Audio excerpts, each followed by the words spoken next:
Hey everyone, how you doing? Hiya Aya, hey Killer, thank you for coming in and lurking as usual. I know you got your own thing going on, so I appreciate it. Longest watch streak in history, man, this guy over here. So go check him out, give him some love. He's a kind human being, good gamer, and he's loyal to people that then takes care of everybody. And Aya's the best mod a lonely guy like me could ask for, so... How's everybody doing? We're starting a new colony today. We are going to play on survival, and we're going to go with the classic style asteroids this time. 120 streak. Aya, you're giving Killer a run for his money over here. This is a seed I found while the internet was out during the wildfires out here in California. I played on it for I think like 10 to 15 cycles, and it's a good seed. I like it. Volcanea is my favorite asteroid and start. We're going with a metal-rich volcanic activity Volcanea asteroid, so lots of volcanoes and magma.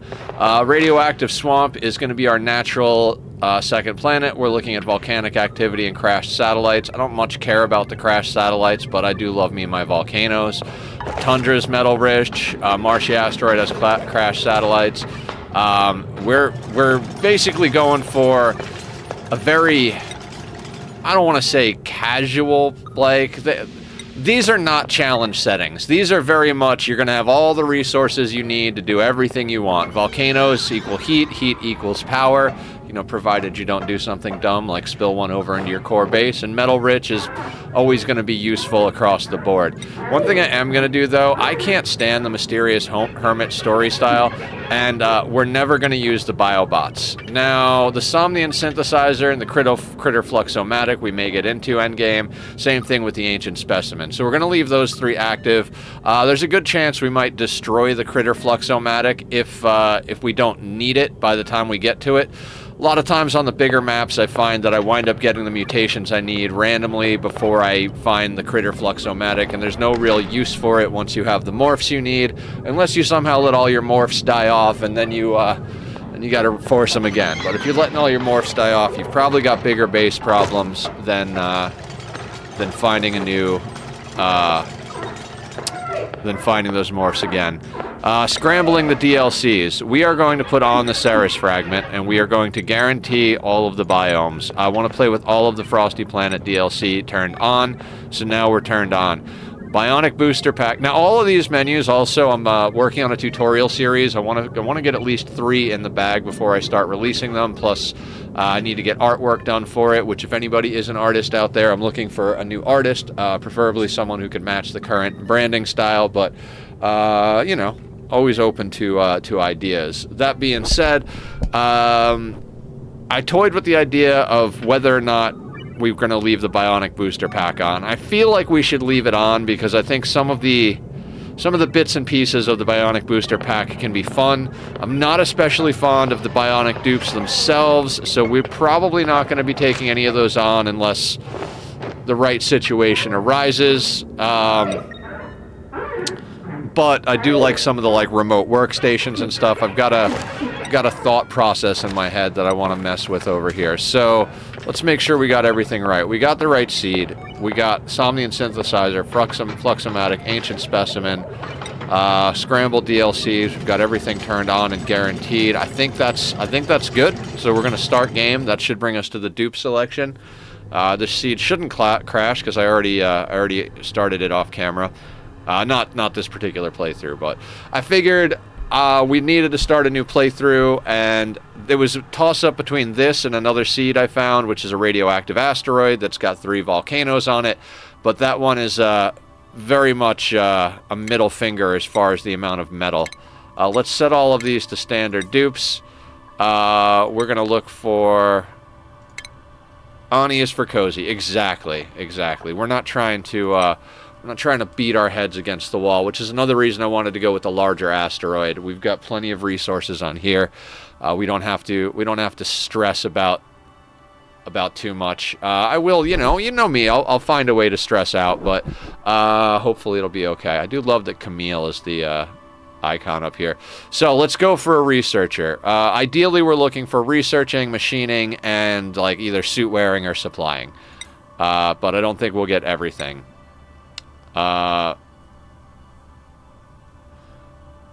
Researching, operating, decorating, mole hands, and pacifist. I mean, I think auto is good right off the bat. I mean, that's everything we're looking. Well, not necessarily like the perfect research dupe. Maybe instead of creativity, we get you know what? Let's auto is most likely, but just in case we get like some crazy lucky roll here, let's roll a couple in the second slot. See if there's anything more likely. No. Nope. Nope.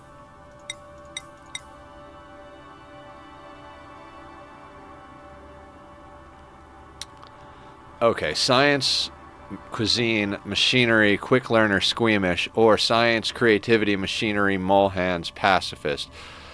God, talk about good researchers.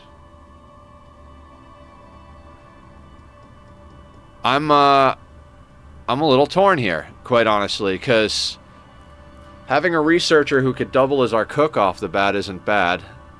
All right, so we gotta do a little balancing act here. Let's go over here and let's look for a rancher. Because my golden goose, as far as ranching is concerned, is ranching, farming, and cooking. So let's see what we can roll here. Ranching, suit wearing, and cooking. Iron gut. No Luddites in my colonies. Everybody winds up operating at one point.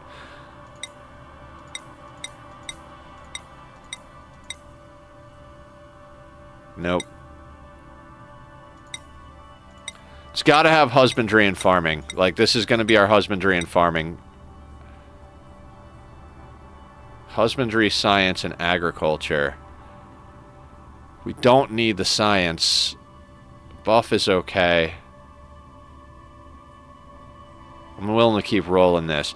Reason I'm doing this is if we find that golden goose, then we don't need the cuisine. That quick learner is nice, but is it really necessary? We're going to be in this playthrough a while. It's a big one. All right, let's keep rolling.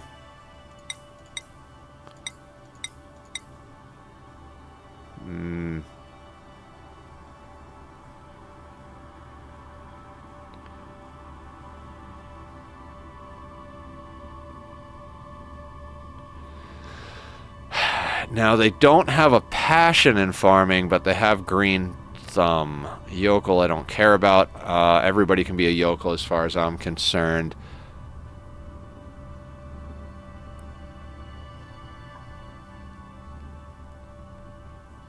I don't know. That's... Okay, so... Make them a cozy team. Absolutely. Okay. Well, I know. I don't want to roll past a good dupe. I really do wish they had like an alternate spot, like in RimWorld, for like a left behind, just so you could roll and pick a good dupe. But I guess the idea is, you know, not to have the perfect team. You got to have some sort of nonsense. I mean, piloting is wasted on that, but ranching and farming with green thumb is pretty damn good. Do I pass up a dupe like this?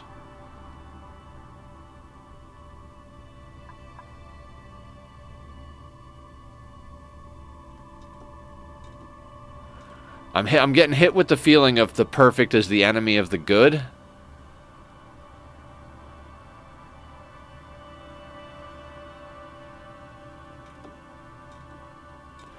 Okay, so thought process here on the researchers. Mole hands is going to be great in the beginning because everybody's got to dig. But the moment we get a little bit of digging done, this is going to go out of style. I mean, we've got a big map, so everybody's going to be digging for a while. But this is more or less they're gonna wind up researching, operating, and doing decorating if we pick this. The cooking, they are not going to cook forever. So it's a tough one because I like this quick learner, 120% research speed, 30% skill leveling, 15% geotuning speed. That's huge. 30% skill leveling. Thing is, I'm a slow player. Early game cooking, I mean... God, I don't know. I think Marie is a good one. right? Faster research, faster leveling, geotuning, and she can cook early on. Okay. I'm going to re-roll Gosman. I'm going to regret this, but I'm going to keep rolling Gosman.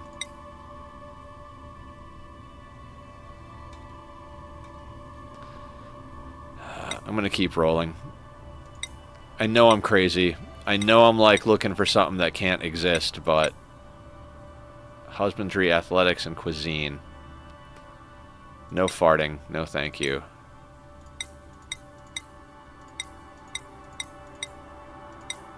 Yeah, we're going to try and roll for good dupes. I plan on being in here a long time. Our three starting dupes are going to be with us a while. So let's try and really nail down a good team here. I mean, there's plenty of good dupes I'm rolling past, but I want, like, the dupe.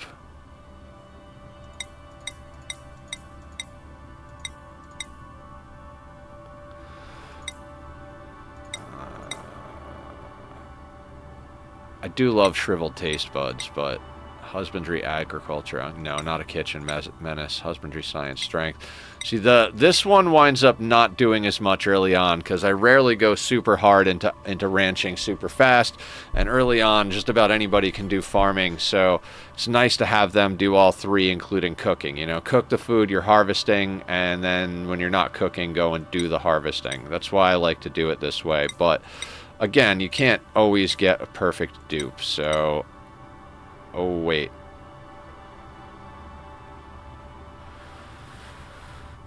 Building impaired. This duplicate has trouble constructing anything besides meaningful friendships. Construction -3. I mean, that's huge. I think that's our rancher. Ranching, farming, cooking, buff. Yeah. They don't necessarily have to do building late game. They're most likely going to be doing husbandry and agriculture forever and cooking for quite a long time unless we wind up getting to the point where we legit have like 2 or 3 dedicated cooks, which we might do. We're going to go with a larger team this time around. I'd like to get at least 30 dupes. Maybe we go all the way up to 50, but we're going to get a big team for a big asteroid. Husbandry, agriculture. Yeah, okay. So that's going to be our rancher, farmer, cook to start the game. That does mean that we don't need cooking on our science person, but that quick learner is good. I'm gonna re-roll auto here and hang on to Marie just for a second. Yeah. What are we looking for? We're looking for researching, operating, and suit wearing, I think.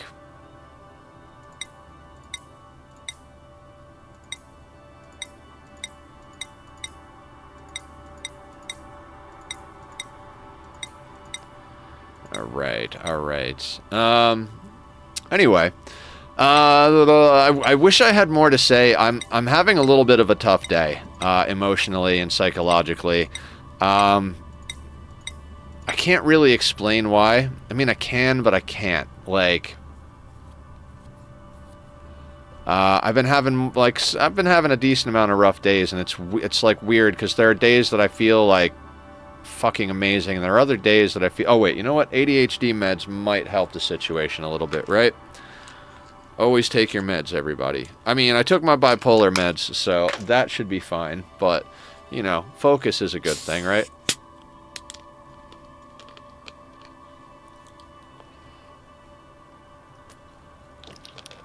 Now, researching operating frost-proof kitchen menace.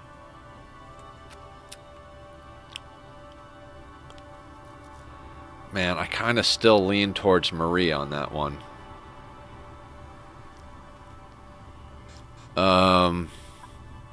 Right? I mean, The extra food morale is great, but we're going to find plenty of ways to get morale, so I don't think that's a good reason to pick this dupe. Frostproof, who gives a shit? We can eventually get them a sweater or heat up the frozen biomes. We'll deal with that.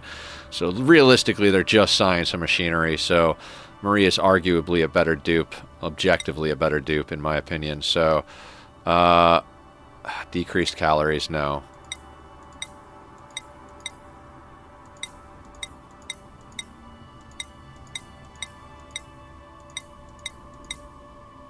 I would also take piloting.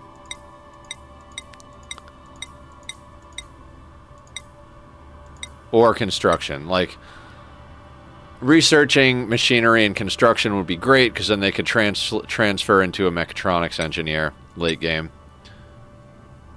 And there are all the things. Science, athletics, let's keep rolling, keep rolling. Machinery, medicine, grease monkey, can't do cooking errands. I mean, that gives us a doctor.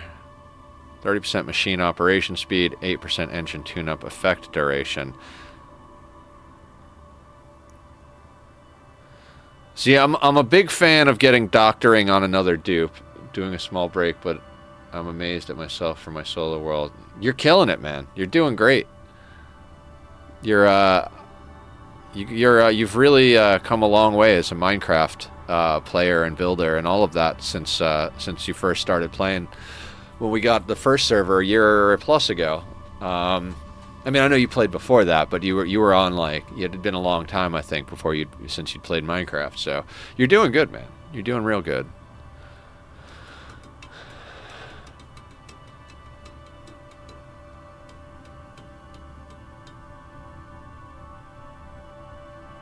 Oh, nice. You're starting a new colony. Time for me to learn. Hey, Substalker. Yeah, we're rolling dupes. I found my rancher farmer cook. I usually don't take dupes with building impaired, but this dupe is never going to have time to do building late game, so we're going to take them. Early game, the agriculture, that we're not going to go right into husbandry because we have to get at least 2 points before we can get ranching because it's a second tier skill. So they're basically only going to be doing agriculture early on. We're with 3 dupes, even when we get up to like 4 or 5 dupes, maybe even more. This dupe should be able to handle the agriculture and cuisine. Eventually we'll get them into husbandry. By then we might be looking for a dedicated cook, but Lindsay here is pretty badass. Increased strength on anybody is good. Everybody needs to carry stuff. It's not that. I beat the end dragon without the... Hell yeah! And we're rolling researchers now. We got Marie here. Do squats. All right, we can do squats. Give me 1 second. Actually, yeah, no. Let's just do the squats. Let's get some blood flowing. If anybody wants to do solidarity workout, we're doing 5 squats per redemption for, doctor's orders to get my ass healthy. I should stop drinking coffee, too, but I've given up every other bad vice. Oh, my God. That's, like, as good as sex right there. Oh, fuck me. Oh, that felt great. Oh, stretching it out. Cracking the back. And let's do 5 squats. Let's get the day started right here.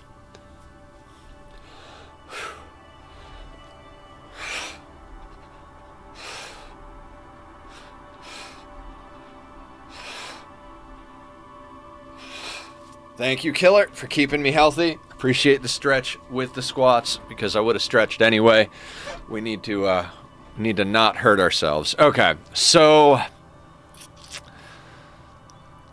I think I might be a little too picky here. I think Marie is the way to go. This is kind of good, but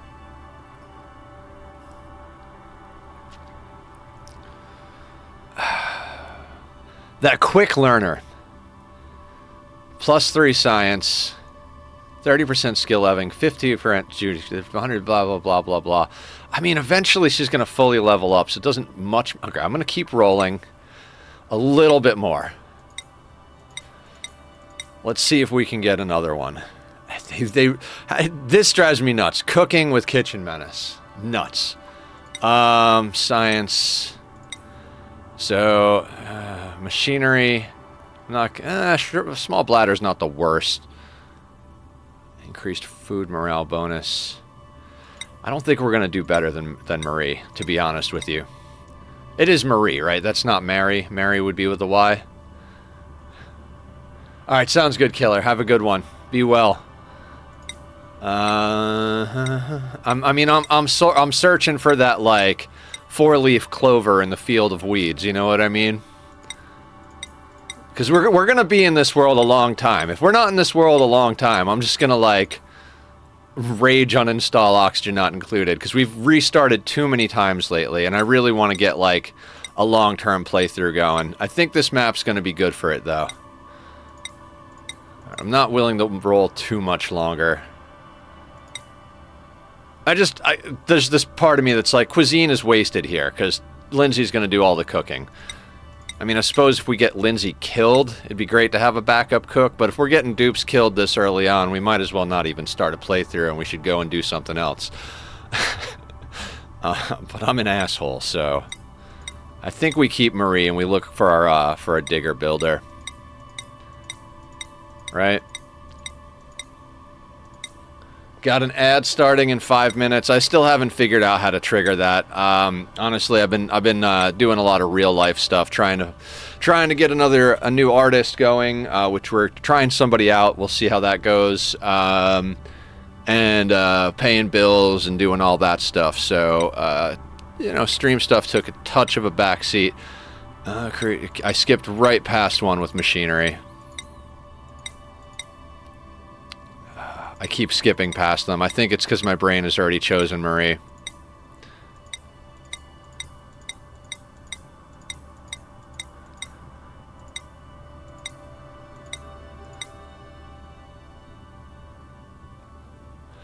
Okay, hang on. Science, machinery, construction, caregiver, can't do cooking errands. We don't care. We've got a cook already, and we'll have more dedicated cook. Science and machinery and building, which means they make a good mechatronics engineer late game. And the increased medicine means, like, I don't usually use a doctor. Doctors more or less wind up, you know, I'm going to snooze this ad just because we're in the selection process. Doctors usually are not huge. I usually only use them for making rad pills when we go into space. So I think Bert here actually increased science. Researching speed, we're going to be here a long time. Leveling, they eventually hit level cap. We don't do a lot of geo-tuning. I think Bert's actually a better fit for my playstyle. I think in any other circumstance, you could go either way, but I think for my playstyle, and I think that's an important thing to remember, is there's no such thing as a perfect dupe, but there may be such thing as a perfect dupe for you. If that makes any sense. Now, we're going to look for someone who's a digger builder, because that's how I like to roll. I used to go researcher, operator, then digger, then builder, but I like to have a good rancher, because you always wind up needing a good rancher, and you're not guaranteed to roll one in the printing pod, so you might as well grab one now, because it's easier to find, like, you know, dogs' bodies and builders and stuff like that. I swear my face is too long for... Yeah, eventually, I'm going to turn my camera sideways one of these days. All right. No decreased bladder. We got a little more time than that to roll. We are looking for construction, digging, and possibly supplying, suit wearing. That's not mouth breather. Not on board with the mouth breathers. All right, come on, digging. Construction, excellent, irritable bowel. Now, it's not the worst, but we're rolling first 3 dupes, in my opinion. You take the time to roll them.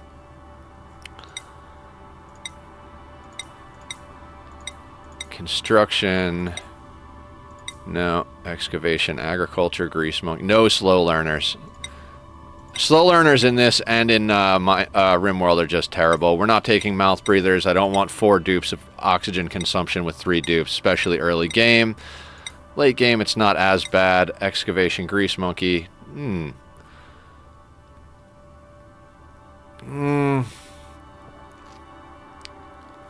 Nails is good. Is he great? I don't know. I don't care about biohazardous. Germ resistance is not a problem. I usually don't have to deal with germs, and if we do, we do, and it's not a big deal, unless you're playing on max difficulty, and even then you can deal with it. Building and digging has passions is great. Grease monkey is good, but not realistic. I'm going to keep rolling. We could get a little bit better out of there. Nope. Like something with construction, athletic, or construction, excavation, and maybe like athletics or strength or something like that. But we could get a little bit better. It's worth the extra time, in my opinion.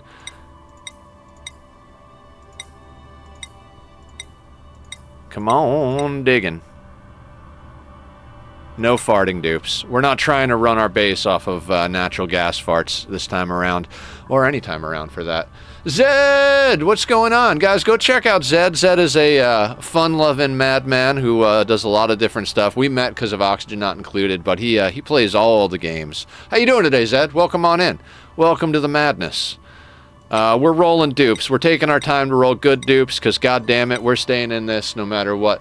Zed, gifting subs! Thank you so much. 5 tier 1 subs to the I was going to say colony, to the community.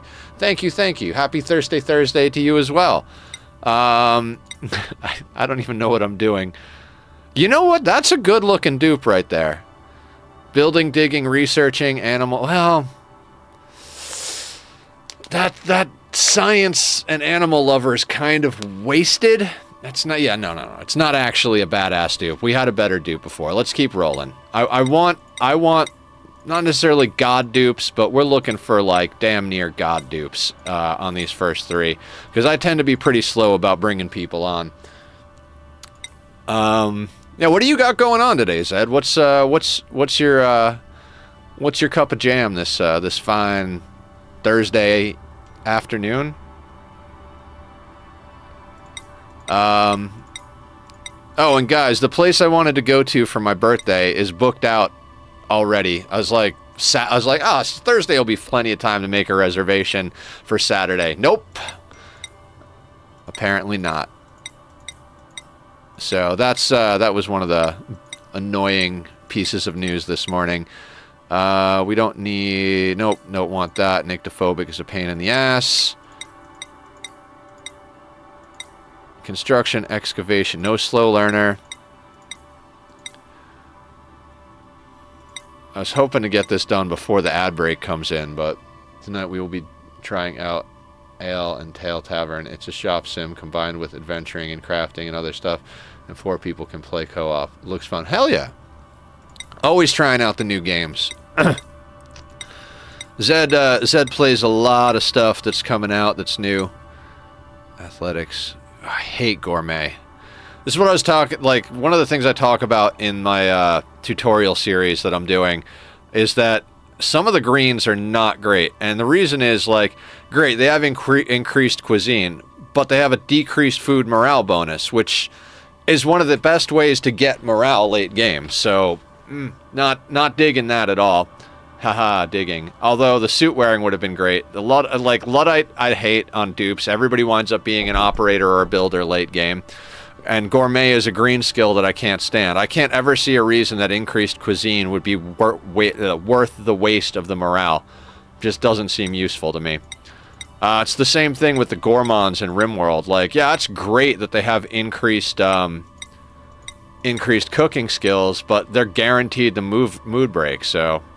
No allergies. We always run freaking Bristle Blossoms for the, Squiddy! What's going on? Go give Squiddy a follow, too. Everybody's coming in today. How the heck is everybody on this fine Thursday? Squiddy has been playing a horror game. What the hell is that thing called? You and the Man... I saw your short this morning while I was scrolling through YouTube. You're like, I don't know why I'm afraid of them. They're just fucking mannequins. Why are they so scary? Voices of the Void. Crazy looking game. Why is everybody a slow learner? Just because you build and work in construction doesn't mean you're an idiot. I mean, I've worked in construction. I don't think I'm an idiot. Why'd you have to be a mouth breather, Gene? Why are you a mouth breather, Gene? Every time I say the name Gene, I think of Bob's Burgers. I was watching ranked with Babish this morning. They got the Bob's Burgers cookbook. Yeah, pretty much. And running my mouth. You know how I like to run my mouth. We're trying to get a good set of dupes for our starting dupes. I'm explaining my process. But yeah, they got the Bob's Burgers cookbook and they were ranking the different burgers. Some of them look quite terrible. Others look pretty good. Come on. All right, I'm not willing to roll too much longer on this. We like Squiddy said, we've spent the first half hour picking dupes basically.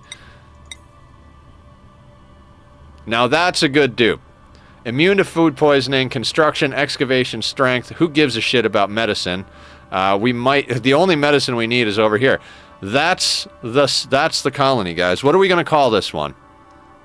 Ad starts in 17 seconds. I'm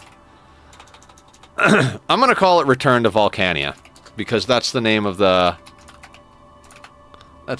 stream, and I like that. That's gonna be the name of the series. So Return to Volcanea it is. Ads starting soon. I swear one day I'll actually get that sorted out. So we got Bert, Ruby, and Lindsay, all available for renames with point redemptions.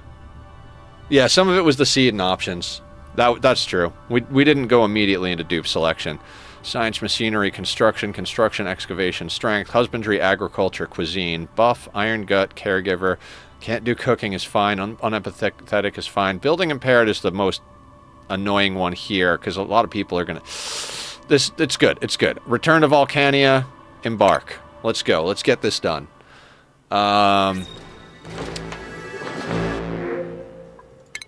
Okay. We pause. We zoom.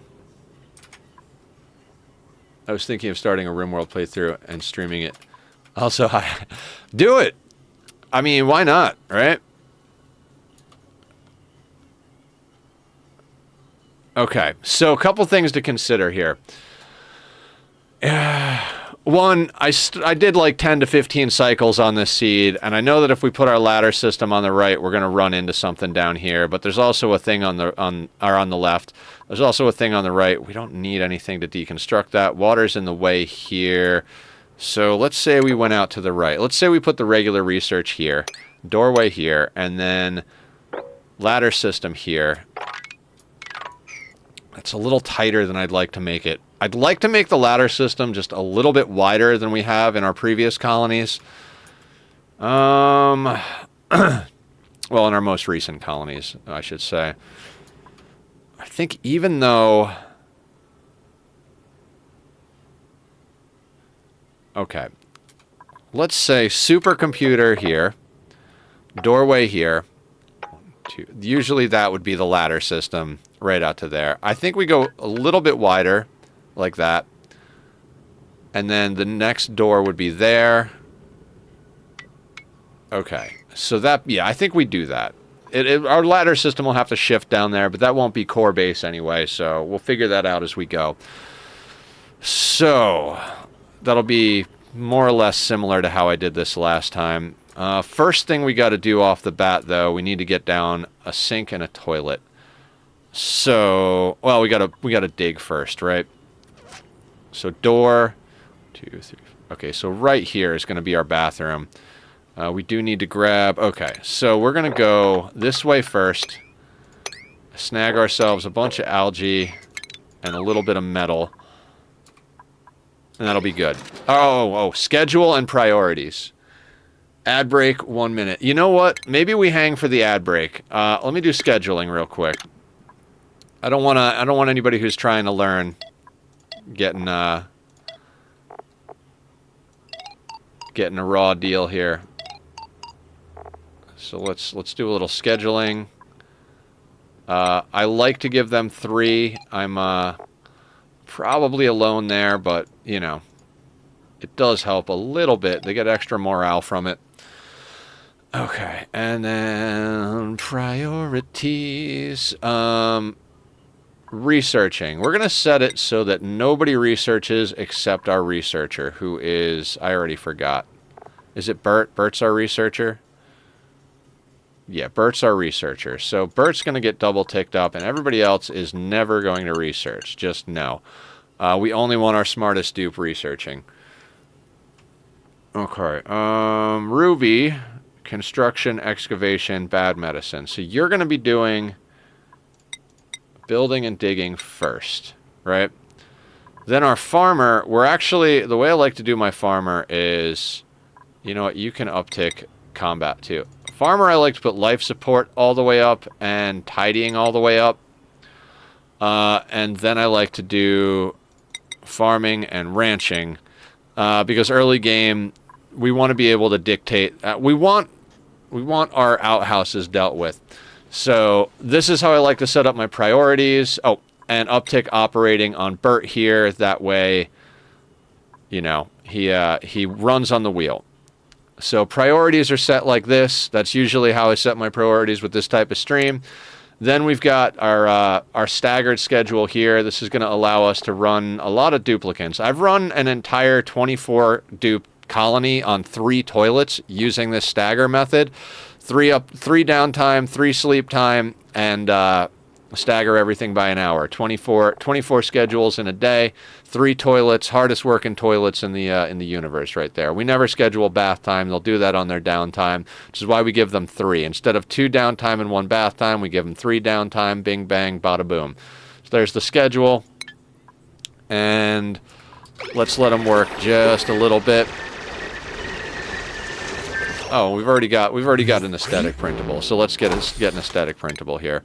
I like to take it slow and pause a lot at the beginning. Gets you frilly atomic gloves. Wonderful. When you take your time, you can get a lot done in the first few cycles. There's cycle efficiency and there's real world efficiency, and I prefer to opt on the side of cycle efficiency.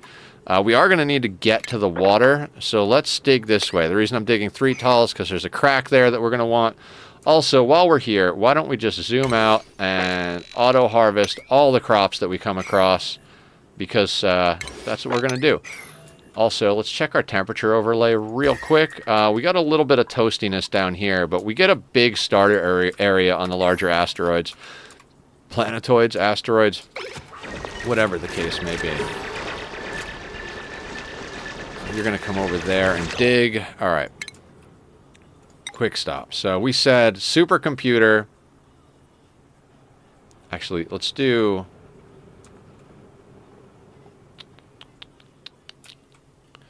Yeah. We're going to need a... Yeah, so we'll do the supercomputer is 3 wide, doorway, then running wheel and battery go here. Bathrooms, temporary bathrooms go over here, and then we'll start going up. Although that does put that in the way of our ladder system, right? So 3, door, 2, 3, 4, 5. So we're going to put a ladder system theoretically here. That's in the way. That is in the way.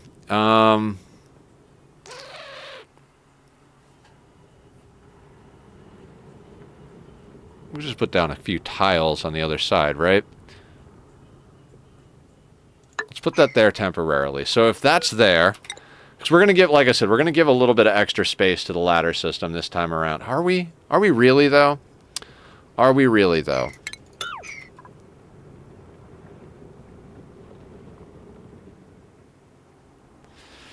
Now I'm second guessing myself. We don't need it to be extra. You know what? Yeah, we will give the extra space because we might end up running tubes through, and we might want to put some decor in there. Yeah. I'll say it's for decor. That'll give me the thing going. Okay, so we're gonna go here in theory with our ladder system, meaning 1, 2, then there'll be a doorway. So we're gonna run a longer cable than I like to run early on.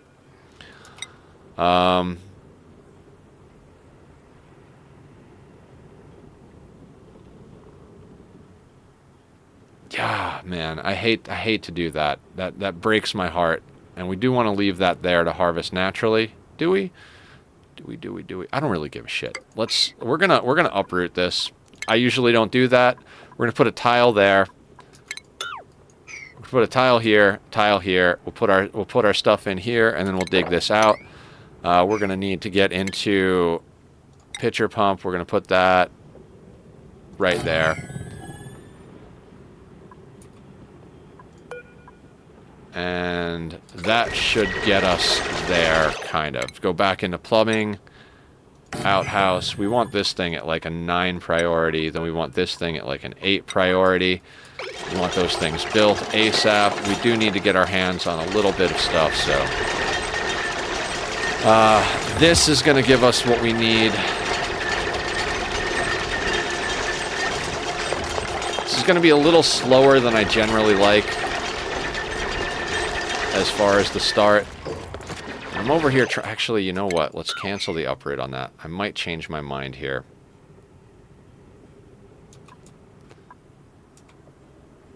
Is there a reasonable way to achieve? Not really. Okay, I often try to plan for a hallway being a nature reserve. I don't think we have the option here, though. So let's just let it be what it is. We will uproot you. Doesn't feel amazing, but... let's do a little priority on the digging. We want these dug out ASAP. We need room for a door. We're going to get ourselves just a little bit of morale right off the bat here. As soon as they dig that out, we should be able to make a pneumatic door. That'll give us an actual... that'll give us a latrine.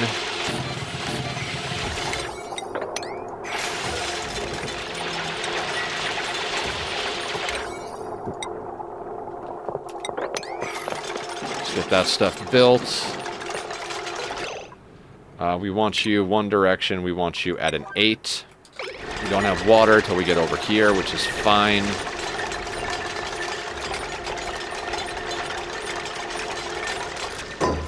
This is going to be on a 9.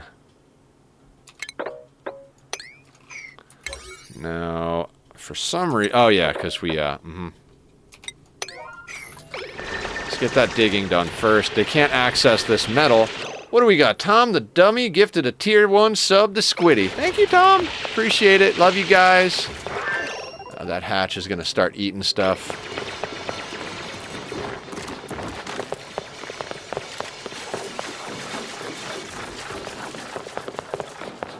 Now, the reason we do 2 doors tall, it's mechanically the same as putting 2 airflow tiles there, which we don't have the research for.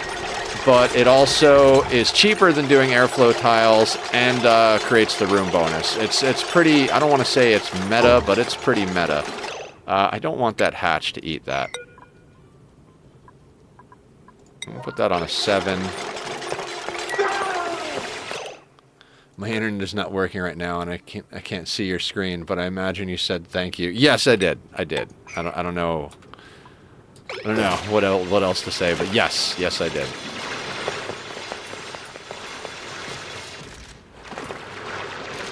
We're gonna need...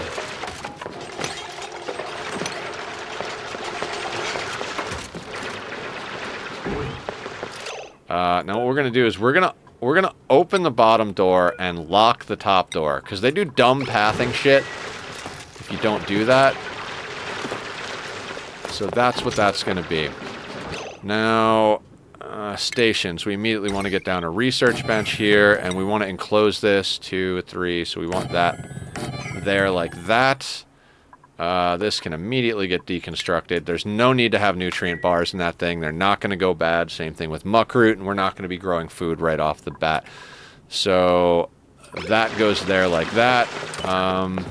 This is going to be our stairway, so we're going to run a slightly longer power wire than I usually do right off the bat.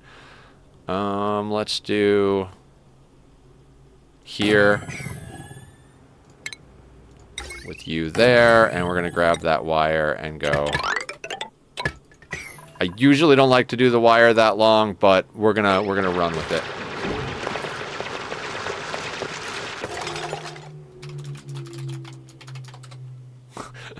Love you, Tom.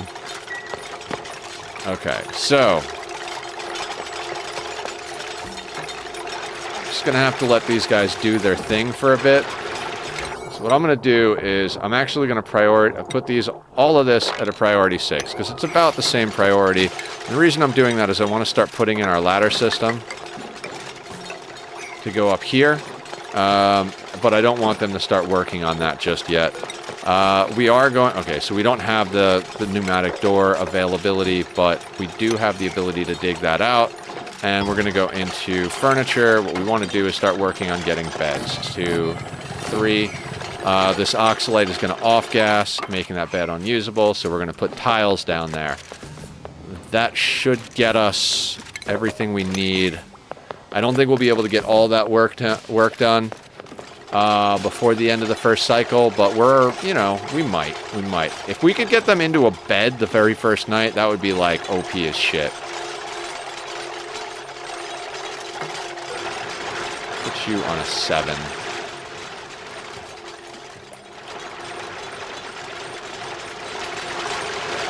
And then also, we're going to want to do that because dupes are idiots.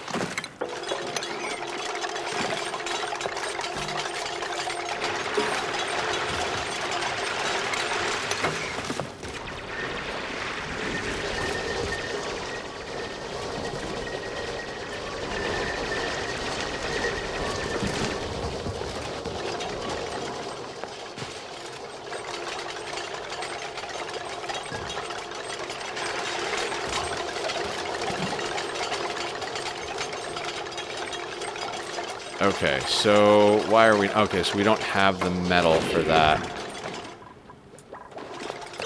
Metal. There's metal here.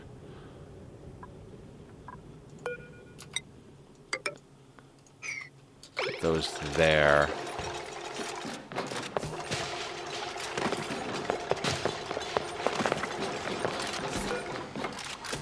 Give me that built first.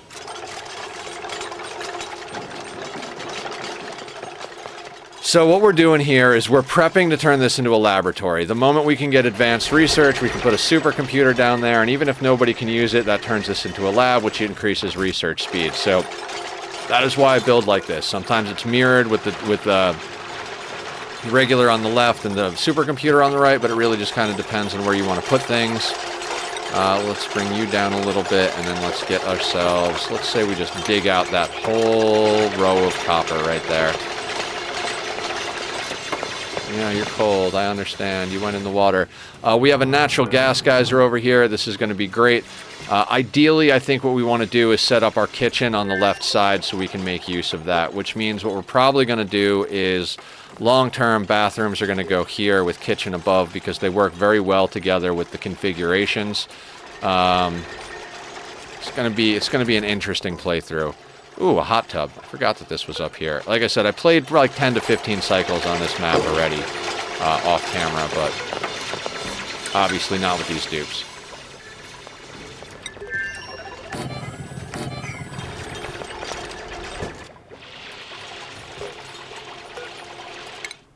Now we want to get researching. Totally botched that. Our dupe needs to get into researching immediately. Come on, Bert.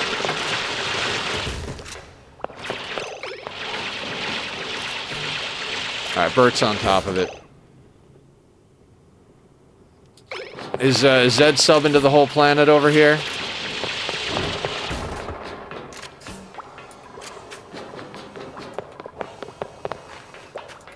Alright, we're going to put a 6 on these. We're going to put a 7 on the floors. We want those floors in ASAP. I didn't change people's schedules. Oh, fuck me running. Alright, we'll swap that in the morning. Hopefully this doesn't result in any dupes peeing somewhere. I might actually have to extend their downtime. No, Lindsay took care of it in 1. Come on, Ruby and Bert, let's get you going.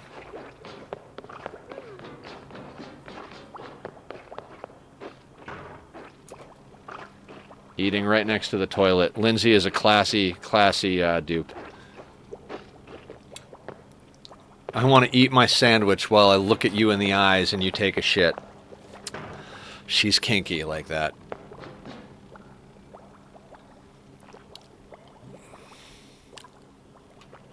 Alright. This is where Nether speeds things along, because dupes are about to go to bed. Look how blissfully happy they look while living like moles. Yep. Yeah, they're all going to fall asleep on the ground. This is one of the only times you're going to see me push that 3 button, just because watching dupes sleep is not entertaining. So, for me or for you guys. So we're gonna let them sleep on the ground. They're gonna be a little annoyed in the morning, but you know, we're also gonna give them a better schedule in the morning. All right, everybody's waking up now. Okay, back to a 1, and now we're gonna switch people onto other schedules, just because now everybody's back at the beginning of the day. Lindsay, Ruby, and Bert all on separate schedules. This is gonna make this single toilet action a lot more possible.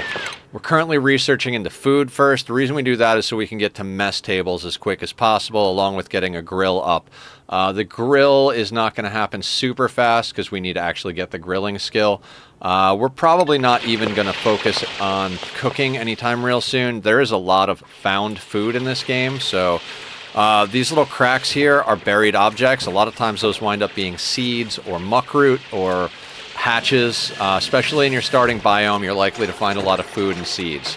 So digging towards the cracks is sometimes, quite often, a good strategy to avoid having to do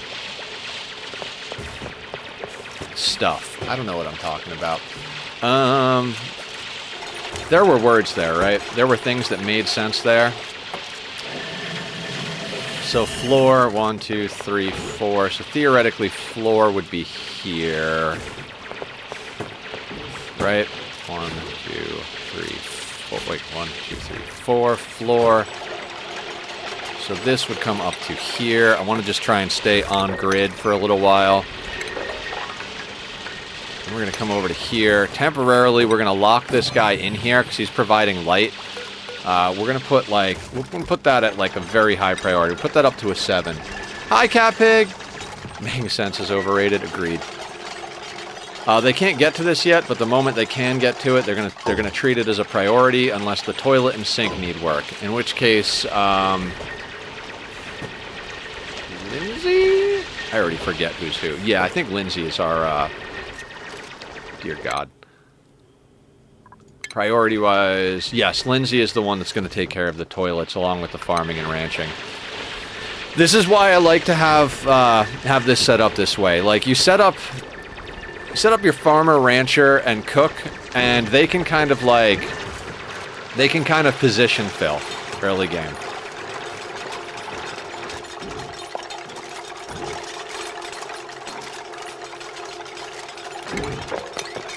Let's get that stuff dug out.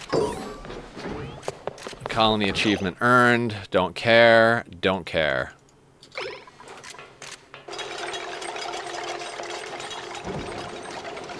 Clear new. We can add these. So things I like to look at on my list: coal, dirt, sand, copper ore, algae, sandstone, sedimentary rock. That's all I care about on this list at the moment. When we discover more, we'll discover more. Alright, Lindsay doesn't have too much to do, and that's kind of fine. We'll let her run while Bert researches. Oh. Hold on. This is not a bathroom right now.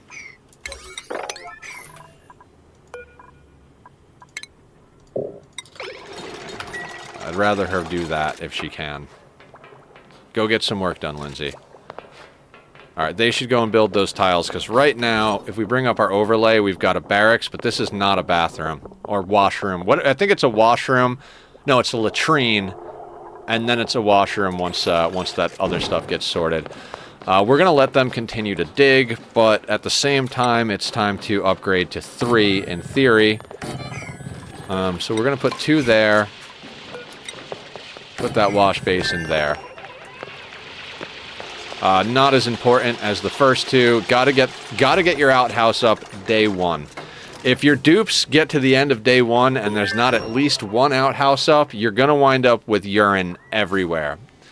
It's polluted water, so you can turn it into other stuff later on, but you know, you can purify it back to water. It'll have germs in it, but they'll decrease over time, or you can purify that water somehow. Make sure this tile is set as a higher priority so it gets done and that thing's not floating in the air. You're going to come and build that tile, aren't you? Yeah. Okay. None of that stuff is interesting to us. That first tier right here...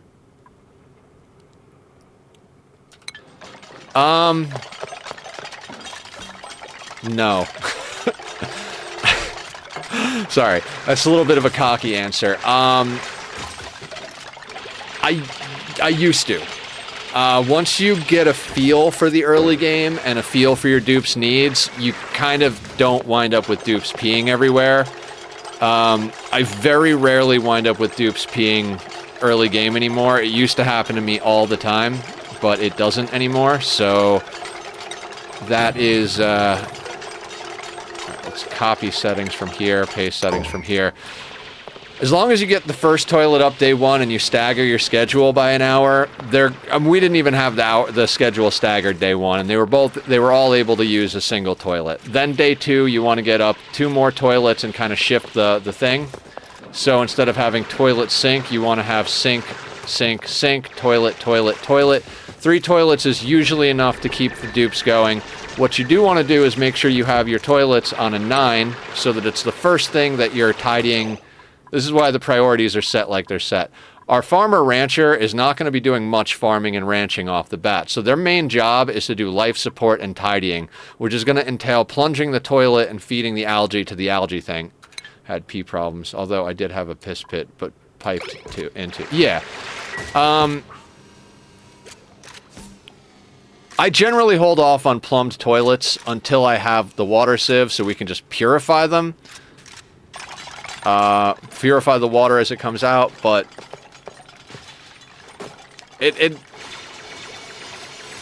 I rarely have problems with peeing, and I usually wind up either purifying the water or storing it in a water reservoir, depending on what we need, what the needs of the map are. Unfortunately, in every colony builder, the answer to just about every question is it depends. So that continues to be the answer here. Cycle 3 will get offered a new dupe, and I don't think we're going to have mess tables up, so what we're going to do is we're going to slap down the possibility for another bed. The reason we're going up here is we've got food sources up here. This guy is going to light up these bristle blossoms. Now, they won't get 100% uptime, but they'll get enough uptime that this guy should be able to keep light on them, keep them growing. Plus, we've got the mealwood up here, so this is potential wild food sources. Wild food grows at 1/4 the speed of domesticated food, unless you're talking exuberant. All right, let's deconstruct you. Let's make sure that all of these are on a 9, 9, 9. I'm deconstructing this so we can put in a 3rd sink. If you have 3 bathrooms and 2 sinks, if 3 dupes go in at the same time, 2 of them will use the sink, the 1 will come out covered in food poisoning. Made a himbo. Why not friend if friend-shaped? Paladin. I fully expect him to die in his own stupidity. I mean, death is only the beginning, right? Let's put this at a higher priority. Everything's on a 5, so 6 means that'll be the first thing built. Ruby and Bert are eating. Lindsay is doing her cleaning duties. And we've got another aesthetic to print. Lawful stupid, my fave. Glossy Glee. So glossy Dreco balloons for balloon artists. I will absolutely use those if we have a balloon artist. Do we have a balloon artist? I don't even know. Okay, refinement. Don't care about the composter. Food. Don't care about these things or the micro musher. Don't care about the algae terrarium. Most useless item in the game is the algae terrarium.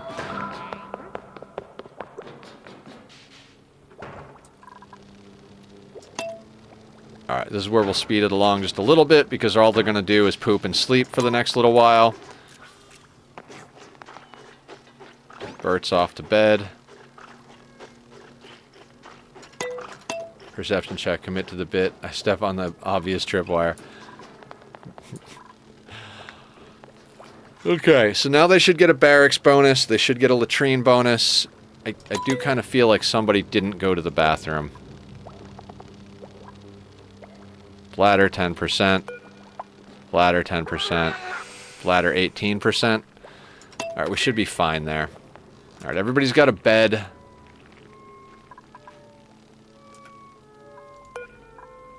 You don't eat ore, do you? I swear, if you eat ore, I just want to murder you right off the bat. I don't care if you eat dirt or rocks, but if you eat my copper ore... It should only be smooth hatches that eat that, but...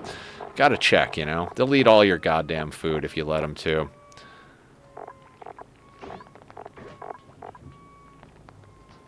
Hurt me, Dungeon Daddy. Mommy, you worse. The power of friendship will save me. I'm trying really hard not to be a pessimist right now. Don't care about polluted dirt on the list for now. We're getting up there. You're cleaning toilets. This needs to go the other direction. Actually, we need to copy settings. You're all on an 8. You are 9, 9, and 9. Okay, so you're cleaning your hands. That doesn't have water yet. Failsave gets hit with massive damage. It's fine. I'm sure they'll be fine.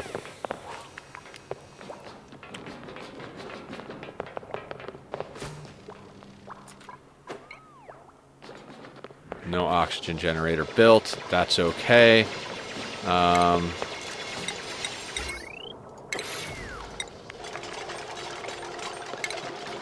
Oxygen diffuser can go right there.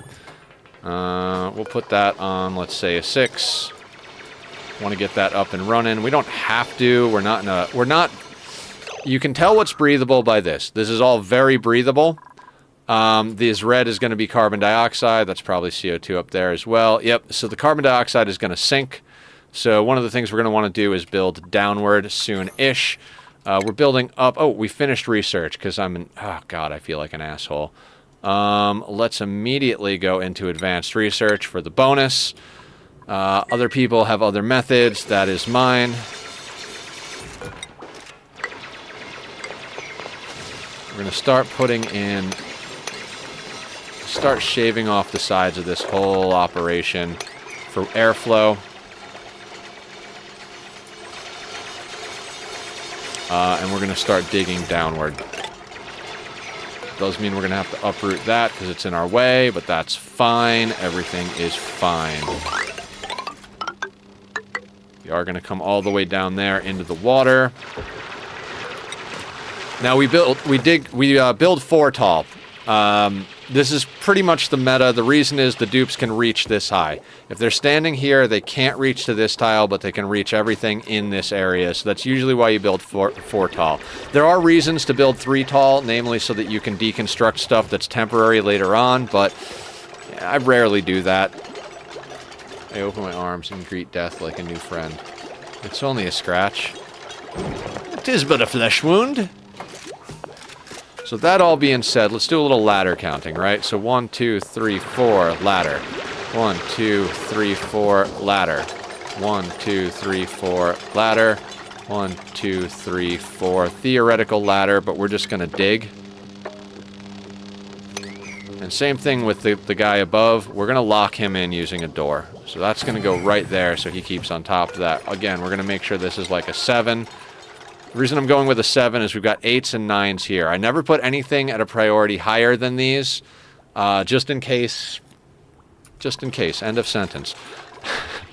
It's not based on our dupe priorities. They shouldn't... Like, Lindsay's the one that's going to deal with this. So the builder should not have to worry about dealing with the toilets. But just in case I screwed something up and everybody's priorities are flat for whatever reason, I want them to go into this. So... Does this matter for the... I don't know if this matters for the lab size, but we'll kill that.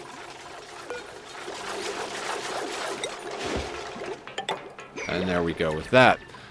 The reason we want to dig down as quick as possible is because the more the CO2 builds up, the more of a problem you're going to have. Because they have to go down through the CO2. So until we can scrub the CO2, the quicker we get down, the better, so that we don't have to worry about them suffocating while they're digging the CO2 pit. And then while they're digging the CO2 pit, that's when we work on other things. Namely, getting a way to deal with the CO2. Now, most times, especially on a smaller planet, this is as wide as I'll make the ladder system. We're going a little bit wider because we're on a large planet this time. In my first pen and paper, the DM made me intellectually challenged character roll on whatever I figured out how to use a door. I did not and walked through it. That is fantastic.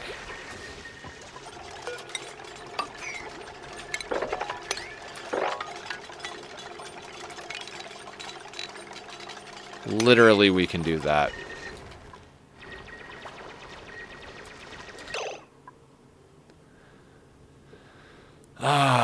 Do we have mess tables? We have mess tables. I'm screwing up here. I should be getting mess tables up. Where do we want mess tables? So what I'm thinking, since we've got natural gas here, what we're going to want to do, door here, mess tables, no, plumbed toilets over here, mess tables here, kitchen back here temporarily. Although then the kitchen, temporary kitchen transformed into permanent kitchen or vice versa.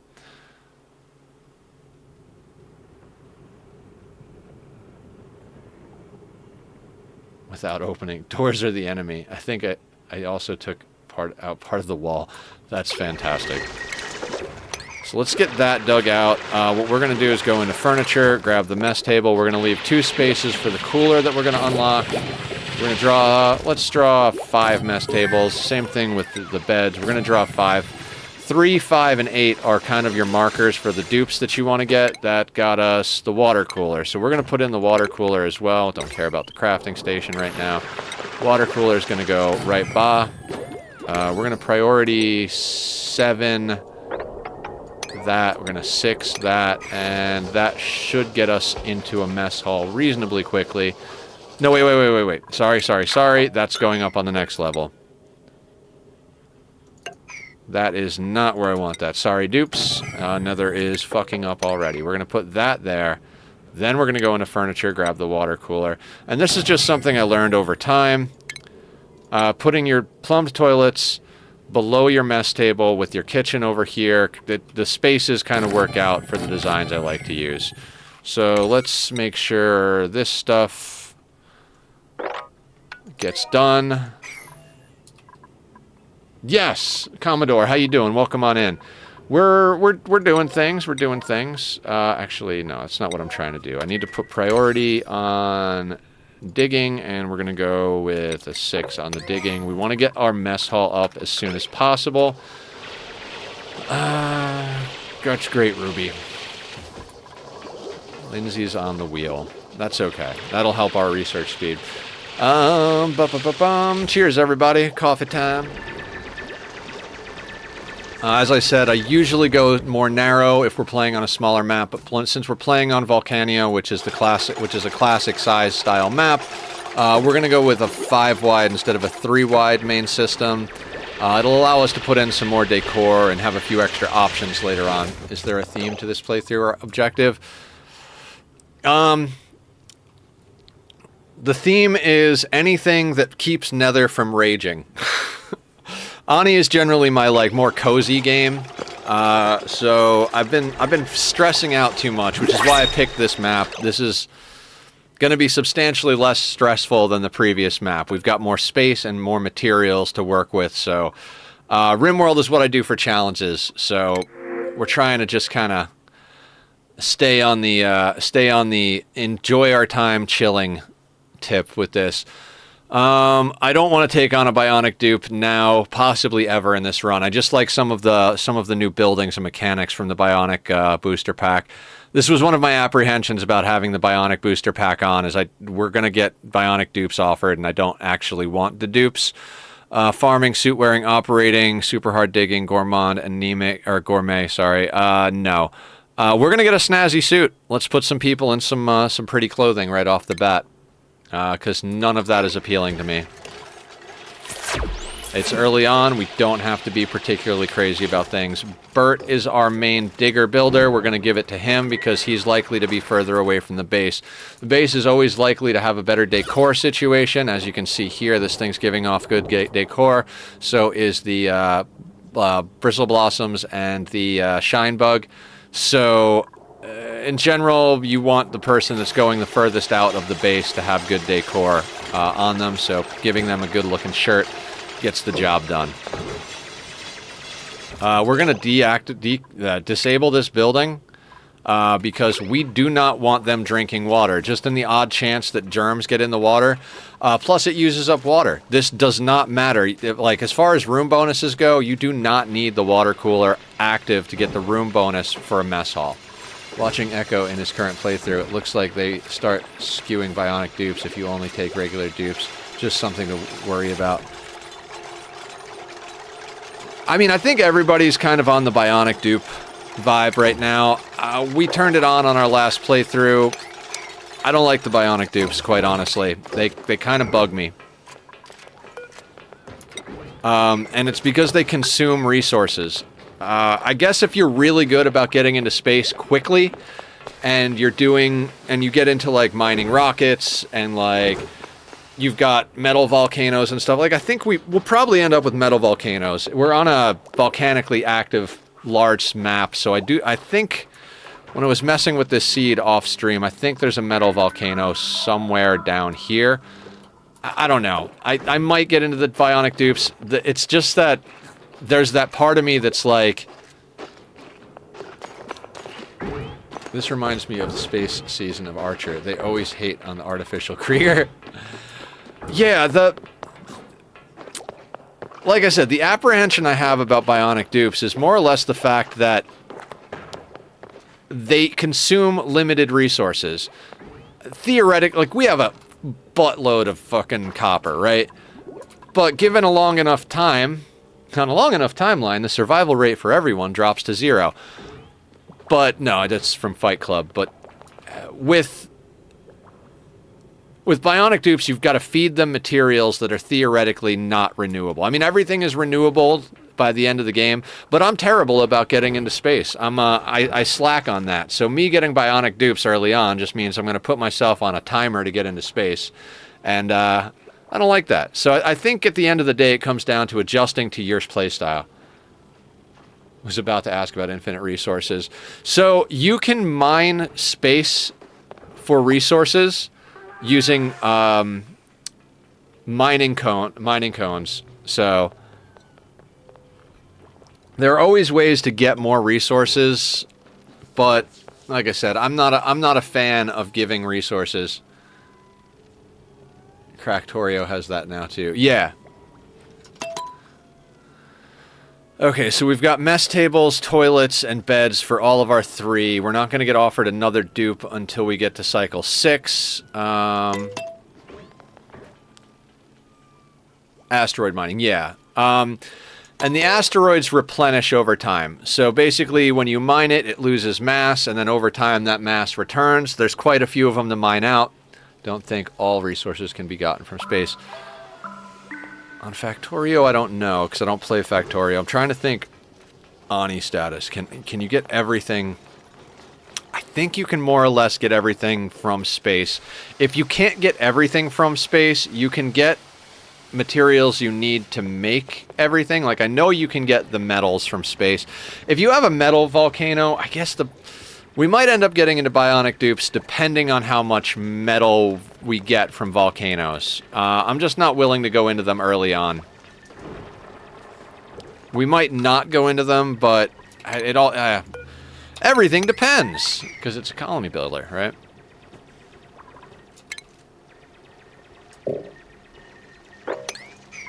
Guys.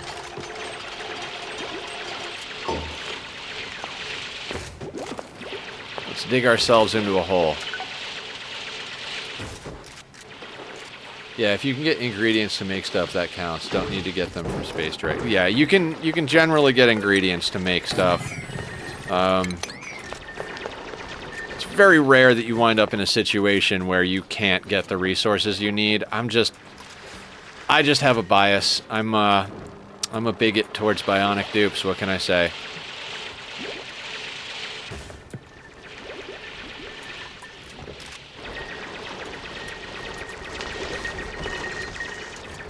Okay. Let's start talking longer-term plans, right? Not even longer-term plans. Alright, we're not getting into plumbed toilets just yet. They're building. Down with boops, up with dupes, right? Okay. Okay, let's start long-term planning. Let's go up to 8 of those, right? In theory. In theory. Never mind, never mind. I was gonna say a thing, but let's not go there. Put these down here. Toilet-wise, we're looking at...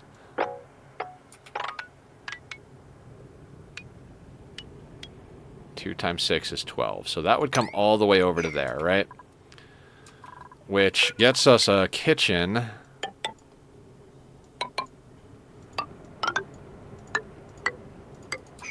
That looks more or less like that, giving us the opportunity to go up to... That's enough for 8.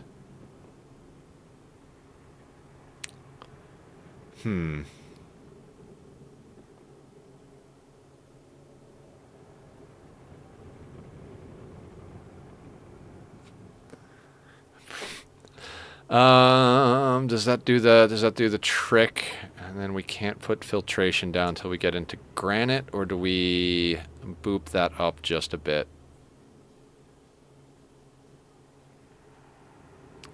I think we leave that there. What goes... Nah, let me think about this.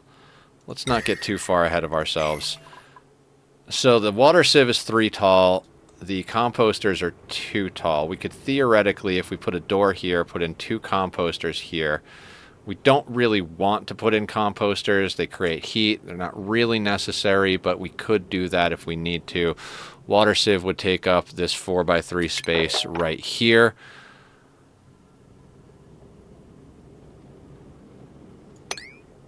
Then we have... Okay, so then we could put dirt, polluted dirt storage bins, door, composter. Auto sweeper could go there because it would see that tile being able to get the dirt out of there. This is going to be hard digging, which Ruby is going to get to reasonably soon. So that's more or less the layout for that. What we're going to do, though, is we're going to priority 1 the building of these doors. I don't care if they get in here just yet. So basically, I'm more or less trying to plan a kitchen here. So we're going to put that there. Then we're going to grab a door and put that...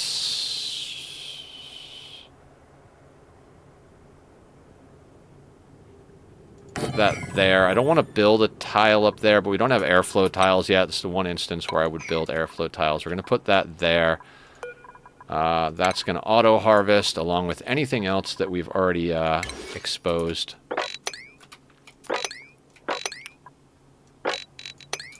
Okay. That is kind of the plan there. Then we're going to dig that out. We're going to put in actual tiles here because we are 1, 2, 3 for the grill, 2 for the micro musher in case we need it. Then 1, 2, 3, and a battery. That's going to be our first coal generator there to help get stuff in the deal. We're going to do it at that height. That keeps everything even. We're going to go over to food here. We're going to grab one of these for now till we get refrigerators up. We're going to put you right there. We're going to dig this out. And we're going to dig out that whole section there. Do we have decor yet? No, we're still working on getting our bonus. As soon as we get this supercomputer, we plop that down. We get a research bonus.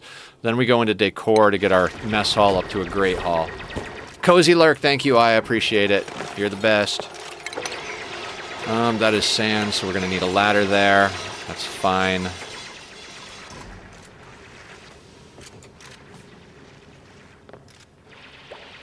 got 14,000 calories. Dupes consume 1,000 calories apiece, so 3 dupes, 3,000 a day. 3, 6, 9, 12. So we've got at least 4 cycles of duplicate food until we need to dig things out. Mealwood takes 3 cycles to grow. You can support a dupe on 5 mealwood forever as long as you have the dirt to feed the mealwood. So, if we get to the point where we've only got 3 cycles of food and no prospective wild and dig 2 food, we start planting mealwood. That gives us the 3 cycles we need in order to sustain our dupes living until we get there. That being said, let's go over to all priorities. Let's move these up to a 6 over here. That will get us into this area here, which this bristle blossom's already ready to be harvested, right?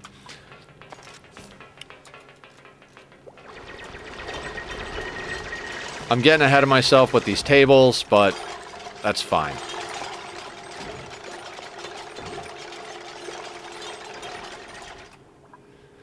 Now, this idiot can theoretically move through there. So I think what we're going to do, in addition to putting this door here, I think we're going to put a door here. We're going to dig through over to this side so we can get at that muck root.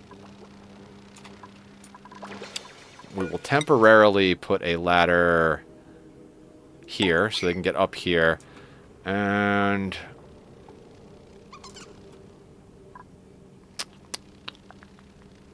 no, you know what? We will dig that out, but rather than that, what I'm going to do is we're going to stick a temporary ladder here so they can reach up here. And we're going to put a tile there. That'll work. These will also be a 7. So that we can't move this guy until we have ranching. So we really want to just trap him in there. You know, that's the goal for now.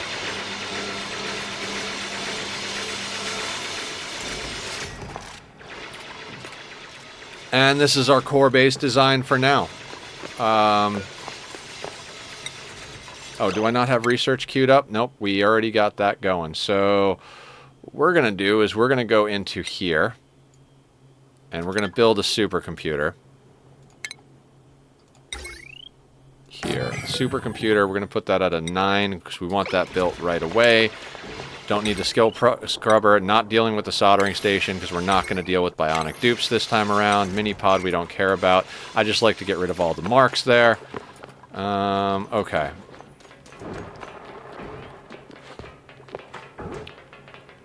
So we're on cycle 4 and we'll have a laboratory, latrine, mess hall, and barracks going.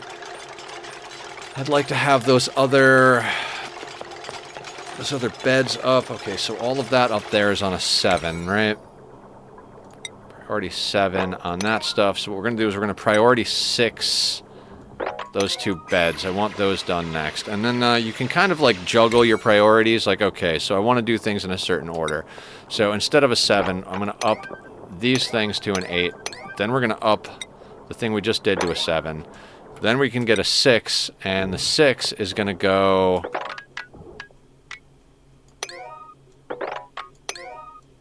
out to there.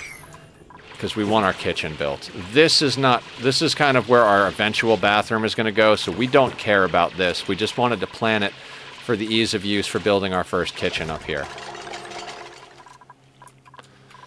We are going to want to get on the carbon pit soon, but I'd like to get a kitchen up and running.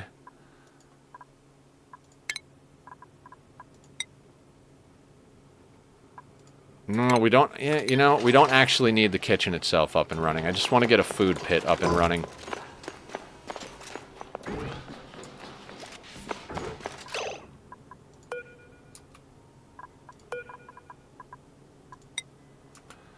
He got out. Bastard got out before we built the door.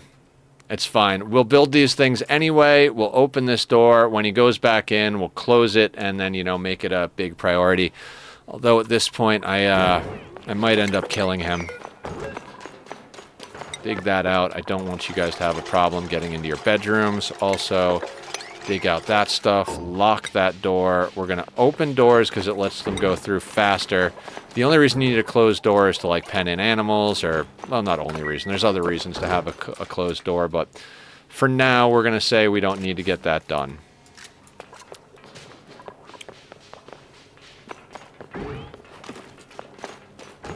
And we're up to 16,000 calories because we found more calories.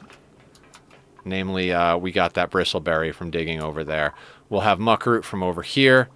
Now, along with our eventual planning style, 5, 6, 7, 8, that's the maximum size we're going to be able to fit and still be a barracks, so we put 2 doors there.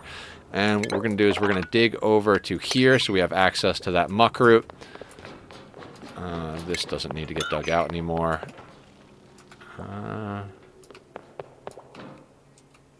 Now, as you can see, we have a laboratory, we have a latrine, we have a barracks, and we have a mess hall. As soon as we get a flower pot, we can turn this mess hall into a great hall. Great hall will provide, double the amount of morale. If we go up to our rooms tab up here, a mess hall provides +3, a great hall provides +6, so there we go. Now, we don't need to rush into morale like this too hard. I mean, we're starting out with 0 skills placed, so we've already got more morale than we could possibly use. Plus, we're using dupes that have passions, so their first skill is more or less free as far as it comes to morale. So we're way ahead of ourselves as far as that goes, but that's where I like to be. Better to have it and not need it than need it and not have it. Or, as they would say in Letterkenny, better to be looking at it than looking for it. Goes for coffee as well as booze. I mean, I'm not a boozer, but that was the reference from that show, so we'll go coffee instead of the booze. Yeah, that's the story. Love Letterkenny. Yeah, it's hilarious. To be fair.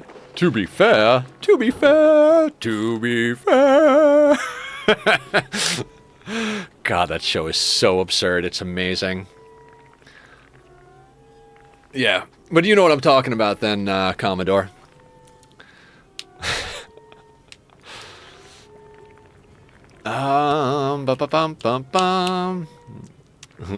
Is that what you appreciate about me? Good show. I mean, at this stage of the game, we can more or less try to speed this along a bit. We're going to get this built out so that we can get all of our food into a carbon pit, because we will be starting to get food in that can go bad. You're going to go build that thing. Cool. Oh, they could get under the door there. See, that was my bad. I mean, it's all my bad. It's always the fault of the Sky God.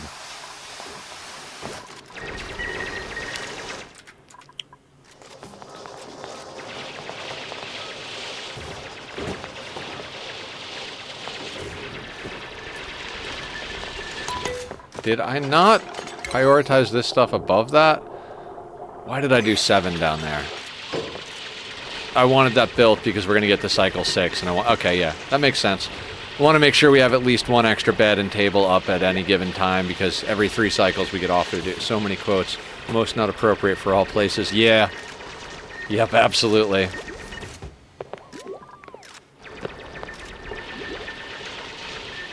It's been a little while since I watched it, though.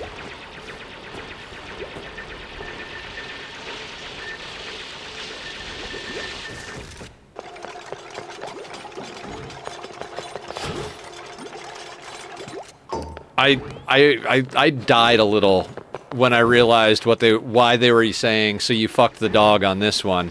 I was like, right, screwed the pooch, fucked the dog. Ah. Oh, just absurdity. I love it.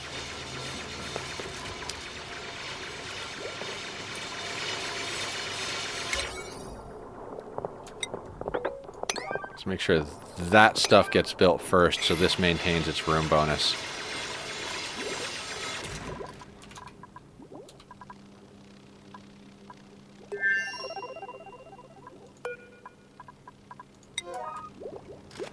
Wait, does that somebody get a skill? No, that's research complete. Alright. Do I care about going into the hanging plant? It gives us more space, but I don't think that matters. I just like to overshoot things. I think now we go into power.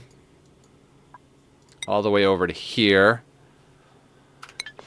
more because we have to produce CO2. We need to produce some CO2 for the CO2 pit here. And a coal generator is a really great way to do that. So the first thing we're going to do is put down a coal generator over here next to where our grill is going to get installed. Oh, now that they've got rid of that plant, we can actually go into food and put down an electric grill. That's going to go there. Theoretically, a micro musher will go there. Don't really care about it, but why not throw it in while we're here, right? And we're going to put in some wires, because of course we are. We'll go like that. Those are the eventualities there.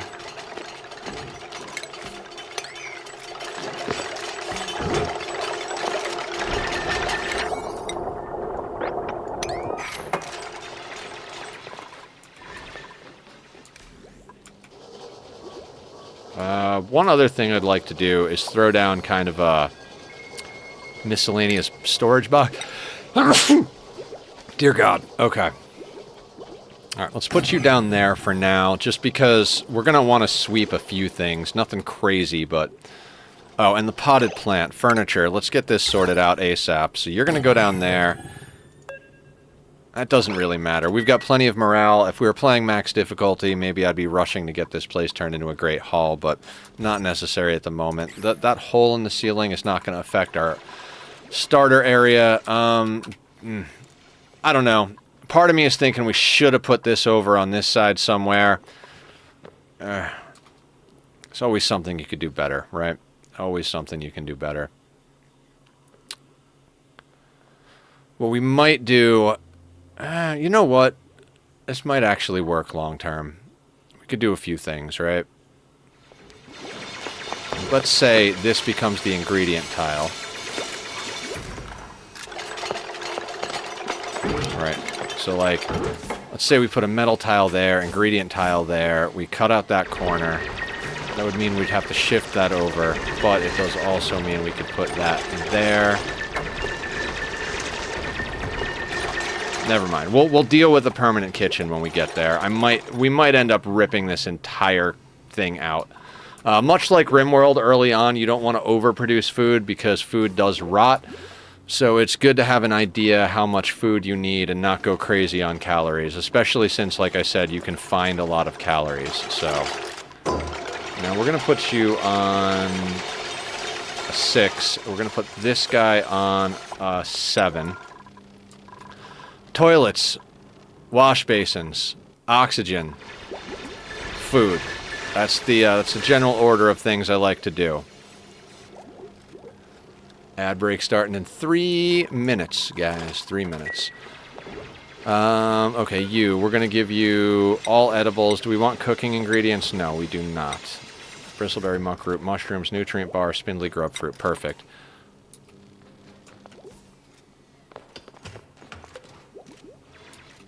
Okay, so Lindsay is going to start moving our food around.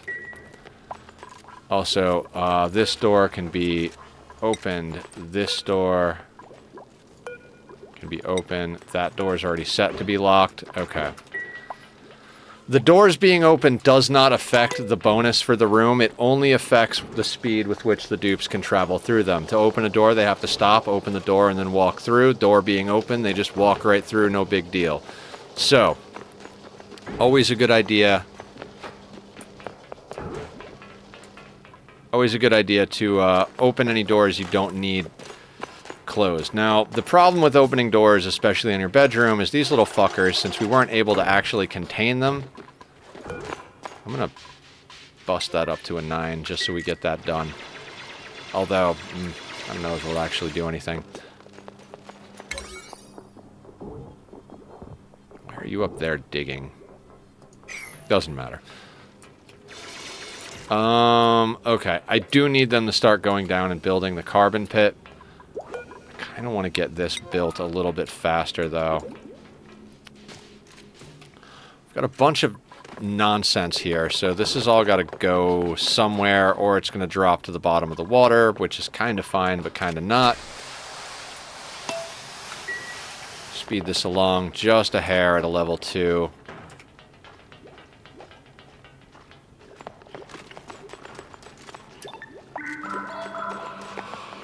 Really?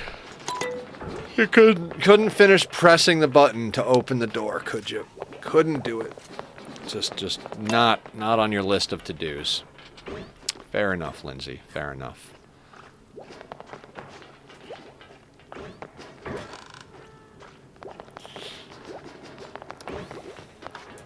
What are we doing down here?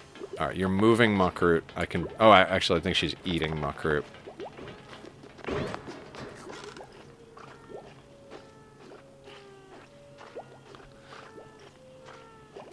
I'm not gonna lie, guys. I am a little on the sleepy side. I haven't been able to sleep that much in quite a while. Every once in a while, I get a solid night's sleep, but I think, what did I get last night? Maybe 5.5 tops is what I got last night. Tops. Like, probably closer to 4, depending on how long I was actually tossing and turning in bed, because I don't even really know how long I was doing that. And then I woke up and kind of needed to do other things and stuff and things. Okay, we're gonna end up killing that freaking glow bug. We're definitely gonna end up killing that glow bug. Alright, death for you, my friend. Meaning we can get rid of this door and that door. I don't like glow bugs. They keep your dupes awake. They're annoying. A lot of people use them as, like, they do shine bug reactors. Basically, a way to get a lot of radiation is to make a shine bug ranch and have all of them dumped to a tile that's cut off because of water, so they see a big room and they don't get cramped. But they're all stuck on a single tile.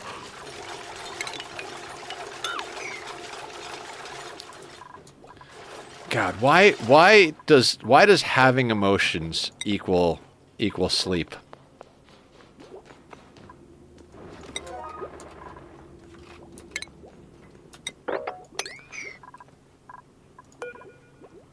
All standard, sweep only. Did a sweep command of 6 just to get all this stuff up into that. It's probably not going to happen very quickly. Same thing over here. We're going to put that at a 5 because it's not necessary to get that out of there. But I'd like to get it out of there so that we can recognize when there's polluted dirt from rot in there. Because that's eventually going to happen. Not right now, though. That tile's broken. We're going to break that out. I want to dig upward more because there's food up there, but I also want to dig across. That being said, how can we get at that spindly grub fruit? What we can do is put a door here. Hopefully we can actually trap this son of a bitch.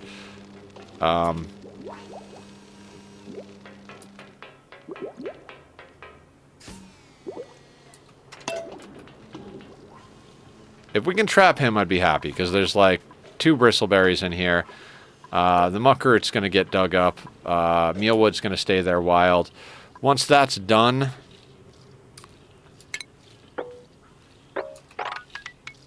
that's going to get us over there eventually. We're going to dig out those 2 tiles too. We're not going to dig those out till we build that door. Are you on harvest? You are on harvest. Every time we expose more map, I'm just going to do this auto harvest thing so future Nether doesn't forget. I'm a big fan of using as much natural food as possible.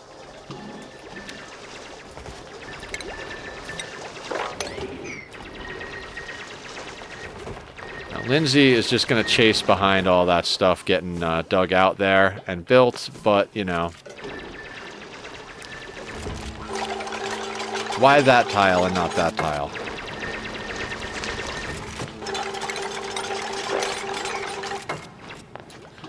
Now, we could dig out something else, but...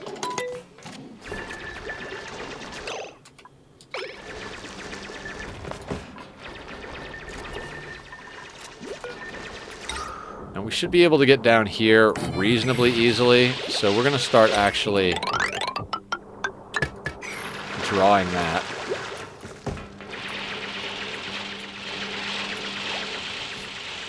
That'll give us another location where oxygen's being produced, so even if there's a lot of CO2, they can at least go stand next to this thing to catch their breath. A new player, right? Yes, Emily, how you doing? You remember Volcanea, right? The like one I did fuck, was it 2,000 or 5,000 cycles? Some obscene number of cycles. That's where we did the crazy volcano heat deletion nonsense and all that stuff. It's to this date still my favorite playthrough, and it was a long playthrough, and I loved it, and we did crazy friggin' projects, and I'm better at the game. So we are returning to Volcanea today, and we are doing things.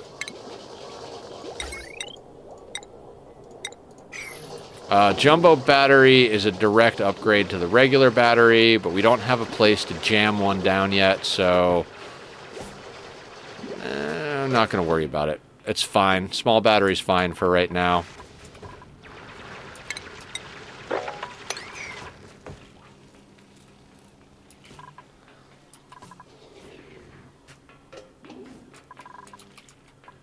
What are we researching? Power so that we can use that to do CO2. We're nowhere near ranching. We've got skills in everybody, of course. You are our researcher, but you will eventually become a mechatronics engineer because research runs out eventually, in theory.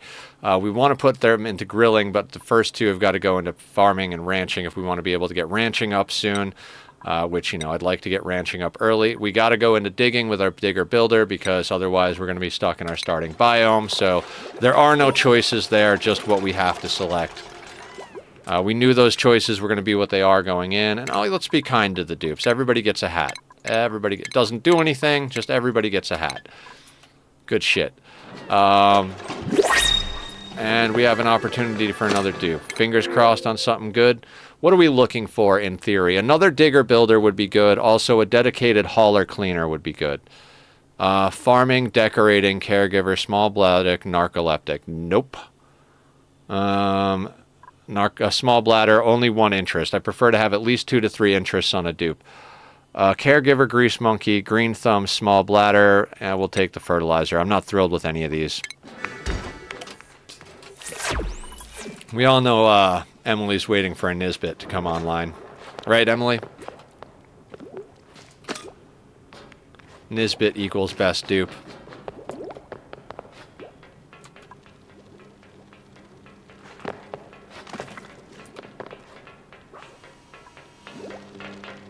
What is going on with this priority of building? Like, how are you going to build that ladder before building these 2 ladders? I don't understand.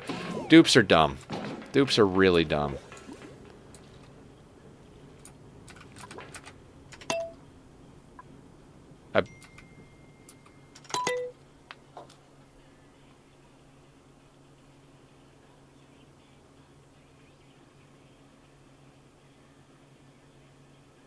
Let me reply to this birthday message.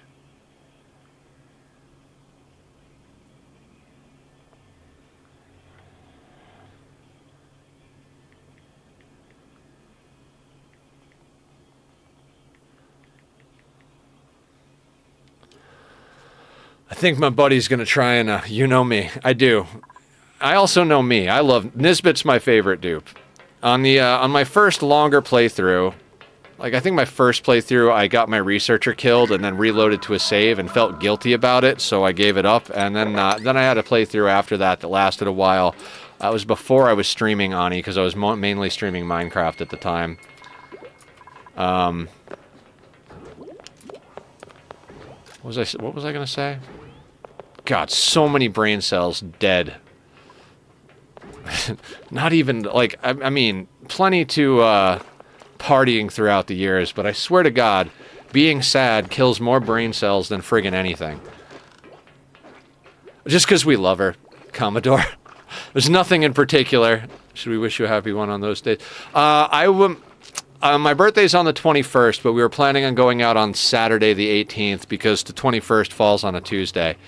The reason Nisbet is my favorite dupe is in that first, like, longer colony I had, I didn't have a favorite yet, and I remember watching the dupes do things, and she had her overjoyed response. I forget what it was. I think it might have been Sparkle Streaker, and she was running, and she just had the biggest smile on her face running, but it was one of those smiles like, not a, like, I'm happy for the sake of being happy, more like, I'm happy because I just murdered someone in Minecraft. You know what I mean? So, like, she had that, like, psychotic, like, I am absolutely batshit crazy, and that's why I've got a huge smile on my face. And anybody who knows me knows I love crazy. My favorite villains are like crazy ones, like the Joker from Dark Knight. I'm not a big fan of villains that have motivation. If your motivation to be a villain is revenge or to get expensive medicine for a loved one or whatever the case may be, I don't like villains like that because they're easy to diffuse, you know? Like, you just like, oh, you want revenge? Let's explain to you why that's stupid. Or, hey, that guy you want revenge on, he died last Tuesday. No more revenge. No big deal. You know what I mean? Like, but crazy people, you can't argue with a crazy villain. And like on the opposite side of it, you can't argue with someone who's happy because they're crazy. Like, you know, you should be miserable. You live in a cored out planet in the middle of nowhere in space, and everything is covered in pee and like is just falling apart. Shut up. Don't you ruin my good time. Like, she's just happy. Nisbets happen to be my most powerful dupes in my first playthroughs, and that stuck with me, and ever since I always picked them. Yeah, I think she was pretty powerful in my playthrough too, but I just really love crazy. My close friends that know my dating history will attest to that. I had one friend literally tell me, they were like, Nether, I love you, but your problem is you're a very passionate person, and you're seeking another passionate person, but from afar, crazy looks like passion. And once you learn to recognize the difference between the two, I think you'll be perfectly fine. It's like, thank you.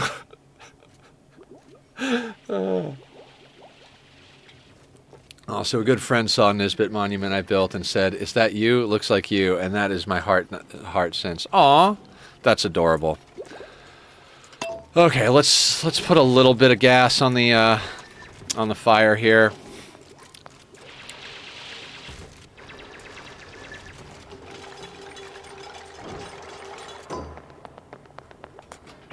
I mean, it's not like we don't know what we want to get done here, right?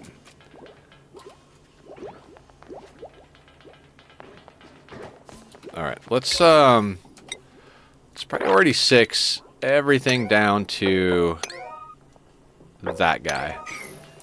That way we get our air getting down here, because it's getting a little filled with carbon dioxide. I want to make sure we do that. We get a little airflow down there. Plus we get some pockets down here of a little bit of oxygen kicking about. So once we break down through, we'll have a little bit more.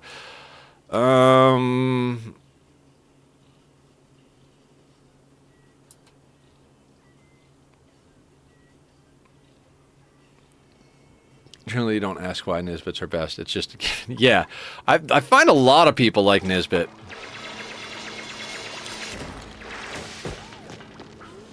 Please, build the doorway. Please build the doorway. Don't let that idiot bug out. I swear to God. There we go. Trap now, motherfucker.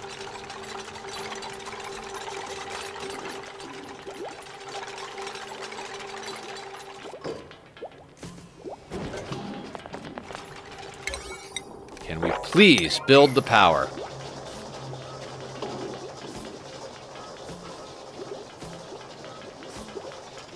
I spent 45 minutes learning hiragana, and I want everyone to know. What the heck is hiragana? Is it something I should know?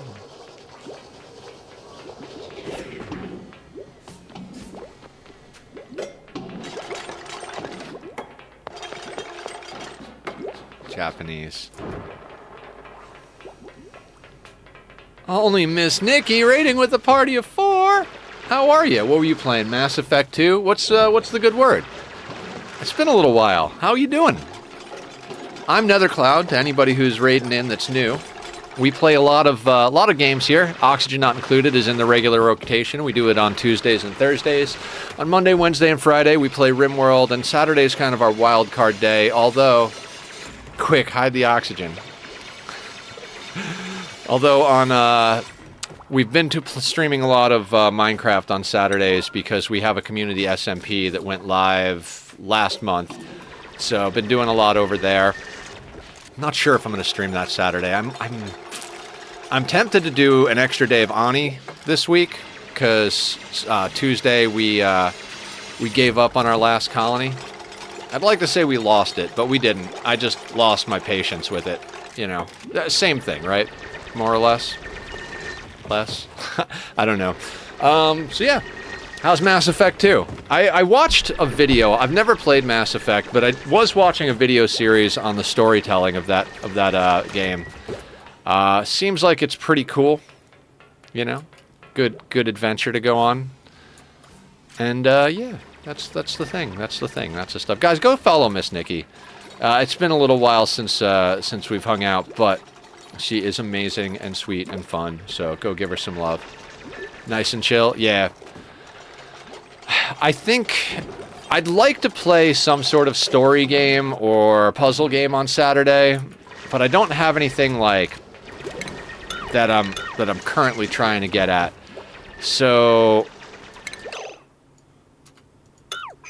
I'm not sure what we're gonna do. We might do extra Ani. We might do Minecraft. We've been doing Minecraft on Saturdays, and I don't want to sound like I'm a sellout, but it is not as well received. Oh, Squiddy, you're awesome. Thanks for doing that for Nikki. Minecraft has not had the viewership as much viewership as Ani and RimWorld. Ani and RimWorld have become the main staples of the channel, and it's not that I want to play the game just because it does better, but I love Ani, RimWorld, and Minecraft, so if the choice is between playing a game that everybody loves watching and I love playing, and playing a game that I love playing but nobody likes watching, I'm gonna opt for the first choice. But that being said, we do have a lot of community members here who play Minecraft, so depending on my feeling, a thing about Ani and RimWorld, they tend to be more stressful even on the cozy playthroughs. I have not tried Kenshi. I've seen people play Kenshi. Tom loves Kenshi. I'll start digging cracks as well here. Yeah, let's put down a few ladders, dig a few cracks, get ourselves some found food. I love that game. Top 3 favorites of all time. You know, so quick story time, and by quick I mean the whole rest of stream is a story time because that's what I do. I run my mouth constantly while playing video games. Can we please get that toilet sorted? I did not think I would like RimWorld for a long time. Legitimately had like an entire multiple groups of friends just be like, you should play RimWorld, you're gonna love RimWorld, you should play RimWorld, you're gonna love RimWorld. And I'd look at it and be like, I don't get it. This doesn't look fun. Like, what the fuck is this nonsense? Like, why would you play this game? It's lo-fi graphics. There's nothing really interesting going on. Like, I don't get it. And then one day, I watched Ambiguous Amphibian Sea Ice playthrough because I was looking for new content, and I'd watched most of the content I had wanted to watch, and I was like, oh, I understand now. Like, I get it. I get what they say when they're talking about the good stories and all that. And so that got me into RimWorld, and Oxygen Not Included was very similar. I had actually ignored Ani on my Steam queue. You know, the ones you click and it shows you a bunch of games that it thinks you'll like, but it's really just a bunch of random garbage. So I completely ignored it. I was like, this doesn't look like it's going to be a good game. Well, I was looking for RimWorld content one day, and I couldn't find any because I had watched... Well, not that I couldn't find any. It's just I had watched everything that I had wanted to watch on it by the creators that I knew. You know, AA and Francis John and stuff. And I was like, you know what? I love Francis John stuff. I'm just looking for something for background. I'll put on his Oxygen Not Included stuff. Not because I want to watch Oxygen Not Included, but because I like to hear the man's voice and the way he thinks. Well, turns out, after hundreds of hours of watching Oxygen Not Included, the game went on sale, and I'd been talking about it, so Johnny Tucson and Taco were like, are you going to get it? We're going to get it. It's on sale. Sale ends tomorrow. I was like, fuck, I might as well buy it. I don't think I'm going to play it. I still don't think I'm going to play it. But if it's on sale, how do you say no to on sale, right? So I bought it, wound up playing it, wound up loving it, wound up streaming it. Moral of the story, of this long, twisting ADHD story, I no longer trust myself to look at a game and say, I want that game or I don't want that game. Because what I've realized is that my taste changes over time, and I don't always know what a good game looks like. I saw a post on Reddit a while back by a person who also loves Nisbet with an awesome video clip. Did I show that already? I don't know. Maybe. Maybe not. Put it up in Ani. Or memes. Yeah, like, you know we don't do links in the chat on the channel, but on the Discord, very much welcome. Again, we lock top doors and we open bottom doors. I love a game thinking I won't like it and ending up getting... Yeah, I mean, RimWorld and Ani, that hit me, both of them. Like, what are we up to on Ani? 1,760 hours logged playing Oxygen Not Included. For a game that I thought I was going to hate off the bat, that's pretty goddamn good, I gotta say. Have we gotten any more skill points? No, not quite. We're not quite there yet. We're moving slow because I like to move slow early game. Your researcher's always going to get skill points faster because science dictates skill. Skill growth. We've got algae in there. Okay, we don't have anything currently swept, so we're just going to empty that and then redo it. Anything we sweep will go in there. What order do I want them to do things? Oh shit, we can't do that. God damn it. I'm screwing up the research, guys. You should never not have research going early game, and this needs advanced, and we're not there yet. So, I'm fucking up over here. Let's...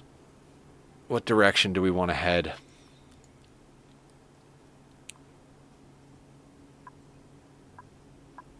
We could go plumbed toilets, but I don't like to get them until we go water sieve, so we could go water sieve first. We need the water sieve and the carbon skimmer to get good air, so I'm gonna say we head in this direction. We'll pretend I did that on purpose, just to have the extra hands kicking about. It was Graveyard Keeper for you? I think I had a friend that played that, actually.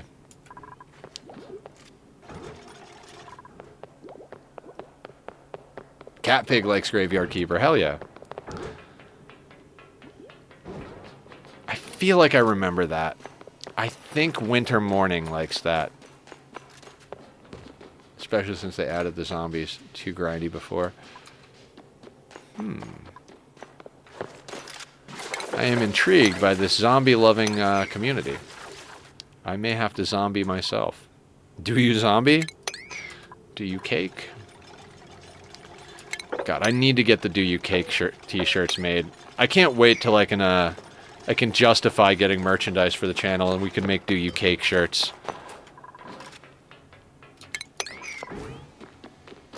Still pretty grindy, but before that it was extreme. Graveyard zombies work for you. Oh, okay. So like employees that you pay in brains?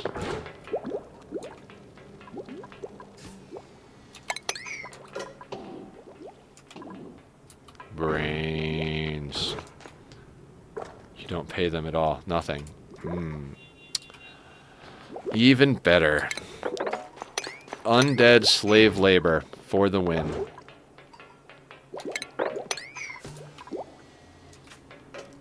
You just zombify a corpse and it works forever. No food, no water, no bed, nothing. Do I have corporation for them to apply to? Actually, it took me a couple tries and being frustrated in the span of a few weeks trying to play Kenshi on-off until I finally decided to commit to it and fell for the game. Got heavily addicted once I got to know the game more. You know what? Am I following Kenshi or like, is it on my wish list? Let me see. It's one of those things where like, $11.99. I'm gonna at least follow it. That way I look at it, and eventually maybe it'll wind up on my wish list, and some kind soul will purchase it for me, or I'll break down and buy it. Fennec! How you doing? What's going on? How are you? Fennec, have you been on the new SMP yet? It is crazy. We're using modded terrain generation. Yes, go get dinner, Miss Nikki. You gotta take care of you and the family, whoever that may be. I don't remember if you've got a whole big family, but I have a cat, and I have to take care of him. So family is family. Time, food is food. Food is delicious. I eat healthy, guys. I never thought I'd see the day where I ate healthy, but I started eating healthy, and I actually enjoy it. Digging the cracks, digging the cracks. Oh, cancel all. Let's cancel you.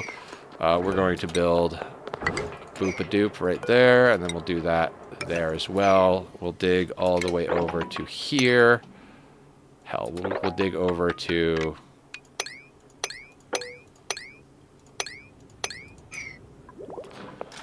This winds up being what I do. I'm digging out things that lead us to free food, just so that we can dig out the map while simultaneously getting food.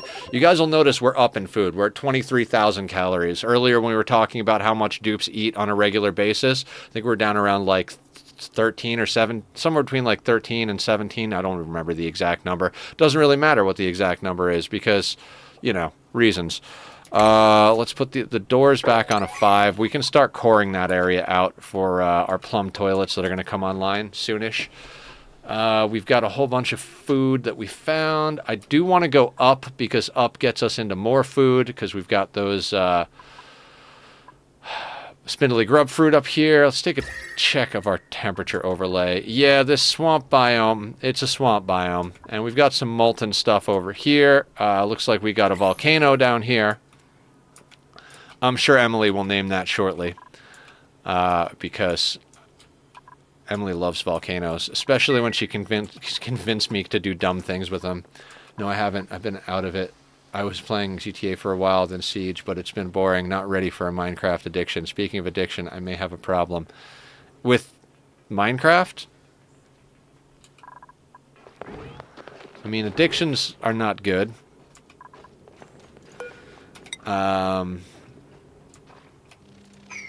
Okay, so we went down, right? Right, and this brings us right into this guy. No, drug addict. Oh, that is a tough one. I mean, you don't need to talk about it here, but if it helps to talk about it, I know this is going to sound crazy, but I spent probably more time doing smoking weed every day, all day, than some of you have been alive. So I do know a fair bit about not being able to kick a substance. I know weed is not technically physically addictive, but I could not stop for the longest time. That's an invitation, let me think.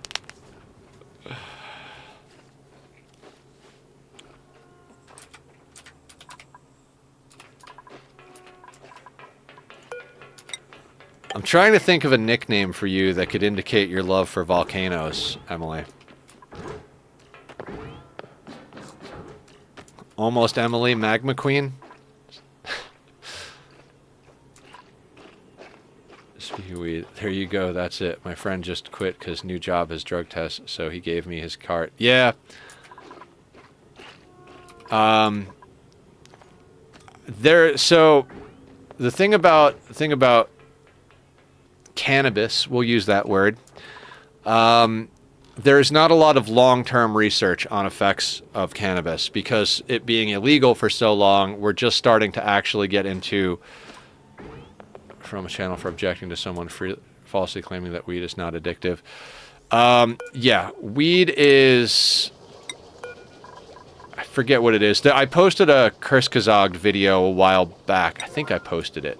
If not, Kurskazog did a video on it.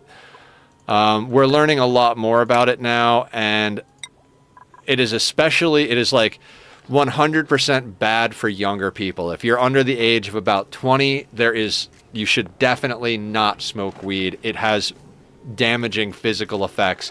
After that, it's more like alcohol in that once in a while use is usually okay for most people. But I think it's 1 in 3 or 1 in 4 will find that they have a problem with it, either addiction or bad reaction, like with negative impact, like depression and stuff like that.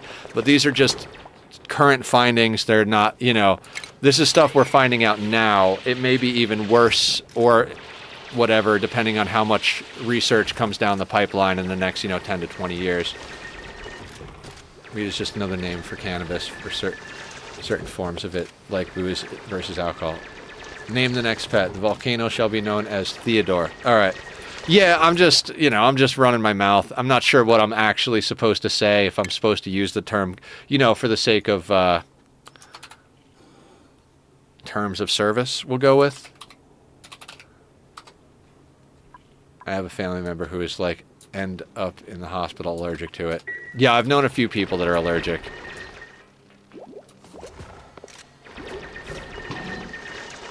CBD is cannabis, which under Indiana law is not weed. Only THC is, and we have a low THC policy. Yeah.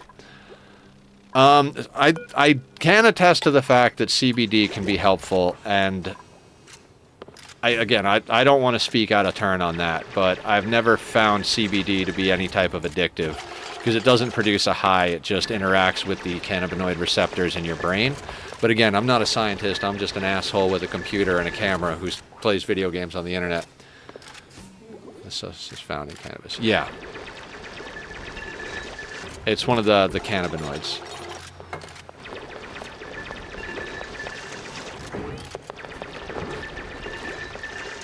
Yeah, it's not as easy to stop smoking as some people think. For me particularly, I've read something wrong, my bad. Psychoactive stuff. Yeah.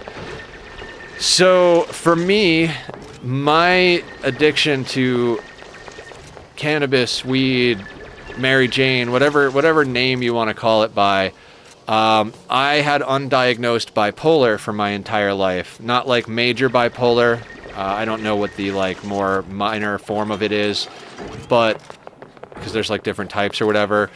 But weed is a mood stabilizer, so a lot of people who have bipolar naturally gravitate towards smoking it because it can help manage the bipolar.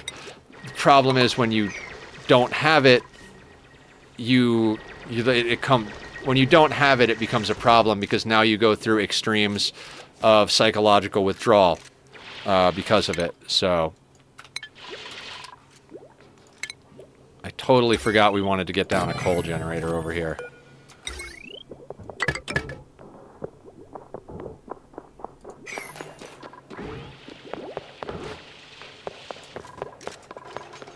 Also very badly worded laws. Yeah. So for me, once I got on my bipolar meds, I actually started to naturally smoke less and less and less. It got down to the point where I really wasn't smoking very much at all. Then I had a roommate move in who's very big into smoking a lot. And I would smoke every once in a while with him. Every once in a while started to grow into a regular basis. Then I would dial it back. Then it would come back. And the last time I smoked weed is when I went on an absolute weed binge because of a breakup, which was a few months ago now, a couple months, 2-3 months ago. When I stopped and I had to go through the come down of not having it, I was like, I don't ever want to do this again, and I haven't smoked since. I don't need it anymore, especially when I stay on my medication routine. But there are definitely times I'm like, I kind of want to smoke, but it's the same way I kind of want to eat junk food. I stopped eating junk food 3-ish months ago, really committed to it right around the time of the breakup. I don't want to give the breakup too much credit for me becoming a better person as far as those things are concerned, because I was headed in that direction anyway. But I don't eat junk food, and the last time I tried to eat a cheeseburger and fries, I was like, that was 100% not worth the calories. So I think everything in moderation, and eventually you start to get to the point where you're like, your body adjusts and your habits adjust. I was referring to the scientific classifications. There probably are laws that say it's only cannabis if it has above a certain percentage of THC. A lot of people with undiagnosed depression and anxiety usually end up self-medicating with alcohol, since booze can also work for that. But weed, whatever you call it, is slightly addictive, and as another said, it does have harmful effects, especially among the very young. Yes, it can affect, I think it has negative effects on development more so than anything, which is why you don't want to do it when your brain is still young and developing.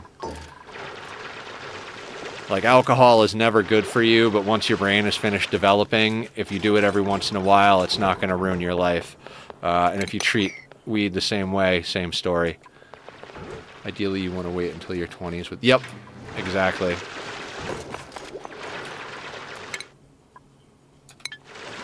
Alright, so we do have advanced research going. Do we have any more skill points? Not just yet.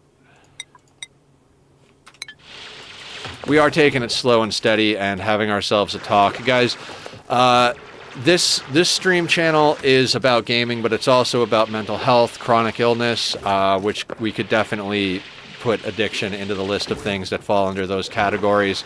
For me, I like helping people, and if I get to do the things I love and help people, especially like help people through things that I went through that I never had help with, that feels really good. So, but I've also had 2 friends having to go into psychiatric hospital over weed. Yeah, it can happen. All right, piloting. Ugh, you all suck.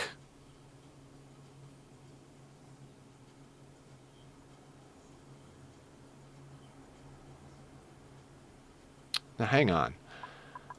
Do we see any other shine bugs on the map? I don't see any other shine bugs. So, what we're going to do... I'm just going to set these doors to auto. Actually, I'm just going to... Not because it's an emergency, but just because I want it done now. We're going to set those on an emergency. We're going to close those doors and we'll print the shine bug. It'll be trapped in this area. And then when we can move it, we'll be able to move it where we need it. Legalized CBD, state law example of CBD cannabinoid products from that state. Criminal definition of marijuana, making them legal to possess and sell it in accordance with that. Yeah, I guess that makes sense, right? Is that the wording has to reflect it. So if there's laws saying that cannabis or weed is completely illegal and you can't repeal that law or amend it, then you would have to add another law which changes the definition thereof so that you can have the thing that's not as harmful. Does not count as cannabis for purposes of criminal law. Yeah. I think that all comes down to like legal mumbo jumbo and all that. Cannabis in every other sense of the word. Yeah. Humans are weird creatures.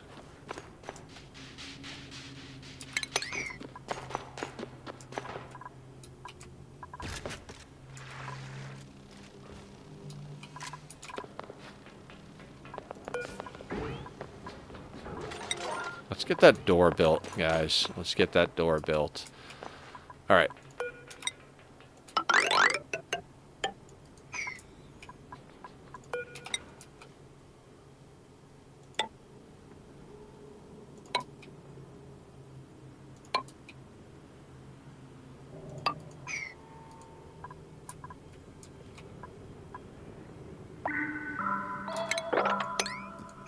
Low THC, the state has passed a low THC law for the use of cannabis extracts that are high in CBD and low in THC. And this is where physician has recommended such treatment to a patient with state qualifying condition. And they actually use a different word for it. Industrial hemp, German industrial yeah, industrial hemp, and that gets that even gets confused in laws. We have similar type of legislation out here in LA.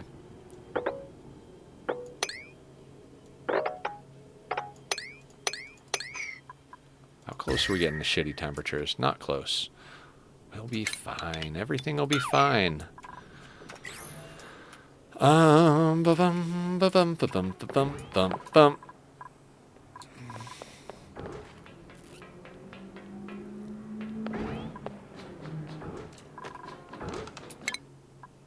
Okay, I kind of want to go into smart batteries instead now. Not instead, but we'll go into smart batteries before we go in there, because we will eventually hook this into our main system, I think.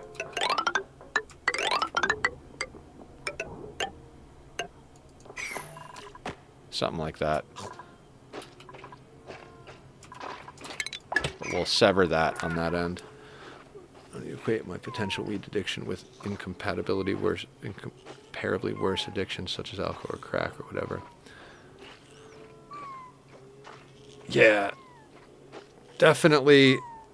God, like I haven't smoked weed for a week or two now, and whilst I'd like a joint, I'm also not going to go robbing people to get some. True.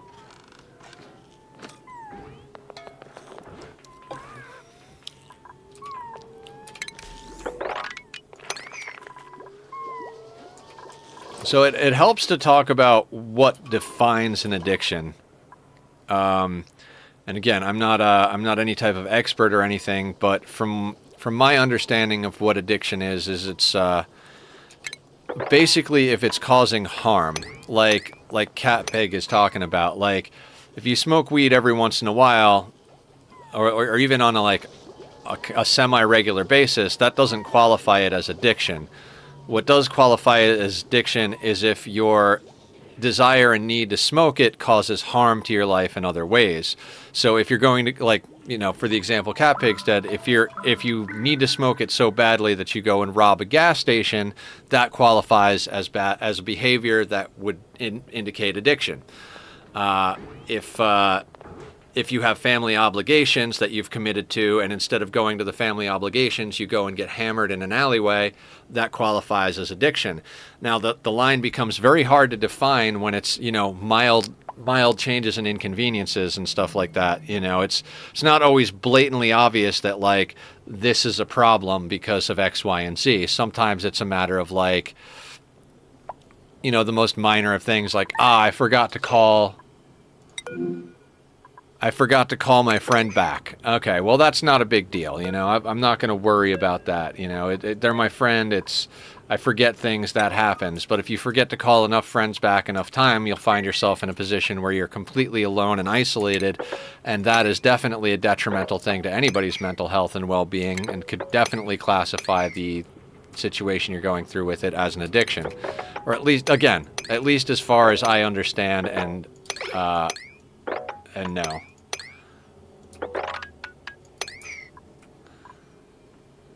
Most part is I don't have a problem with the fact that I have weed. I don't feel like I need to, more just want to. Well, that's the sleeper about addiction, is you never feel like you need to. You know, there's that old I can quit whenever I want, you know? And most people, weed is less harmful than tobacco or alcohol. Yeah.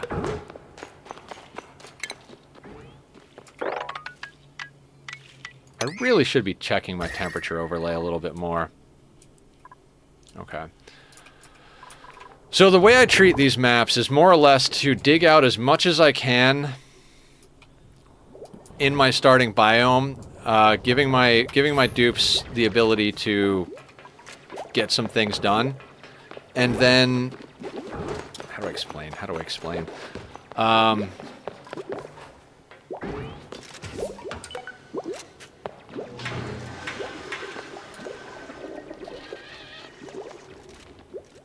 am I talking about? Dig out the starting biome, Jesus. Lack of sleep should be an addiction. Or sleep should be an addiction, because lack of sleep is killing me right now. We're going to dig out a good amount of our starting biome with the intention of walling out the heat, although I'm not as concerned with that as I used to be. Also, it's nice to be on a map with gold amalgam. You don't need to go as far as robbing stores. It's optional to your life, and if you need it so bad it makes your struggle financially, it's bad. Yeah, there have definitely been times where I was like, well, I should spend this money on X, Y, and Z, but I really want to smoke weed, so I'll buy a little bit of weed, and then I'll pay that off later or something like that. I'm more worried about it becoming a problem. I drink on occasion, have been since I was like 14 to 15, but I've had alcohol since I was like 7 sips here and there. Yeah, I grew up in a very rural, rednecky type of place, you know, starting at a young age. Definitely seen, like, you know, 10, 12-year-old kids hanging out right next to the keg drinking beer at the family events. Which is not good in, you know, I think most people can agree that that's not a good situation, but it was the style at the time. What do we got? Arisia Gaming rating in with a party of 27. Thank you for coming in, Arisia. We're starting a new colony today, as you might have seen. Leofar, what's going on? How are you? Yeah, you know, you were there on Tuesday, Leofar. You saw the issues with the last colony. So we're noodling around with a new one. Volcanea has been my favorite planetoid for quite a long time, and I haven't played on a Volcanea map in a while. So we got a volcanic activity. And guys, go check out Arisia. Arisia is awesome. What were you playing today? I wasn't paying attention to the thingy. So you were playing games? No idea. But I saw you online when I was getting ready to go stream. You were playing Ani today as well. Leofar, we might want to build that petroleum boiler you came up with the other day in this playthrough, just for funs and testing. We already have a volcano right here, so this guy is freaking awesome. Thank you, Squiddy. Teens, but they was fairly 17 with alcoholics. Yeah, you guys came into like I guess a fairly serious conversation. We're talking a little bit about addiction and you know, the differences between things like alcohol and cannabis and et cetera, et cetera. We're trying to help out our community members here who are going through some stuff. You figuring around with a volcano inspired me. What did I do? Are we talking about the thing? I mean, if you're living in America, so alcohol is 16. Oh, yeah. Ooh, telescope. We love telescopes. Dismiss. Tuesday stuff. Okay, yeah. I mean, if you've got access to a molten core, which I'm sure we do on this planet, heat spiking a molten core for a petroleum boiler is a great idea. But if you've got a volcano at your disposal, like we have Theodore here, named by Emily. Theodore is regular volcano. I think it's a regular volcano. It's not even a minor volcano. What did we come up with? Are we into plumbed toilets? I don't even know. I don't even know what we were researching. What were we researching?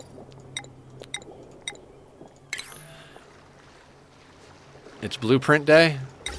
What are we blueprinting? It's dig out the starting biome and try not to have to cook food for our dupes day. We'll go to a 2 for a second here.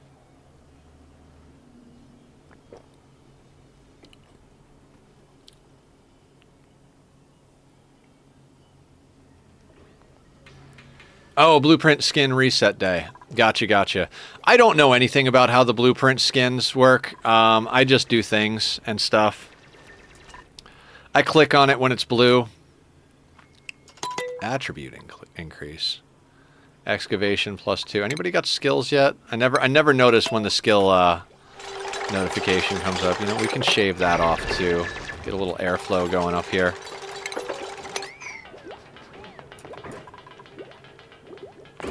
We're going with a slightly wider ladder system this time around. I usually only go 3 wide between the ladders and my doors, but we're giving an extra 2, so we get a 5 wide.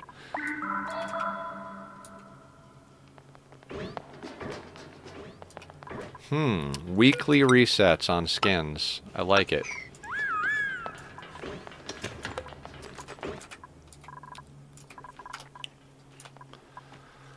Oh, so overarching plan here. We are going into currently smart batteries, which is then going to require us to go into automation wires.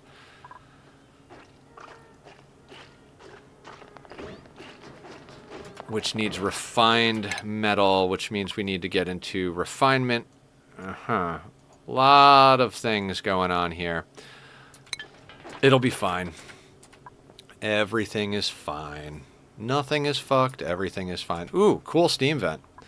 Cool steam vent. Natural gas geyser. Volcano. Doing good. And then we've got 2 here. Like I said, I did kind of noodle around with this off camera. It's how I found the seed. I was playing with it when we didn't have internet.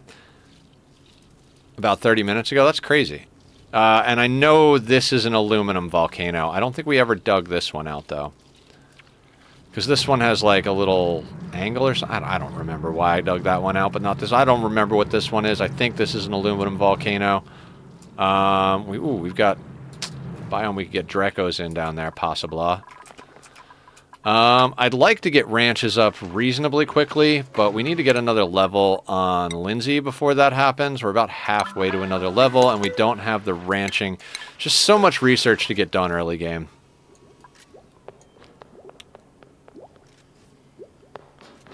Leofar, I was just... I live out in California, where the world was on fire for quite a while, and while it was, I spent like almost 2 days without internet. So I noodled around with an off-camera RimWorld playthrough, and I noodled around with an off-camera Ani playthrough, and this is the seed I played there. I rolled Volcanea. It has metal-rich and volcanic activity on the first planet. Second planet is volcanic activity. Third planet is metal-rich. So we've got a lot of metal and a lot of volcano going on. I got down far enough to see this volcano and that this was an aluminum volcano. And that was enough for me to be like, this is a good seed. How's the situation there? I think it's pretty good. Meteor showers. All right, that's not my problem right now. I live in a spot where we're really not... I'm not going to say we're not in danger. You know, if the winds blow hard enough in the right direction, it's possible that the fire could wind up coming this way. But more or less, we're deep enough in the concrete jungle that it's real hard for fire to spread all the way to where I live. It'd have to cross a lot of pavement to do that, which is not impossible, but just kind of every year this state catches fire, and every year everybody messages me and like, "Are you okay?" And I'm like, "Yep, perfectly fine. I can see it far off in the horizon and I can smell it, but it's not affecting us." So. All right, let's go into automation wires next so that we could get that, I mean, we got a rock crusher next. What do we need to go into next here? Everything is so dependent on each other. If we go into the rock crusher next, we still need to get the automation wire. There's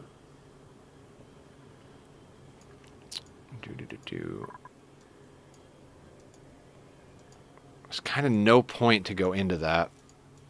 I mean, there is. Okay, we'll go into the automation wire, then we'll go into the rock crusher, then we'll get back into going into the water sieve and the plumbed toilets and the carbon skimmer. That's roughly order of operations for this colony, while continuing to dig out our starting biome.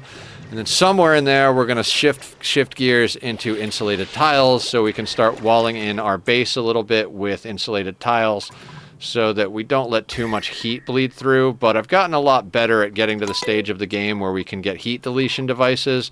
And we've got a cold biome over here, so we could probably make use of that at some point or another. Seems to be a cold biome over here as well.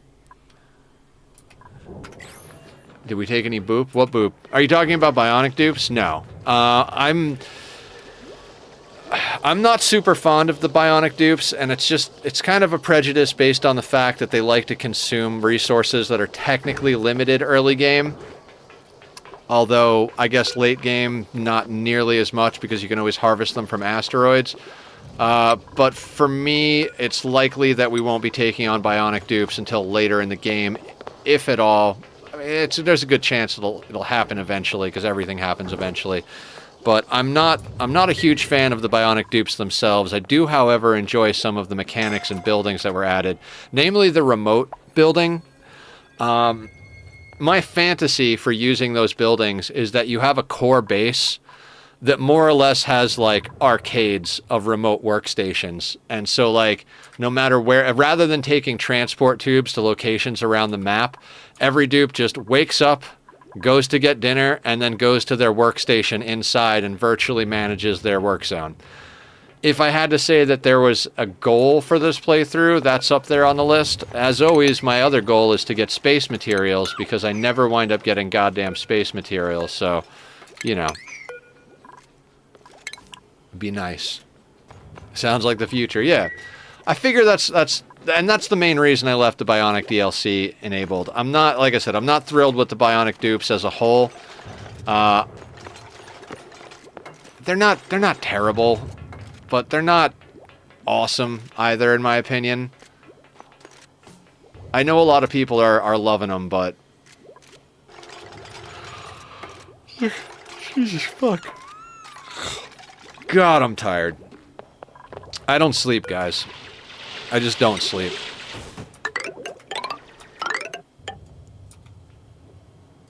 Take you all the way over there. We're going to want to dig out this upper area, so I'm going to put a ladder there for the sake of digging that stuff out, so we don't have to deal with it later.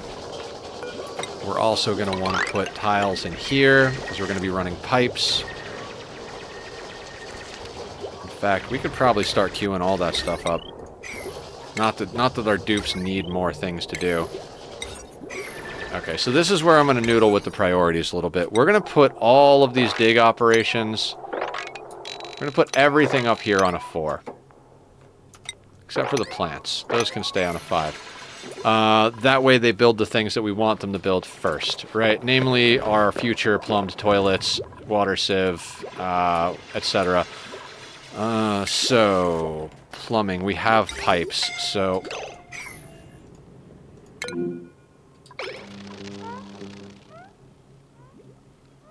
Okay. Fair enough. Fair enough, game. Don't do that, Lindsay. That was scary. That was terrifying. Okay. Idiots aside. Okay, remembering. So, we're looking at... Let's go there, like that. Yes. And then every other one can go up.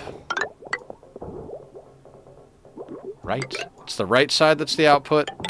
I'm not crazy, right? It's the right side.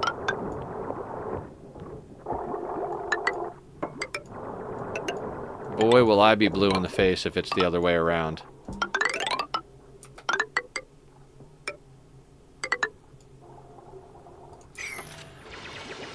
Okay, and now we want to do some sort of overflow system in theory, right?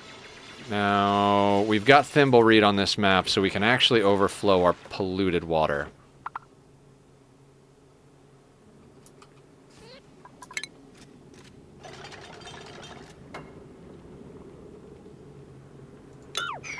So instead of putting that there, we're going to grab a bridge. That bridge is going to jump over there. Liquid pipe, that will go to the input. The output will then come down to here. That will get canceled. For the sake of priority, we're going to put in another bridge, which will go like that.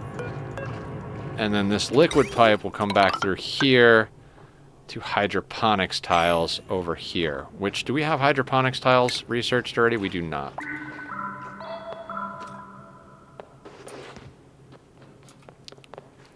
Yeah, Leofar, it's been a little while since I've been on a map that we have Thimbleweed, so I've gotten used to overflowing the clean water into bristle blossoms.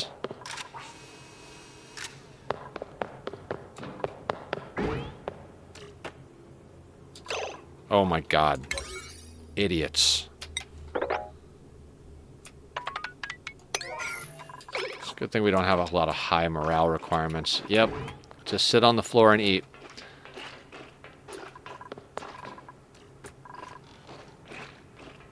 Like, why is that unreachable? Because there's no floor. That's a good reason. How did they... So they came in here, rather than digging this tile out, then that tile, and being like, oh, we need to build these tiles. They came in here, dug this tile out, then dug that tile out, then that one, and stood here like, oh, we can't get over the gap. Amazing. Absolutely phenomenal.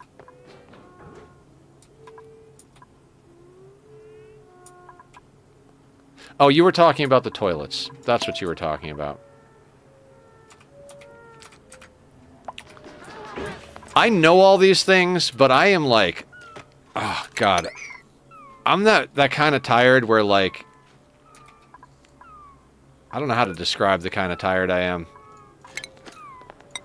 What I can say is emotions are exhausting. I'll put it that way. Emotions are exhausting.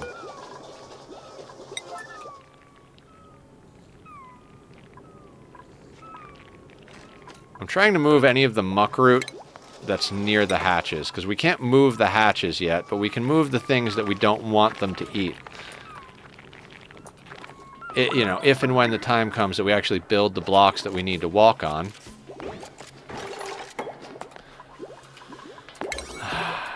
Okay.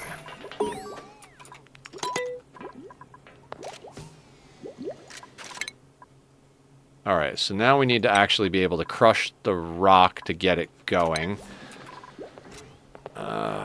Rock crusher is... We could throw a temporary one down here, in theory.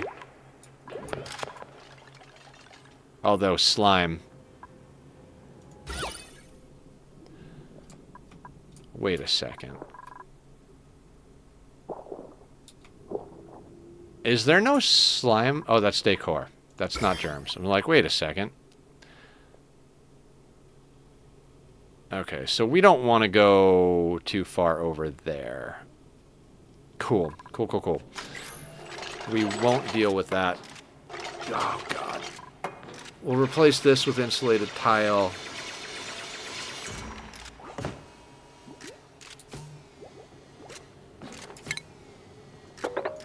Wave of the future.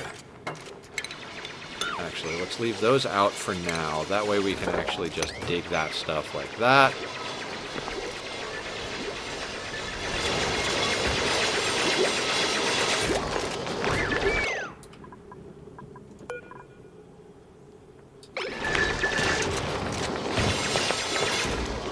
Good job. I was like, I swear to God, if he jumps over to this side, I'm just going to let him die.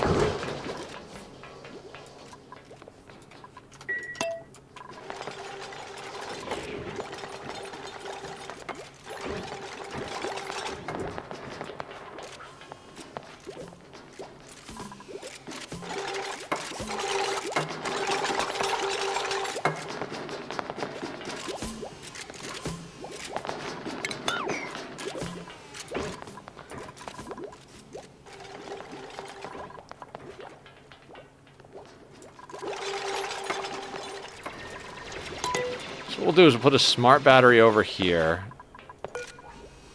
In order to get that smart battery, we'll jam a rock crusher down somewhere over here. I can't remember what tile the input for the power is. We're going to assume it's either there or one over. God, there's so many little things you can memorize and micromanage in this.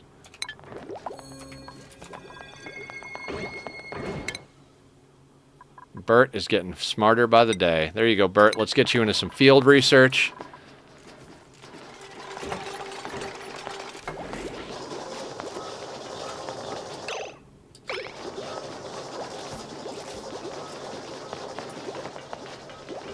Come on, guys. Just build the tile.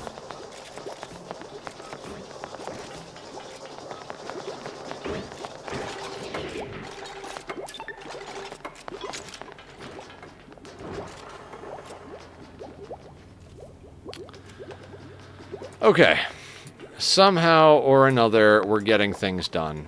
Is all of the edibles on there? All the edibles are on there. Lindsay is hauling because she doesn't have anything better to do. We don't care if this turns on constantly because we would like to get that carbon dioxide sorted out. It's more the reason we're doing this than anything, is to make sure we've got at least 2 tiles of CO2 in there. Not that the muckroot cares, but they will start putting in the meal lice and such, so there is that. As soon as we finish researching the rock crusher, which is any minute now, we'll slap one of those down, crush up enough copper to build ourselves a couple of pieces of, like a battery and a couple of pieces of wire, and we'll get that linked into the system. Then we won't have to worry as much. It will create a bunch of CO2, but then after we get that stuff up and running, we're going to start focusing on getting our water sieve, plumb toilets, and carbon skimmer, so we can skim that carbon. Agriculture, no, I'm not going to take an unconstructive. Iron gut, plant murderer, no. Medicine and construction, I don't like any of these dupes. I'm very picky about my dupes. especially early game. I don't want any dead weight. I don't want people like, or I don't want dupes like whatever. I don't even know what I'm talking about. Somebody get me some rocket fuel for my brain. Okay, so we have the rock crusher, we have the automation wire, we have the smart battery. So we are shifting gears back to water sieve, plum toilet, and carbon skimmer, right?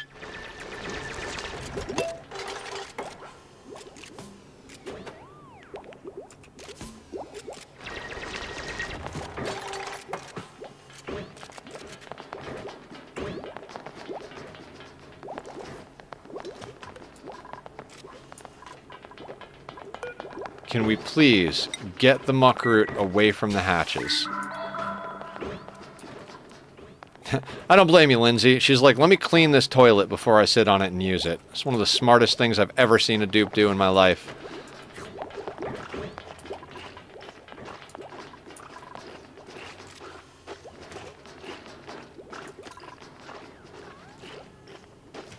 Did you seriously just eat, like, a mouthful of mealwood and then like, you know, now that I've chomped down on a single bug, let me go and get a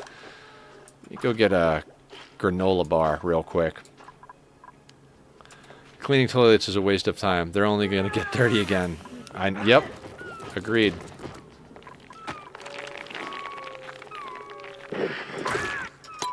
So I was watching Francis John's current playthrough, and he was talking about the hatches that he had, like, roaming about, and all the coal that was sitting there, because hatches will eat meat to produce coal. So if you put a whole bunch of hatches, let's say on a single tile, and you've got like 20 hatches there, every time one cycles and dies, the other hatches will eat the meat that drops and then poop out coal. So it's an infinite source of coal. It's slow, but you basically, like, for free, you get coal, because it dies, it lays an egg, it dies. Cannibalism. Yeah, hatch cannibalism for the win. I love all the interesting little loops. You know what? We gotta actually build the rock crusher nether. Was I right? I was right. Imagine that. We should probably do that. Oh, wait. Yeah, let's not uproot the natural food, because I'm a natural food slut. Let's just move that over by one. Can't move it over. Why can't I move it over? Because there's a plant there. So let's uproot that, because we're not going to get light up. Actually, you know what? Do I want to uproot it? Do I care? Aw, Nibbler. What a great character. I sound like a primitive version of Nibbler. Instead of crapping out dark matter, it's coal. Yep. Yeah, I bet you Nibbler evolved from hatches. Do I want to just... You know what?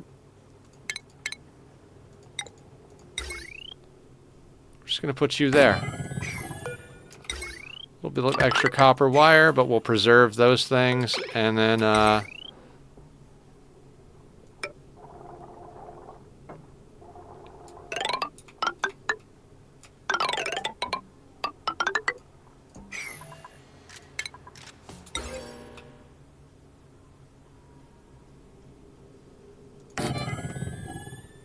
and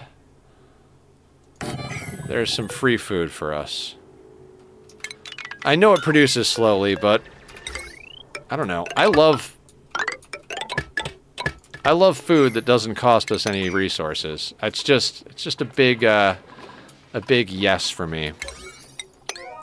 Let's get that stuff built first. Actually, let's put that at a priority of 7, and then we'll put this stuff as a priority of 6. So I want that section dug out and dealt with next.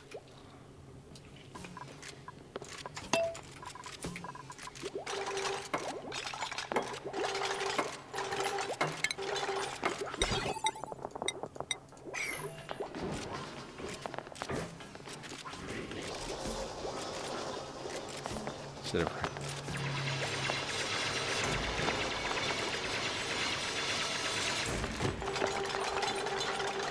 29,355 calories.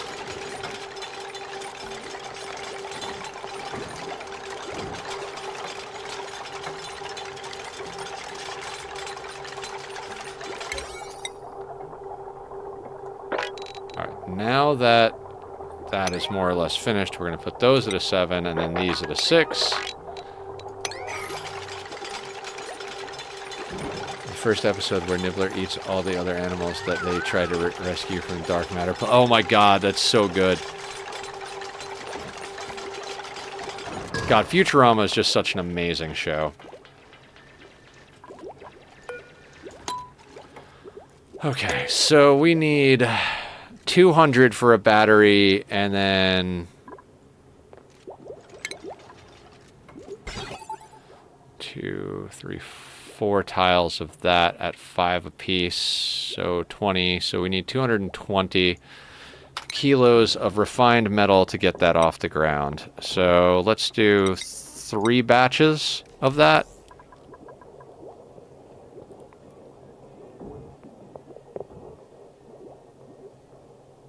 Now, the problem is nobody is going to do this.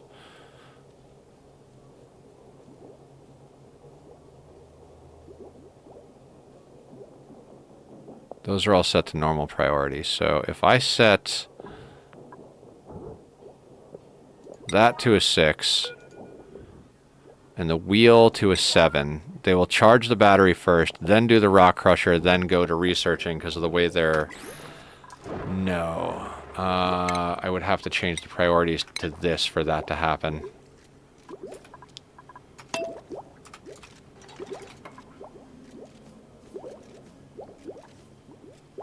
Right. Alright. Yep, there we go. Wait, where are you going? Where are you going? Okay, okay, there you go.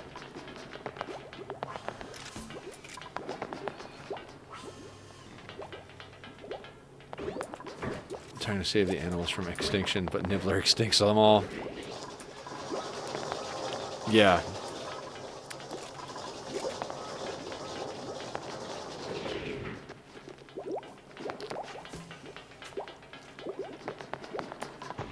I'm not kidding, guys. I'm not like tired, like go to sleep tired. I'm tired like I was crying tired. Because I was, but dear God, like I said, I don't understand why emotions are so goddamn exhausting.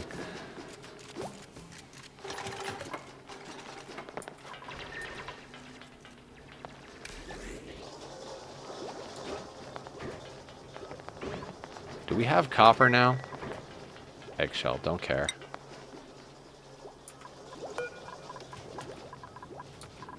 Oh, you're going to the bathroom, that's why. Well, if you've been crying, that explains why you feel like you've been crying. Yeah. No, it's just, I just get so, like, emotionally exhausted sometimes.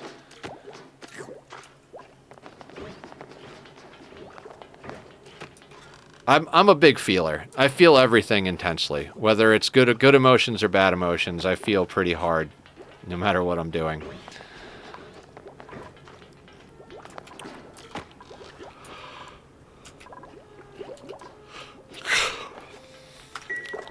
And I don't sleep much.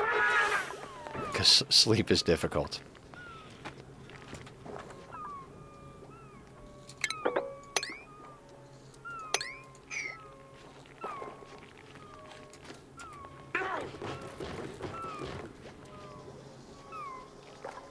I cannot wait till we get ranching.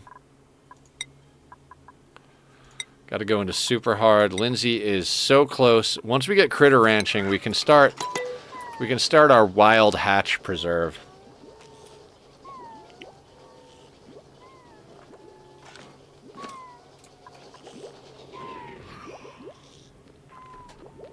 Dear fucking God, am I... Oh, I hate that.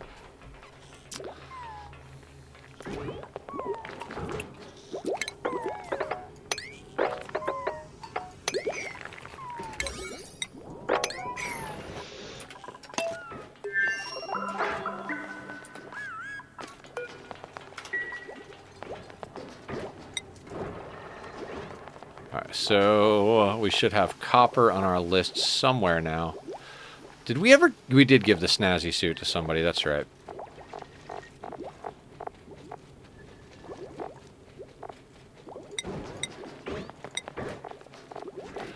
Oh, I think I did that wrong. So it should have been 6 batches, because it's 50 apiece. Could probably get away with 5, though. We'll go with 6. We might want to do a little something something. I know we lose mass by doing this, but...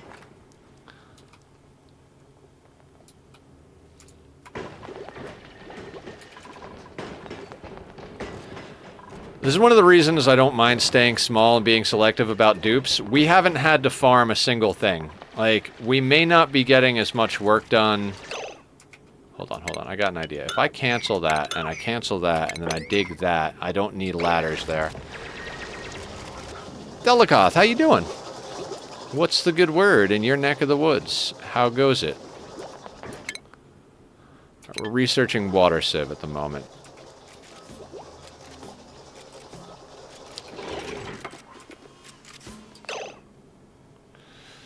And if we're going to overflow into Thimblereed, we have to get to Thimblereed. Right? Just another day in Dupeville. I can absolutely relate. Okay.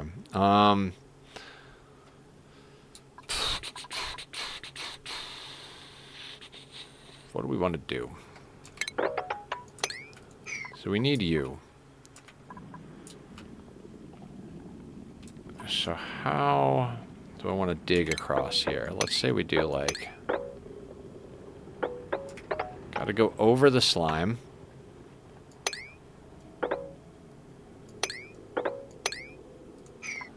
Liquid lock. Ish.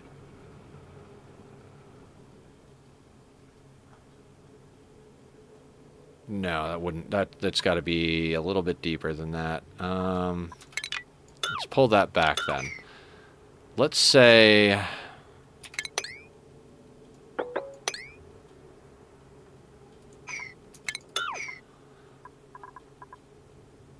that.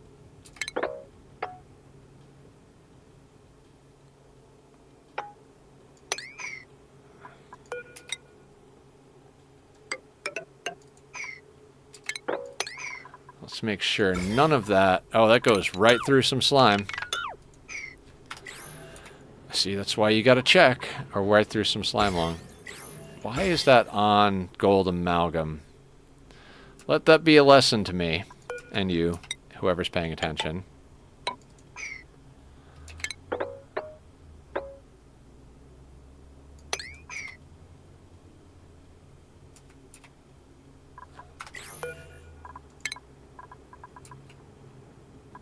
And now let's cancel that.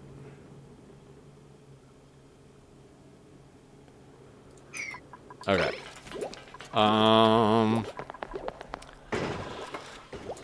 Just another day in Dupeville.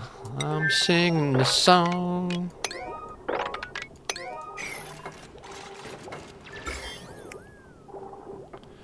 It's been a little while since I've had to deal with a slime biome. I gotta say, I'm actually pretty excited for the fact that we have gold amalgam on this map. I don't have to rush to steal as hard. Damn it, Lindsay.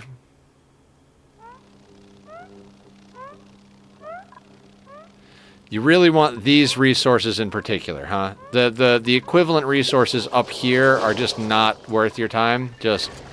Oh my God.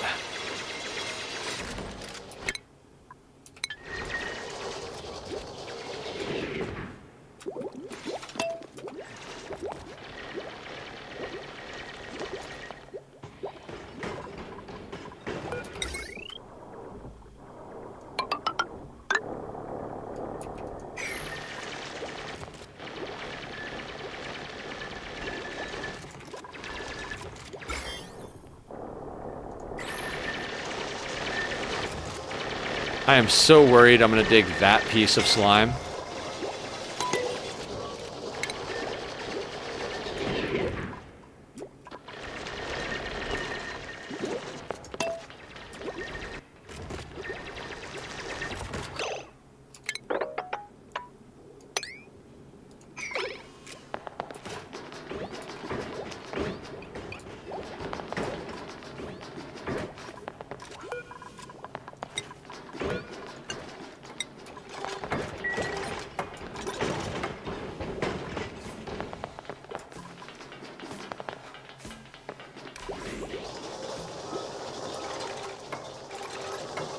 copper, 150 kgs. And if I remember correctly, powering the generator counts as life support. So if we uptick the priority on there, Lindsay should sort it out.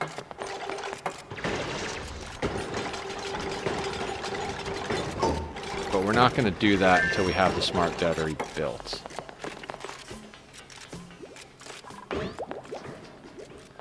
Screw you, shine bugs. I'll just build my own light. Actually, I'm going to snip that though, because I don't need the food that badly to eat up power from dupes running on a wheel.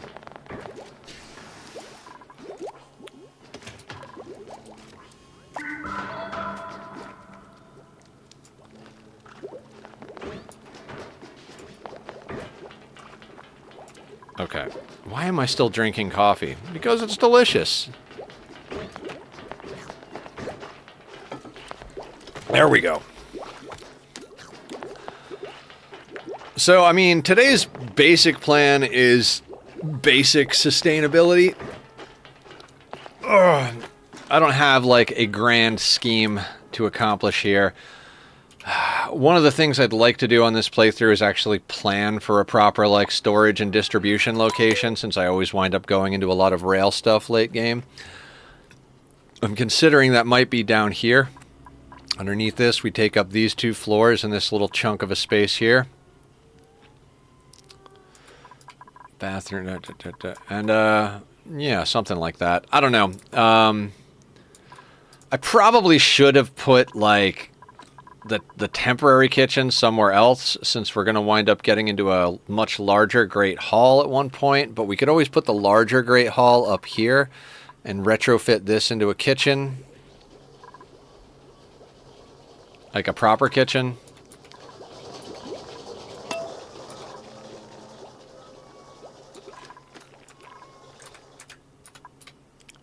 Do do do do do do do do do do do do.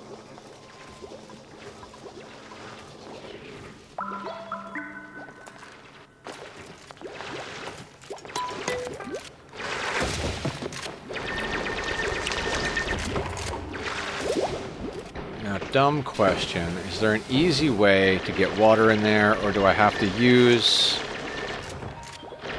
Whoever you are, I'm not answering. In Ani, there's no resource loss from deconstructing things, right? As in... Yeah, exactly. The only way you lose resources is if something breaks and you have to repair it, then they bring resources. So if you have something that breaks... You're almost better off turning off auto repair on most things, and then if you notice something breaks, you deconstruct it, get everything back, and then rebuild it. But yeah, you always get all your resources back. It's more a matter of duplicate labor, time, and stuff like that that becomes the issue, more than anything.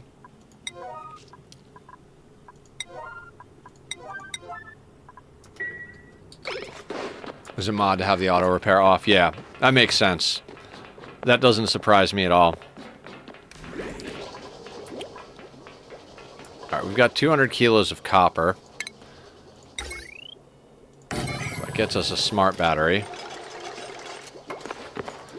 Like this power here, we're running this here because we want to try and get more CO2 in here. This thing produces a lot of CO2. Once this is nicely full of CO2, we'll actually probably deconstruct this whole setup and move it down and put it next to a carbon skimmer. Damaged things gets you all resources back in spite of repairing requiring resources. Yeah. But, I mean, it's one of those things, like Aya was saying, it's emergent game mechanics at this point because devs know about it.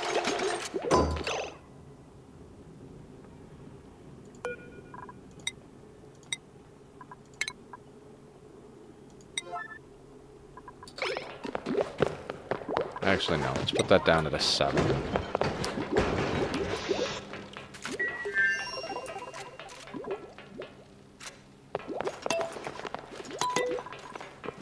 We probably have... No, we don't have skills yet. We're getting there. God, we're going to wind up with ranching before I have the ranching research done, because I've been focusing on other stuff, but I think I'm okay with that.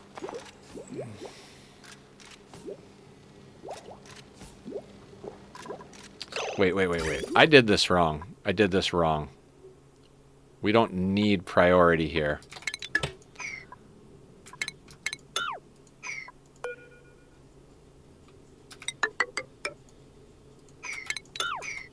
I'm going to leave that there anyway. I might end up using that for a different thing entirely. I don't like to set up 2 different water sieves. It's like a pet peeve of mine that you need to set up a second one for the carbon skimmer. So a lot of times what I do is I do a setup like this, and then the overflow from the toilets goes into the carbon skimmer, because there's usually enough overflow once you've got a little bit in the pipes that deals with it. And then I bring the carbon skimmer back up and bridge it onto the return here. Carbon skimmer is water neutral, toilets are water positive. We overflow the extra polluted water into some thimble reed, which is why we're doing this whole thing down here, so we can get at that bad boy. Normally, I'm not overly worried about making liquid locks super durable. Like, I'll put a little bit of liquid here, a little bit of liquid here, vacuum in the middle type of thing. But we're gonna make sure this one gets nicely full, because I do not want anything slime lung related to have any type of remote chance of getting into our base. We want to get thimble reed going as soon as possible, because we want to get into Atmo suits sooner rather than later in this playthrough.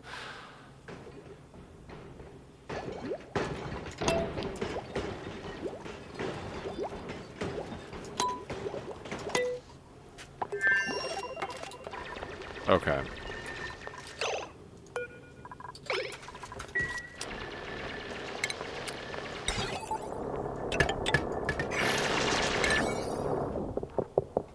As far as building goes, I want that done immediately.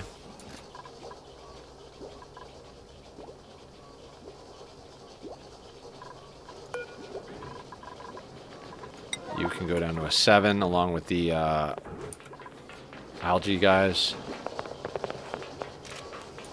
Lindsay, why are you on the wheel? I know I changed the priority, but...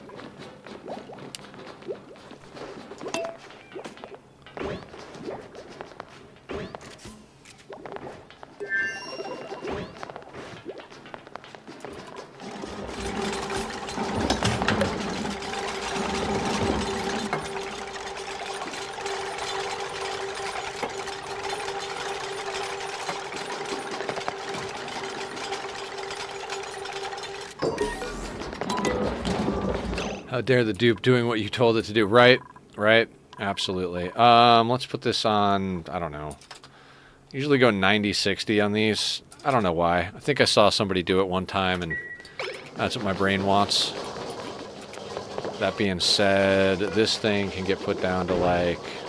Put that back down to a 5, but I think we're going to disable this building. We no longer need that building on now that we have a coal generator. Because we're going to link that in right there. Now our main system has power. And then priority-wise, we can put you back to where you were.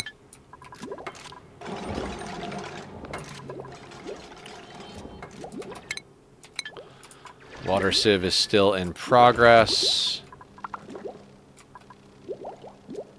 Where is Lindsay? Why are you down there?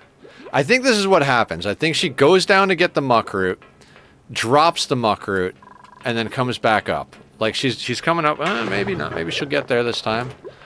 Don't know why that muck root is better than the muck root in here. Is there muck root in here? Yeah. Yep. 30 kilos of muck root in the box. Oh, she was going to move it. Whoa, whoa, whoa, whoa. Thimble reed right there. Okay, so we need to go into hydroponics real soon. There is so much research to do early game. I feel like there's just like a core amount of research that like you need to do that. And then beyond that, it gets to a point where it's like, well, do we really need this?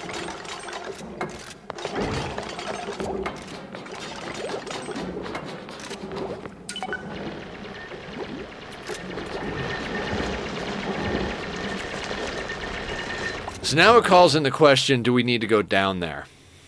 I kind of want to get the other thimble reed, because 2 is better than 1. And that'll give us access to gold amalgam, so I think we do that. Blueprint. Nyctophobic flatulent rancher. No thank you. Agriculture, strength, undigging Luddite. Nope.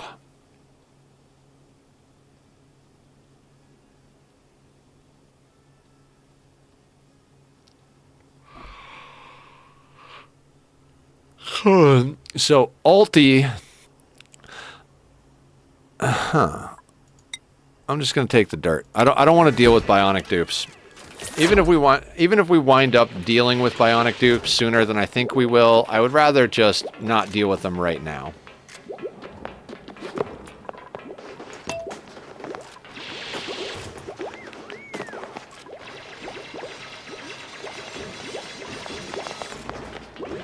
Okay, it is not getting down there, so we're going to have to dig that tile and then replace it.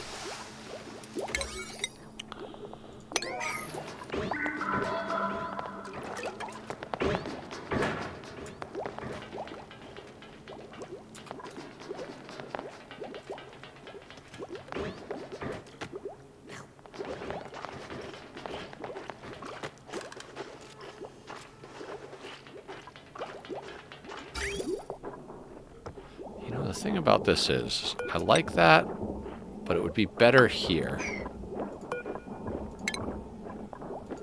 Shorter run.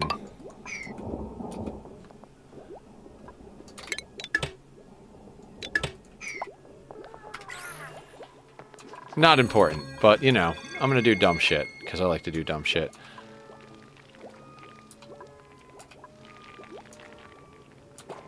Doot doot doot doot doot doot. Speed this along just a touch. I'm getting a little tired of playing super slow. I always play super slow.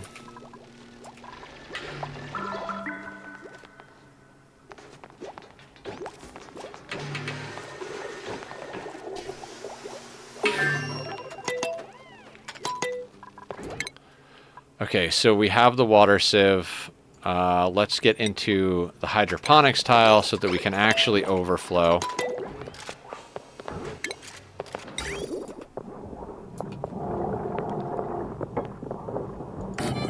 Put that in there like that.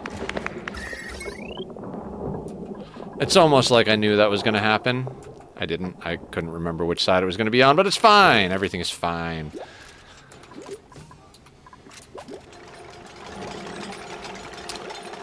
We could grow wild mushrooms at one point or another, but...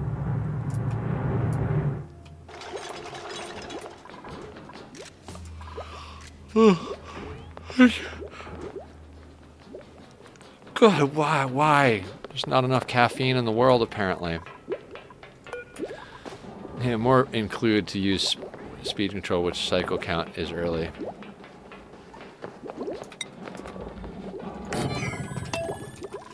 Yeah, I don't know. Inclined. That's kind of what I thought you meant. I tend to like to stay on, like, no more than a 2. Something stronger than caffeine, like cocaine. Yeah, that's the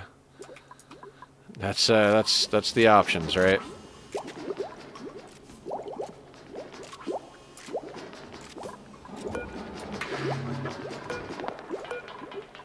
You can go on a 7 as well.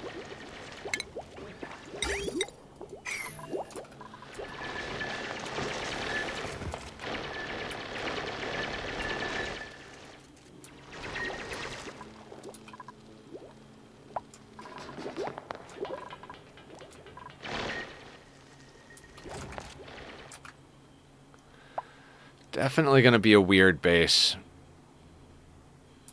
So I feel like if this water wasn't here, going to the right with our transport system would have been, like our main ladder system would have been better, because this one's going to run into that, and this one would come down. But no matter what, this area is going to be awkward, so I don't know. I don't know. We'll figure something out eventually, maybe. I don't know. I think maybe eventually what we'll do is we'll move our primary ladder system over. Yeah, because we're planning on... I don't know. Maybe if we do decide to move the ladder system, then this will make more sense. Like, then this will be temporary, and then I don't... Let's not get ahead of ourselves.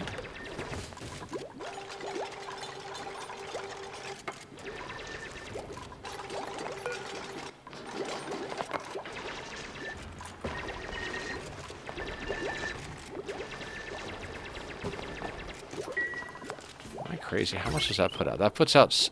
I didn't connect the battery, guys. Talk about a new colony mistake right there. I'm like, why isn't the battery falling? Because it's not connected, dumbass. Let's do Moss. There we go. Look at it go. You wonder why I don't like to play on anything 2 or 3 in the beginning? That's why. Because I always do dumb shit like that when I play fast. When I play slow, I don't make those kind of mistakes. But, you know, that's on me.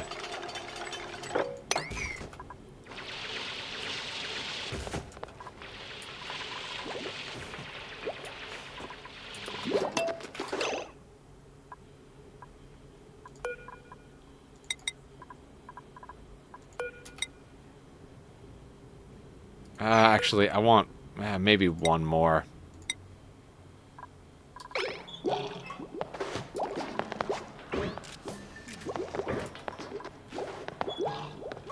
Just because that's going to spread out a little bit.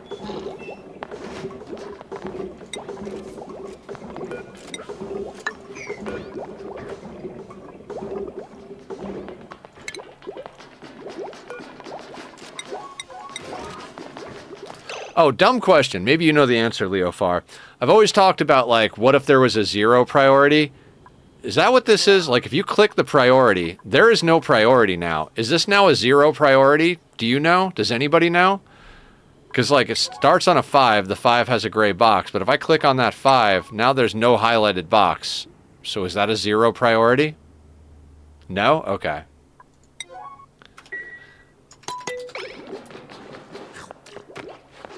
I know there's a mod for it, Commodore. I'm just trying to figure out if maybe, like... Because I was like, why can you unhighlight it? Like...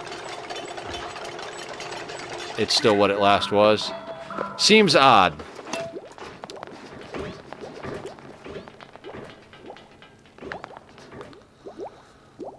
I might install the 0 priority mod this time around.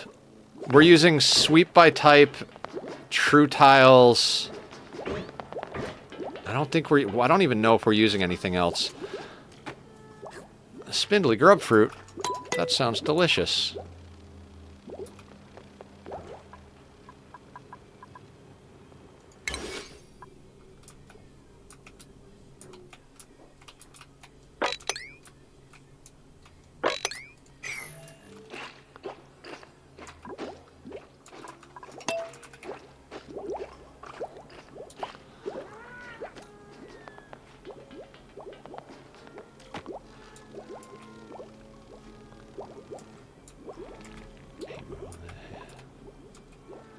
Everybody's asleep.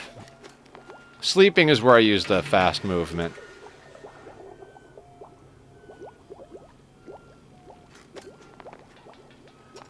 You imagine you're sleeping and one of these little hatches is just walking around your bed like it's somewhere. It's like a 4-legged spiky spider with a hard shell and is just nothing but a mouth, and that's like it's just hanging out in your bedroom.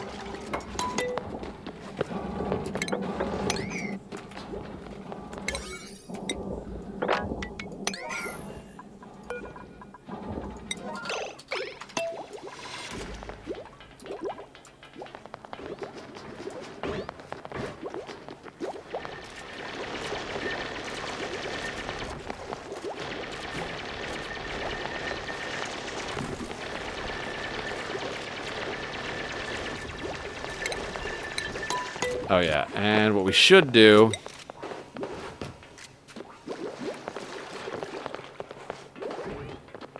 Let's just put a door right there. That way we can control their in and out into the swamp biome if we need to.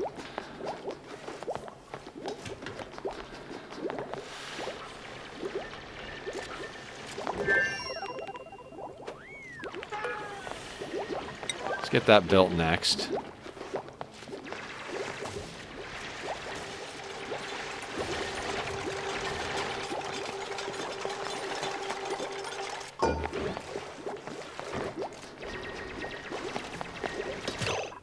Double check I'm not digging through any slime. I would hate to immediately get slime lung on my first playthrough in like ages where we actually have a slime biome. That would just be kind of lame, right? What research did we finish? Okay, so we have hydroponics tiles now. Excellent. And now we want to go into the carbon skimmer. Food, hydroponics tiles, skadoop. Let's put you guys on a 6.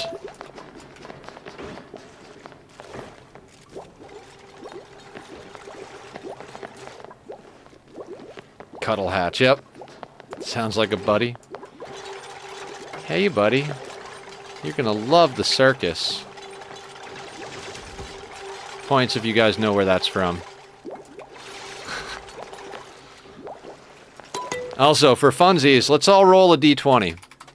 Just type exclamation mark roll. I got an 11.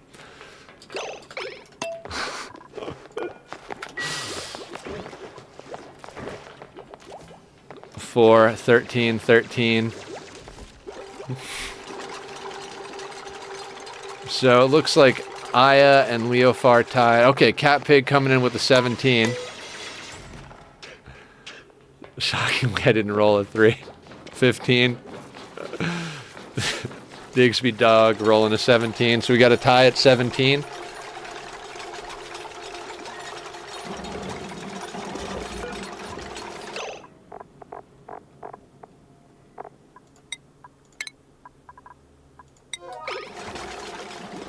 Yay, we're gonna get mushrooms. Hello, mushrooms. There's Paku over here as well. We could make use of the Paku.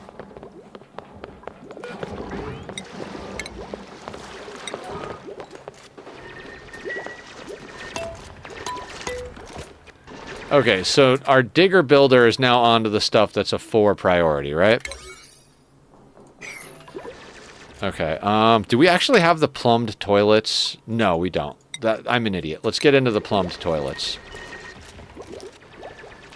Because now we have the overflow and the sieve. We put that as sand. We're gonna make you like a 6. We'll build another one of these for polluted dirt, and I don't really want to build composter, so we're not going to.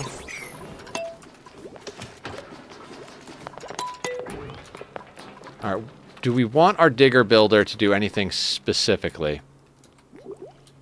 Specifically, what do we want him to do?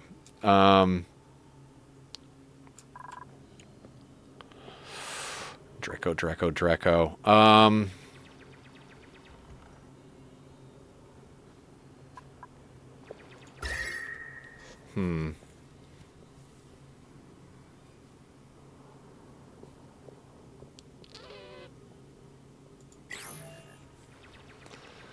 I'd like to make a naturally occurring ranch for the Dracos. Let's move the priority on the ladders up to a 5. I want to get a better look at what's going on over here.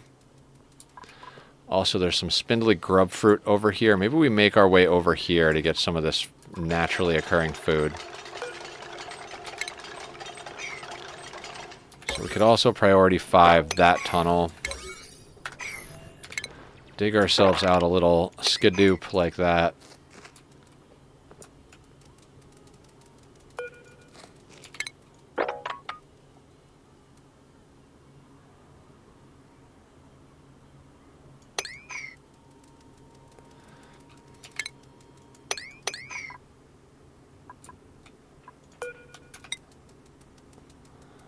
So we'll just go there. Perfect. That'll get us over to the spindly grub fruit. More free food. Gotta love free food. I grew up poor, so, you know, very, very happy when I can find a good, hearty, yet affordable meal.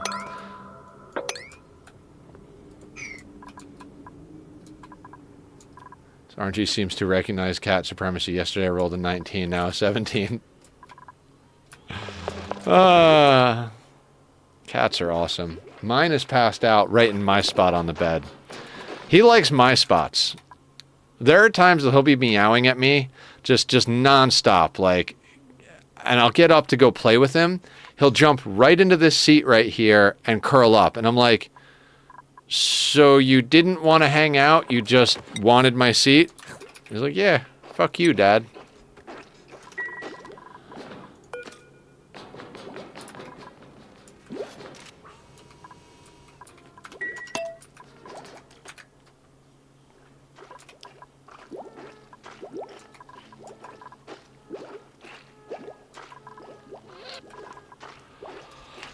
Okay, we're getting there.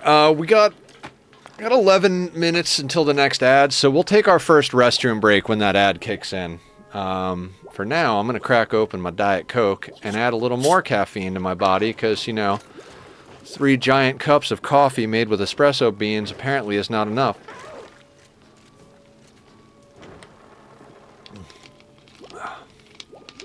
Also, I'm almost certain we have skill points at this point. Yep, okay. Lindsay gets critter ranching. First and foremost, we need a,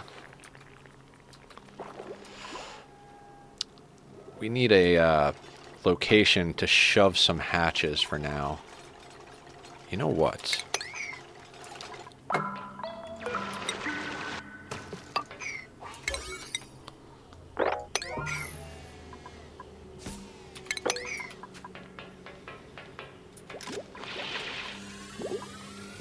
Where are the buddies?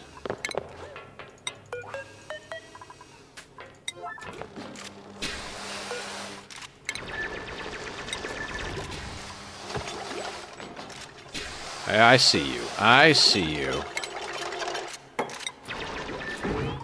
If anybody else sees more hatches that I missed, let me know.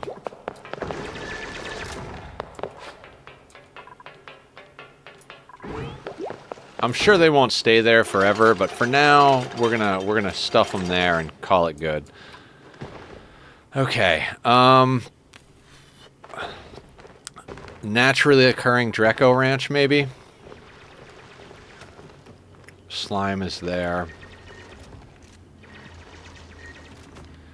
Right? I mean, we could come up somewhere over here, bust in, let him eat the bomb lily. And start shearing. I mean, we've got reed fiber, though. I mean, we're not intentionally growing a lot of reed fiber. This is going to be a trickle of reed fiber.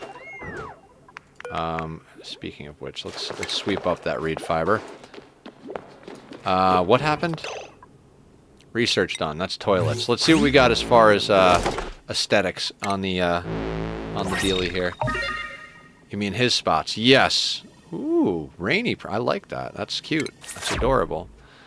That is absolutely adorable. Let's get some of that. What am I doing? I have no idea what's going on. I never think about putting in showers. I always mean to. I'm like, oh yeah. We'll do showers on this run. I think we did showers on the last run, but whatever. Doesn't matter. We'll deal with that later. Like I said, we might move the entire base. Yeah, so do I, actually.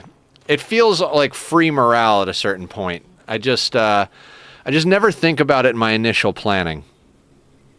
Like, I could have just made the bathroom 4 tiles longer and put in 2 showers at the backside, you know what I mean? But of course I didn't.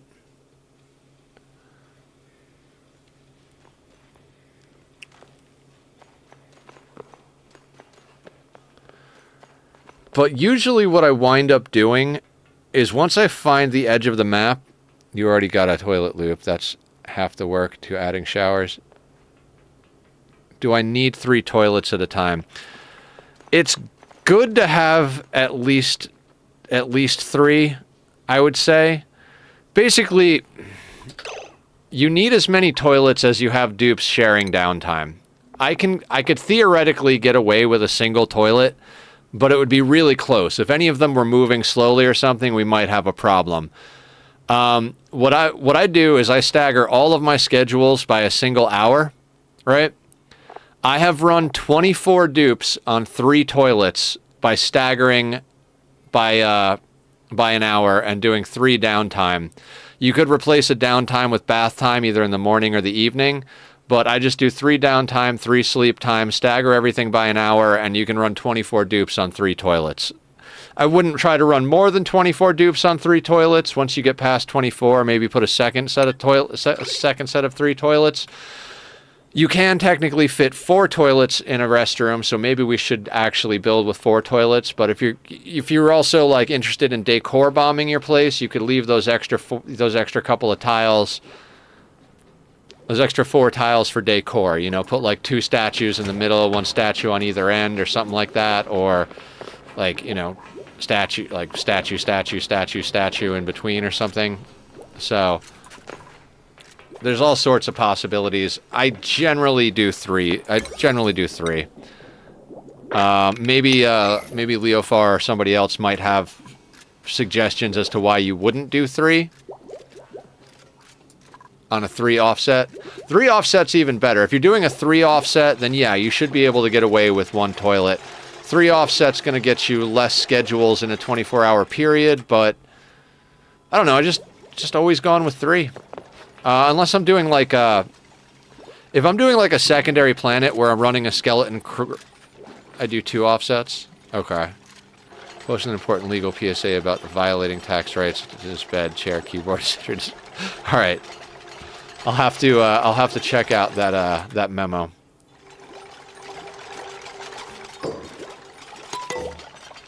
Okay, the other thing I keep forgetting is that we have to actually get water into the toilets, and the bottle drainer is where? Because that's like an easy way. All the way up here.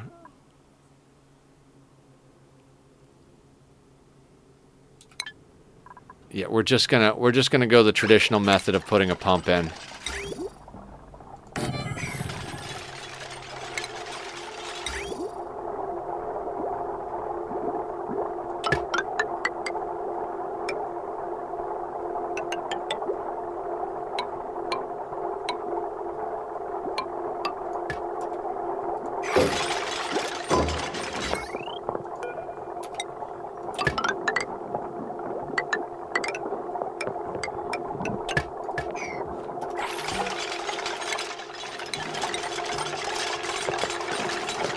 Do that. Excellent. Lights will make them poop faster? Pooping has a work speed bonus? For real? I mean, I'm down to try anything once. Twice if you're lucky. No shit. I mean, I guess lots of shit, but... And eating.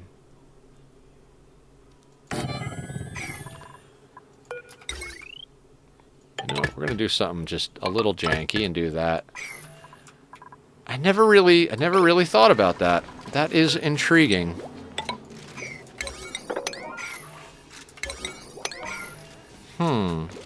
Huh.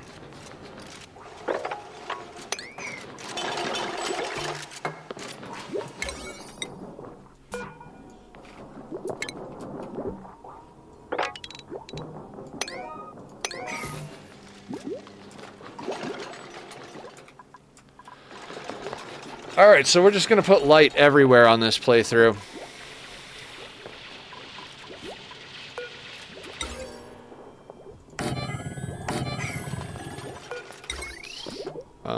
We're going to do something just that's slightly jank. It'll be a little ugly, but we'll deal with it later.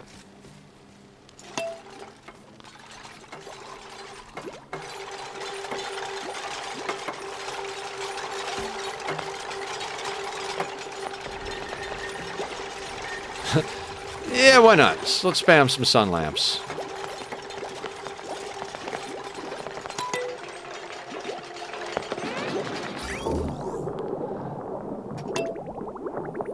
Let's not overfill the toilets, but let's fill the toilets.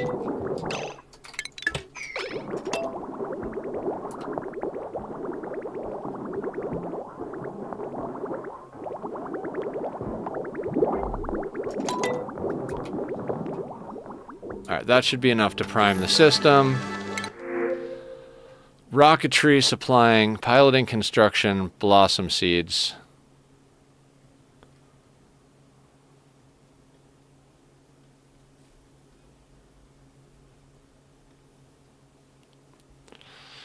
I'm going to get forced into bionic dupes at one point, aren't I? Someone did a lot of testing in the last couple months trying to test what was impacted by light. Oh, awesome. I love testing. The last hour of Tuesday's stream, after we decided we were done with the last playthrough, we actually spent time testing and messing around in a sandbox world, trying to figure out, like, some good modern petroleum boiler designs, since I always use Francis John's design. Well, it's faster to get mechatronics from Bionic than actual dupes. Gotcha. That makes sense. That makes sense. I just hate them so much.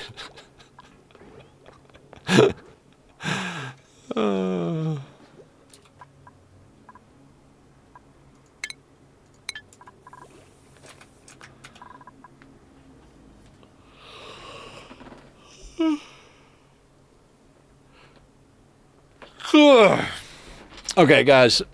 Ad is going to start in 30 seconds, so I'm gonna put up the links to Bobby's music. He does the Be Right Back screen music.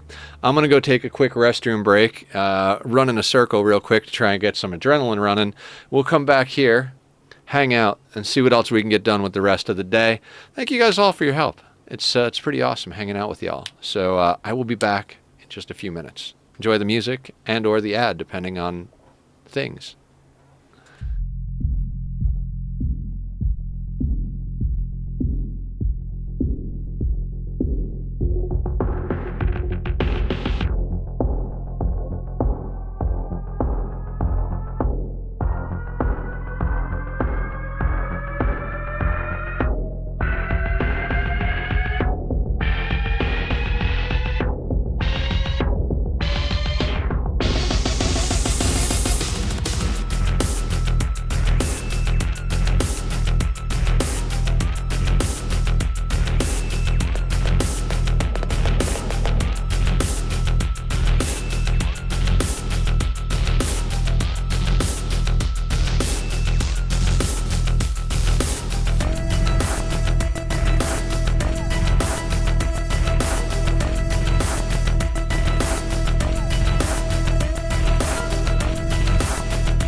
Okay, guys, I'm back.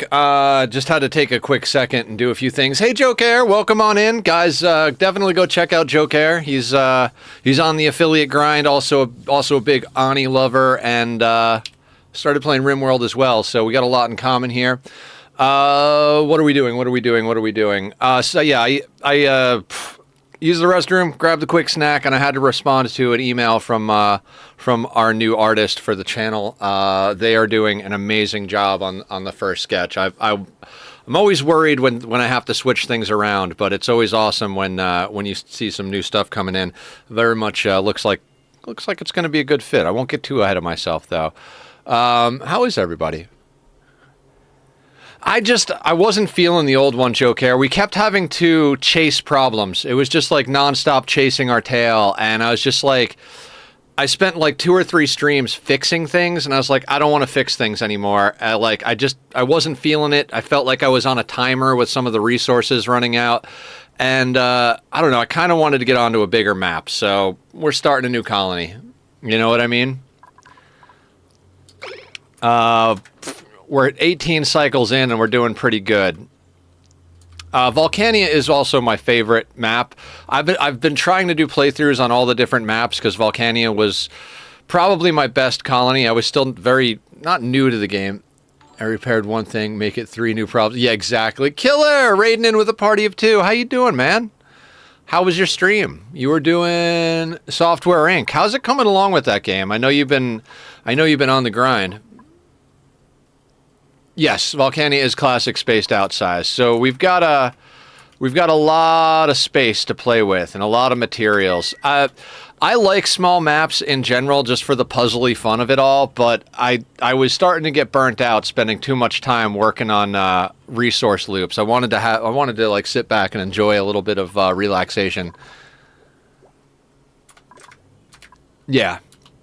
Guys, go check out Killer. Killer has been playing a lot of Software Inc., but also plays games. I don't think you've played RimWorld in a while, but you've been playing a lot of good games. I mean, there's a lot of good games out there in general. Okay, what in Bob's name are we doing? Bob being Julie's cat, if you know Julie Pixels. Just being playful.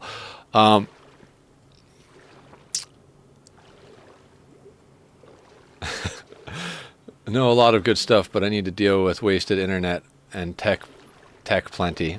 Ah. Lots of technology in that game. Sounds like it's got a very robust research tree system. Okay, so we're gonna do the smart thing. We're gonna disable these buildings right now,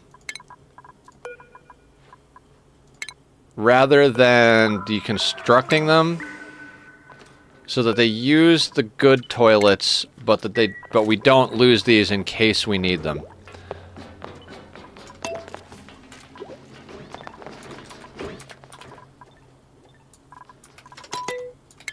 What are we currently researching? Are we not researching anything? God, I'm failing at research today. It's a lot of mid to late game. Gotcha. Is it like the I don't remember what it's called, like Video Game Tycoon? Like same type of vibe, but it's only video games. Like, do you do mostly games in Software Inc., or is it more like do you do spreadsheets and word processor documents? Oh, awesome. Thank you, Mike. Mike, you're awesome. I was hanging out with Mike a little bit last night on the server in Minecraft. I was feeling a little bummed, and he was very kind. I love our community. Everybody is so wonderful and kind and helpful and supportive. So, I appreciate you guys, all of you.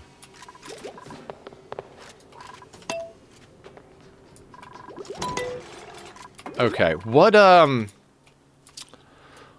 we trying to accomplish today? Because we got like a couple of hours left in stream. We've gotten Thimbleweed planted. We just got our toilets up. We're putting lights so they eat faster and poop faster. We've got a carbon pit for that. We have refrigerators, don't we? We can definitely, like, refrigerate ourselves here. Deconstruct that SOB. We're making our way up here. We've got a couple of Drecos. Yeah, we should definitely immediately start ranching Drecos. How hard do I want to get into that, though?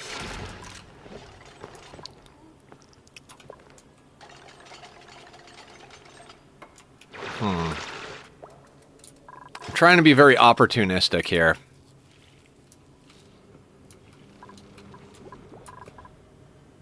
Got a Dreco over here. Maybe that one's easier. Games, operating system, game consoles, a few other things. Okay. What's your biggest moneymaker program-wise in that game?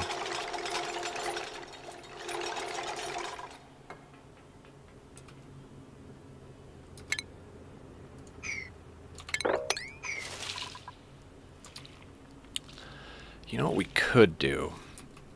Ooh, I like that idea. Games and antivirus.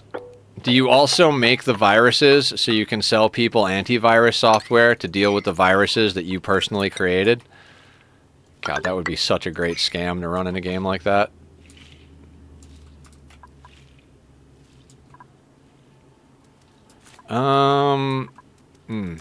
I say we drill down...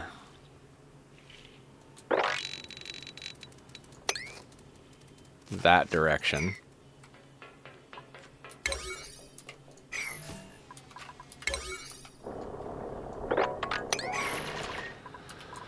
I'm just digging towards free food. You know, I'm a mooch like that. Not that. I'm making it to help fix the stuff. Just start ranching without the hydrogen so you can get eggs flowing. Much simpler ranch setup. True, very true. Usually what I like to do is bust into one of these spots and then just set up a shearing station so I can start getting the stuff, but there's no hydrogen in this pocket. There's hydrogen up here, but this is a much bigger area, so we can't make that into a natural ranch. So I'm looking over here. There's lots of hydrogen.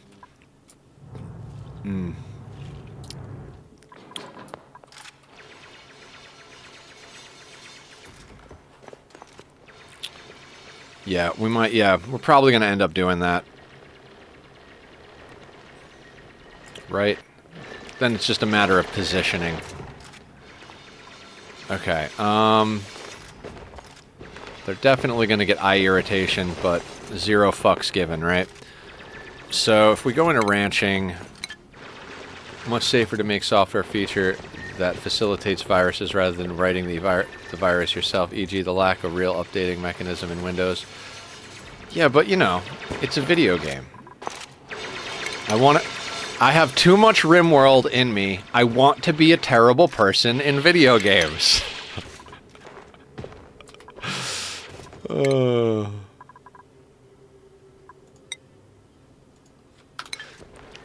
Is it really a good time if you're not committing war crimes and or OSHA violations? I mean, come on. You know what? Posture is a good thing. I'd love it if we got an opportunity to get an actual good dupe on our team here. So since there's no hydrogen in here, I mean, we don't want the bomb lily to die, but it's not like it matters too much. 3, 4, so if we come up to here, do one of these, then chop out these two.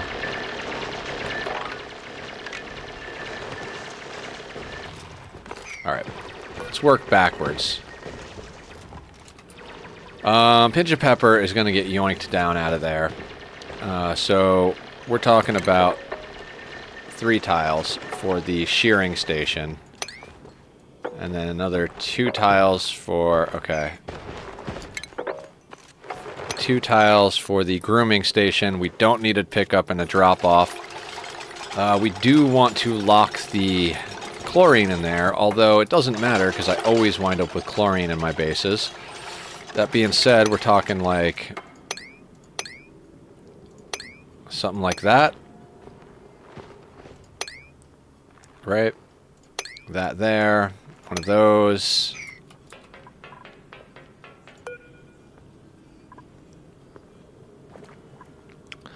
That would theoretically be the floor.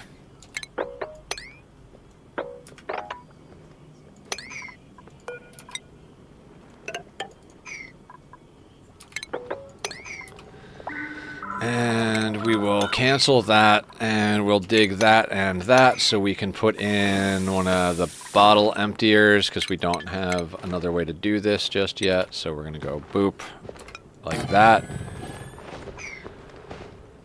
Doorway-wise, how do we want to deal with that? We'll deal with that after the fact, but I'm thinking... maybe there? How many tiles is it? 96 tiles, and we're talking 33.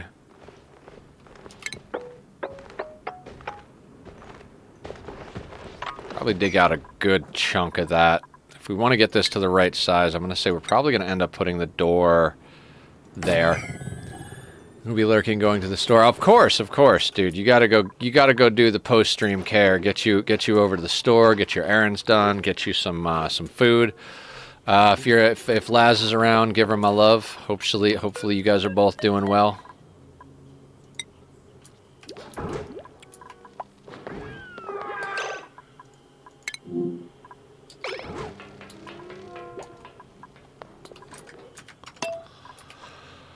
Okay. I don't care about camera return, although that is a very cool feature that they added. We'll let them sleep through the night. Nobody's ever going to move those goddamn hatches.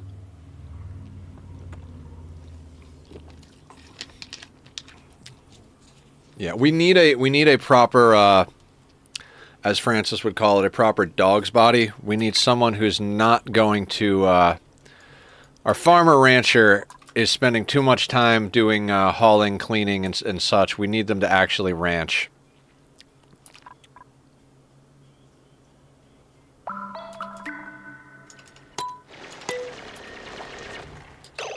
Just make sure I didn't accidentally... Nope.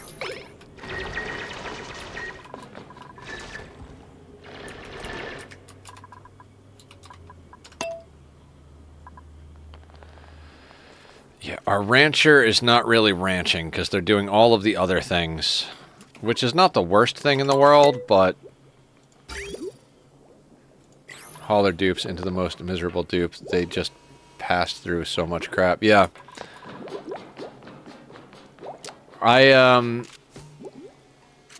do love a good hauler dupe. We've got ranching and farming double upticked. Why are you moving things to the... We don't even have supplying and storing upticked. Why are you moving sand there? Why would you do that over ranching the goddamn... Is it because they're underground? It's probably because they're underground. What is bigotry and soliciting? Not native English. Bigotry is like racism or hatred to specific groups of people. And soliciting is selling things. So like... we have, you know how there's all those random bots that come in like, hey, would you like to buy artwork? Or, hey, you know, we have the best viewers for money type of thing. So we don't allow any of that. That's an instant ban. Any type of derogatory comments towards any group of people is completely not cool. So no hate of any kind towards any group. And that's the basic rules. I mean, it really just kind of boils down to don't be an asshole or a salesman. And you're good. Come on in. Hang out. We're starting a new colony today. We've made a lot of progress in the first 20 cycles, but we haven't gotten any good offers on new dupes, so we've just kind of been hobbling along with the 3 that we started with. Luckily, we took a lot of time to roll them. Feel bad for salesmen? I don't.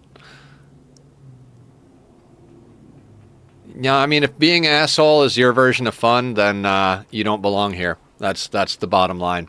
I care more about cultivating a good group of people than having a large quantity of viewers. And in fact, contrary to what most people would think, getting rid of shitty viewers and community members actually will improve the quantity of people that watch you. Nobody wants to come and hang out. It can be fun, doesn't it? I understand. Everybody's got their times they like to be the troll. As long as you don't bring it here, you're welcome to hang out. But hi, welcome in. I do Oxygen Not Included on Tuesdays and Thursdays. I stream every day other than Sunday, noon to 6 Pacific Standard Time. For reference, it's just shy of 4 p.m. here, or 16 for anybody who is not an idiot American like me.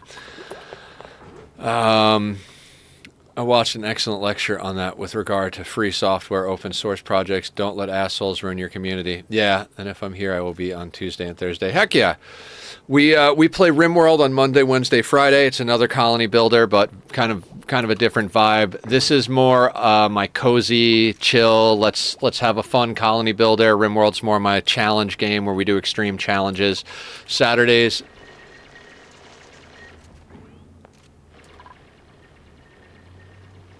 I don't know what that word is supposed to be.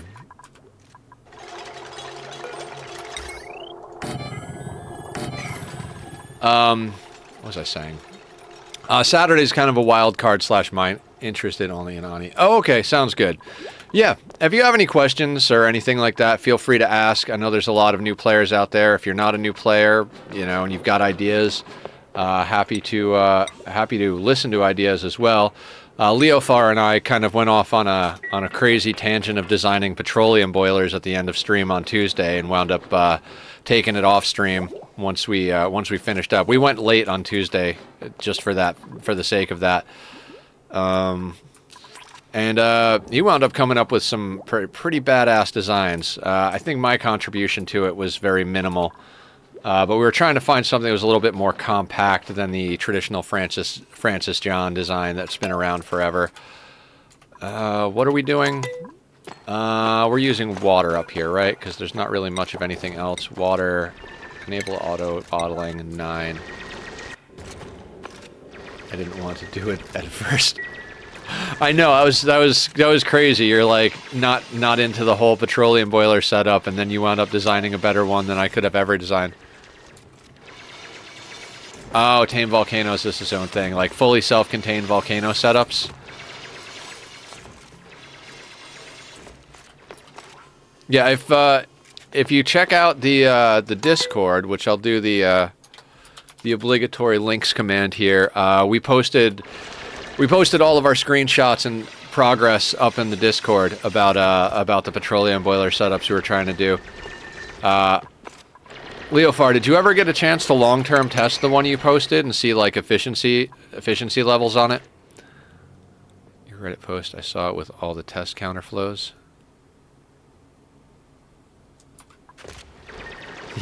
You crazy kids and your Reddit. I hate Reddit. I know everybody loves Reddit, and there's probably something wrong with me, but God, I hate Reddit.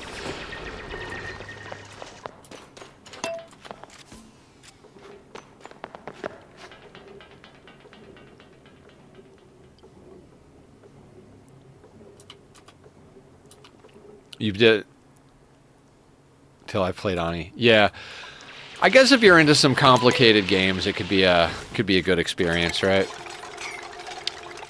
I don't know. I just never got into it. Never really grabbed me as something I needed to do.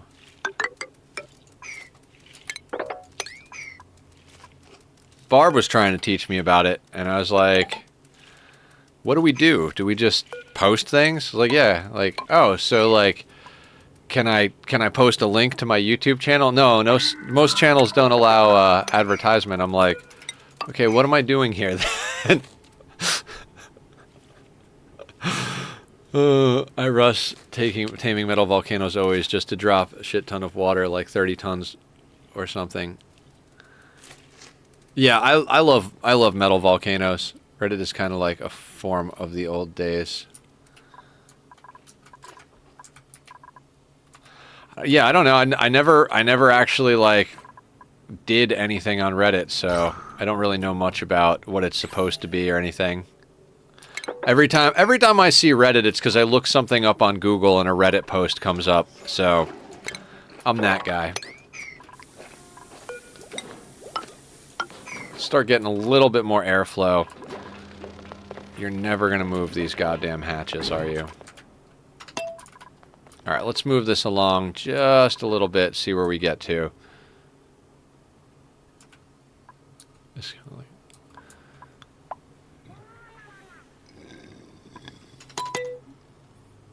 Excuse me.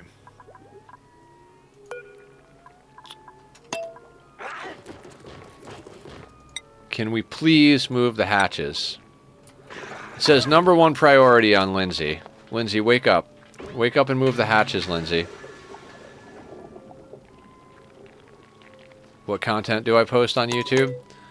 I post all of my VODs from Ani runs, all of my VODs from RimWorld runs. I do music reaction videos. I'm working on a tutorial series for Ani. I have a few Minecraft tutorials. I do the occasional vlog, not that often, mostly when I was going through surgeries. And I'm always trying to do more stuff. Right now, between all of those things, I have something releasing on YouTube every single day for the next 2 months that's scheduled out, and I will probably start adding additional content as we go, like multiple content a day of different varieties. I'd love to get... VODs are not really what I'm looking for from Ani.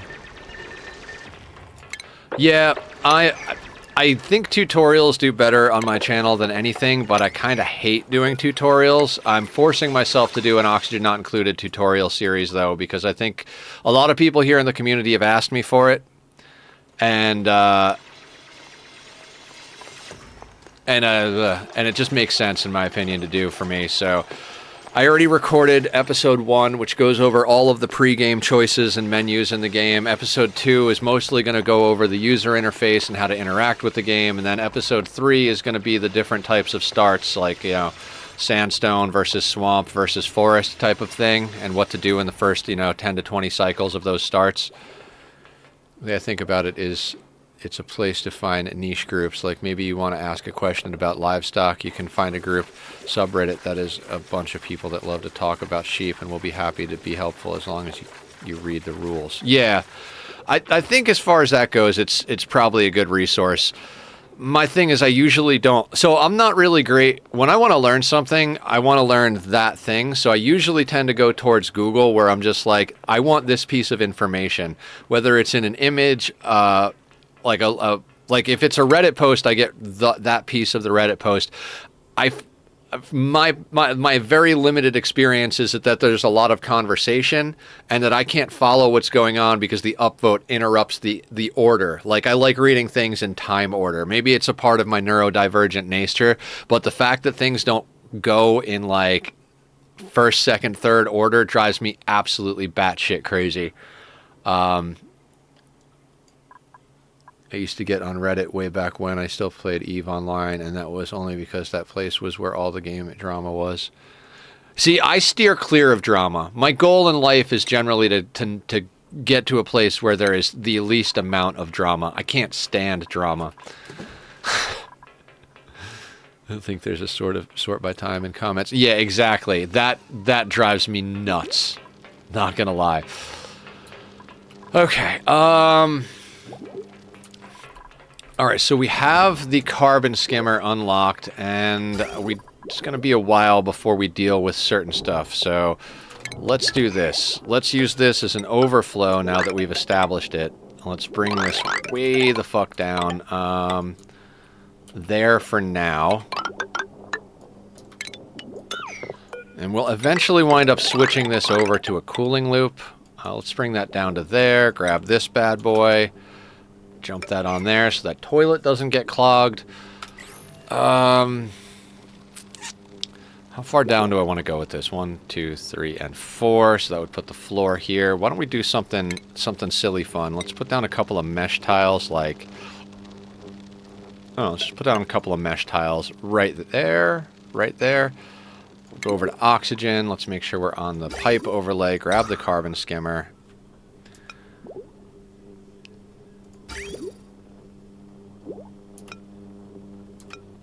How can we do this that's fun? I'm going to do that. Drag that straight in, pull that down. Go like that, and do that. There we go. Then we need power down there, so let's grab one of these things, one of these, one of those, one of these, one of those, and that can go there. I'd rather run a long set of pipes than put in a second water sieve requiring extra power. Google question, add Reddit to the Google search. That's kind of how I use it. Yeah, more or less. Yeah, that's more or less how I use it.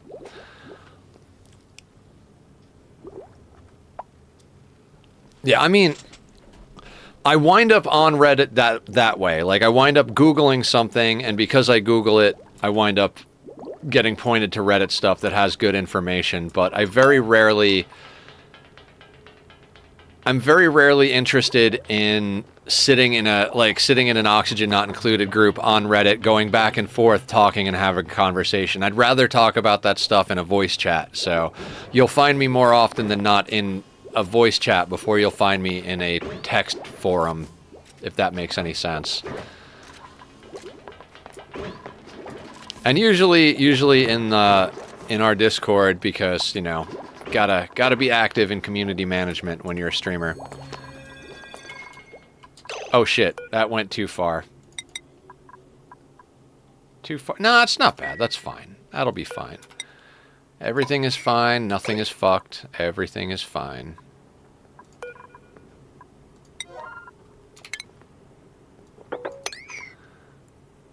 One, 2, 3, 4, 5. Okay, and we're researching ranching right now, so now that we're cracking in there, we've got a little bit of options. I don't care about you. I just don't like these. Is there like a don't put exclamation marks option that I don't know about? It drives me crazy. I literally have to go through all the menus because it's just red dot syndrome, you know what I mean?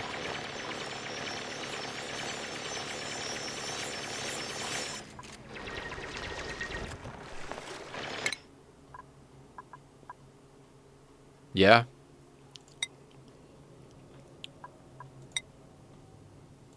Suppress notification. Is that in the menu up here? It's a mod. Okay, okay. I meant without mods, but yeah, I've heard of suppress notification before. Posted my go-to Metal Volcano Tamer on Discord. I need to find some time to play Ani. Haven't played in like a month. Oh wow. That's surprising to me. You must be really busy if you're not playing Ani.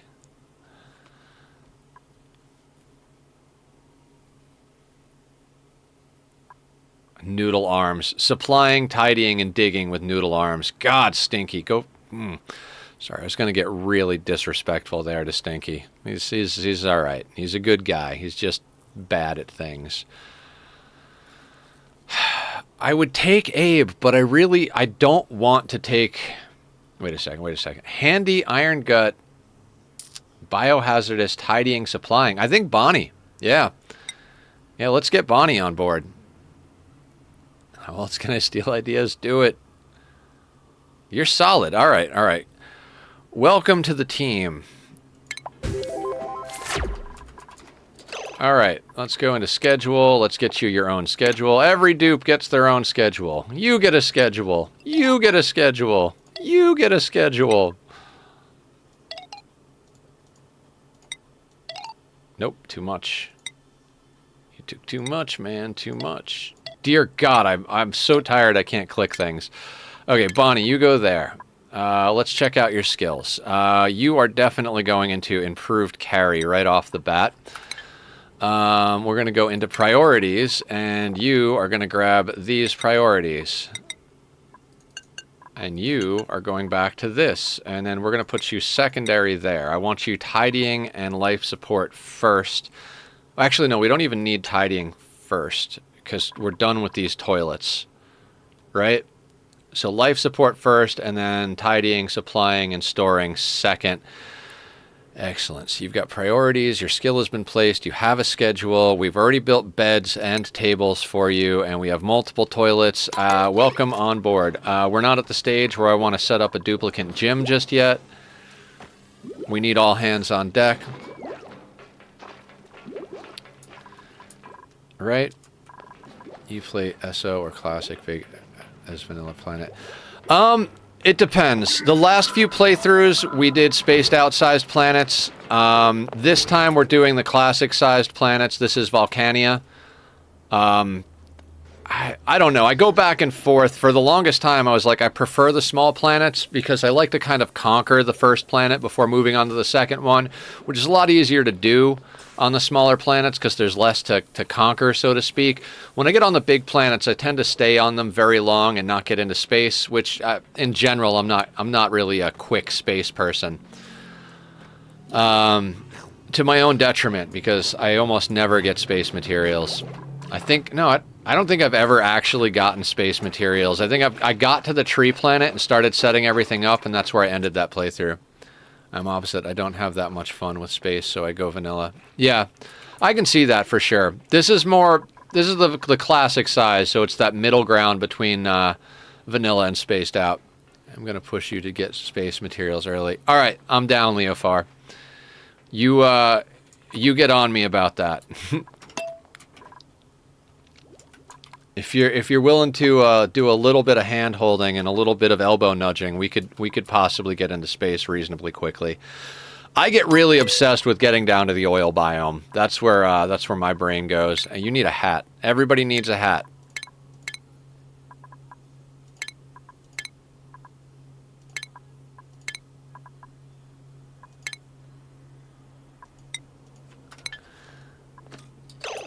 You gotta get yeah, of course. Efficiency is priority number one, people, because waste is a thief. Showed this already to my man. You liked it, didn't you? I know pretty much, well, not as good now, but I used to know like every friggin' word from Fight Club.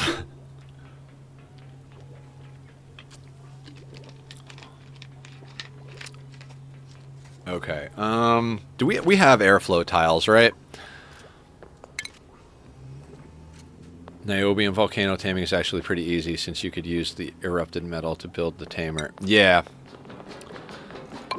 That makes sense. Let's do... I love putting these below doors. I don't know why. It's just kind of a mild obsession of mine.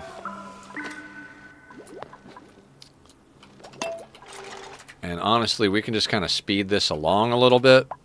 It's more difficult is looking for the damn asteroid because it's 10 tiles away from home asteroid. Yeah.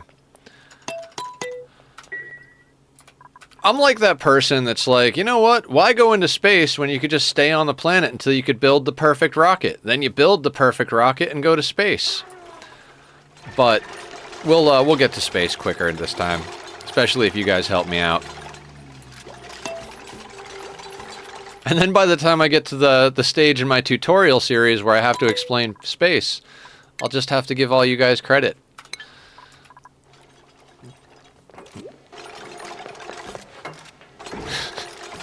All you gotta do is stay one chapter ahead of the people you're teaching.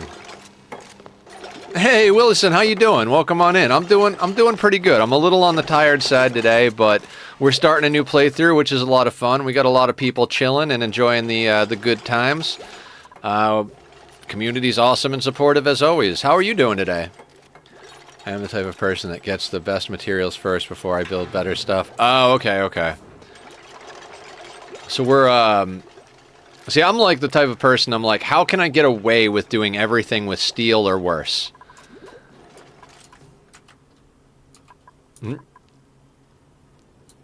Avoidance is a skill.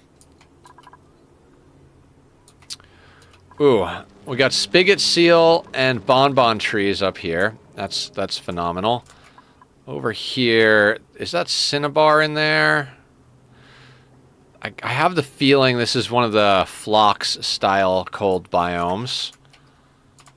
I'm not sure what this... Oh, that is definitely one of those because we've got the cinnabar in here. Okay, so we can get Phloxes. That should be our ranching coming online. Right? Or am I crazy? Do we need any of this in that ranch? We're not going to auto feed? No. So I think we just need the shearing station.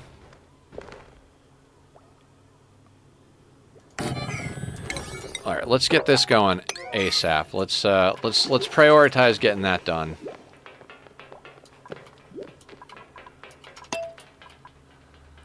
As soon as they rip that out, we'll put the grooming station. We'll have to dig out enough of this area that it's a full ranch size. Be the best possible as it will have to use hydrogen, but could... I need to try and sandbox for a nat gas boiler without single space material. So, like a sour gas boiler? Is that what you're talking about?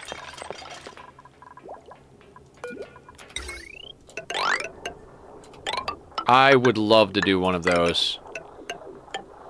That's totally on the bucket list for me, as far as like things I want to do in Ani. Space materials and a sour gas boiler. Those are like top of the list. I always wind up like getting distracted and doing other stuff. What size is this room? 63. Before we put this in, 64, 65, 66, 67, 68, 69, 70, 71.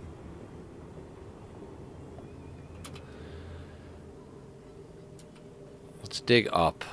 72, 73, 74, 75, 76. I'd like to just get this place to 96 tiles without destroying the bomb lily. Although, do we actually want to do we want a ranch or do we want a wild ranch? Probably want a ranch, right? You know what? Let's not worry about that just yet. We're fine for now. It's not like they're going to get out of control in the next hour and a half here.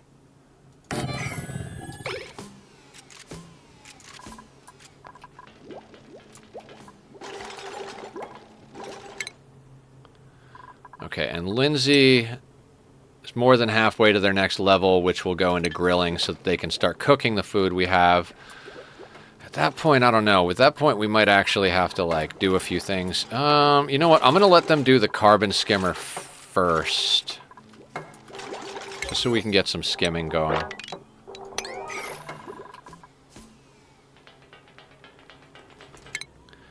Other thing, are we researching anything currently?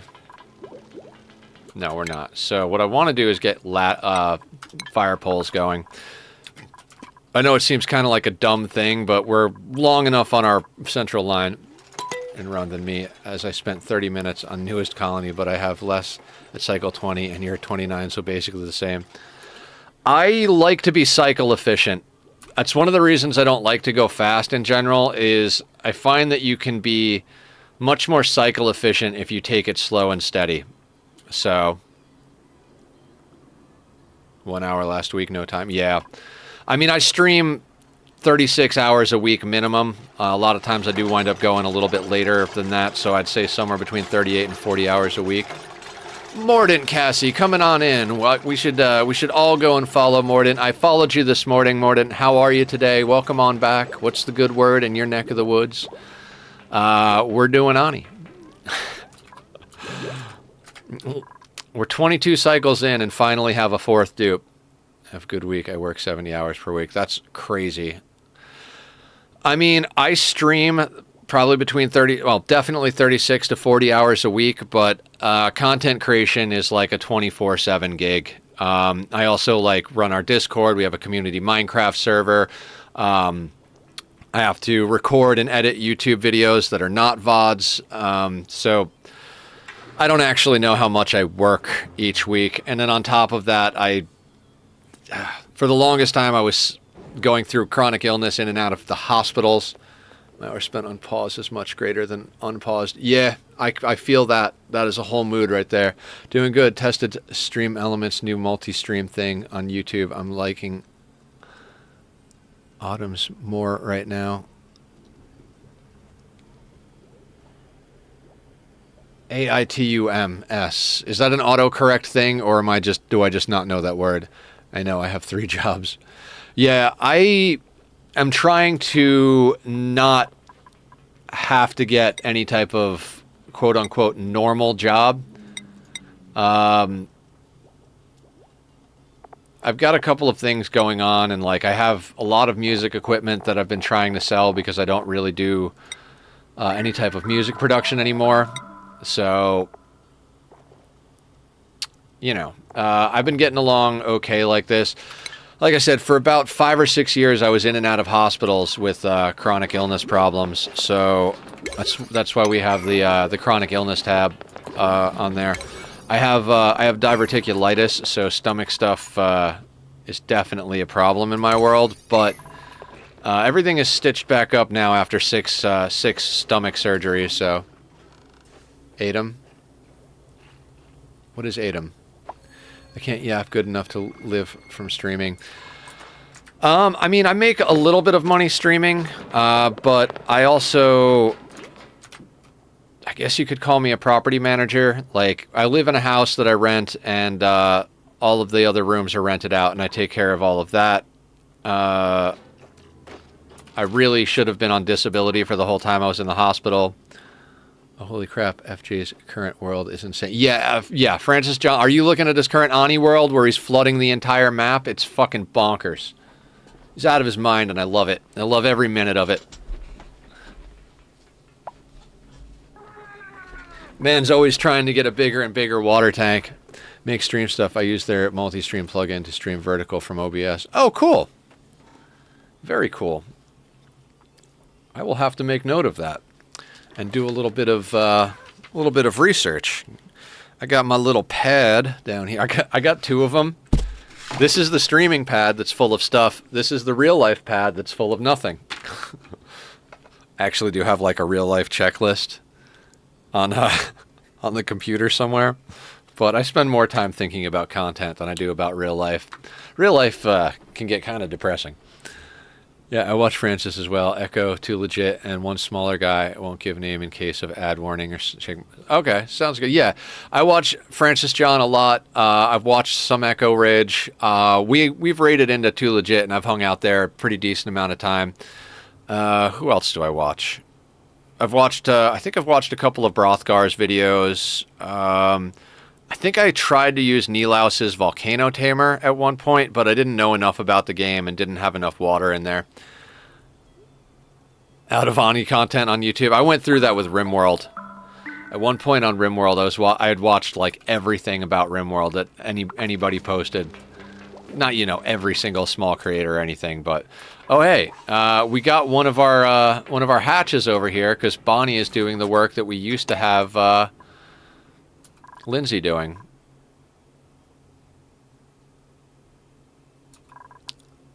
Man, if we keep up this pace, oh wait.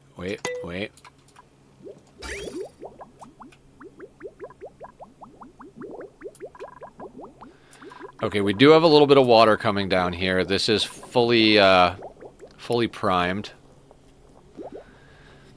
Atom is free. They have the paid support thing front and center when you go to their site. Scroll down. Yeah, I'm ending 2-year Francis John Erie. Eries, and I'm fully out of content. Yeah, makes sense. Yeah, well, when I get into a game, I binge it. Morden, I think Squiddy also uses that. Squiddy was telling me about a plugin that he uses for multi-streaming, and I don't think I ever actually asked him the name, but I wouldn't be surprised if that's the same one. I don't know if you're still hanging about, Squiddy. I think you've got some of your own stuff going on at the moment, but if you are, let me know.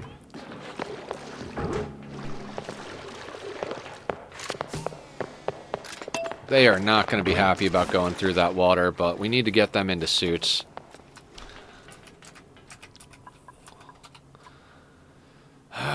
What are we doing? Okay, yeah, we're researching fire poles to make transportation easy. Then I think we're probably going to... Where do we want to go after that? Probably into power so we can start getting an industrial area up. Right. Maybe, maybe not.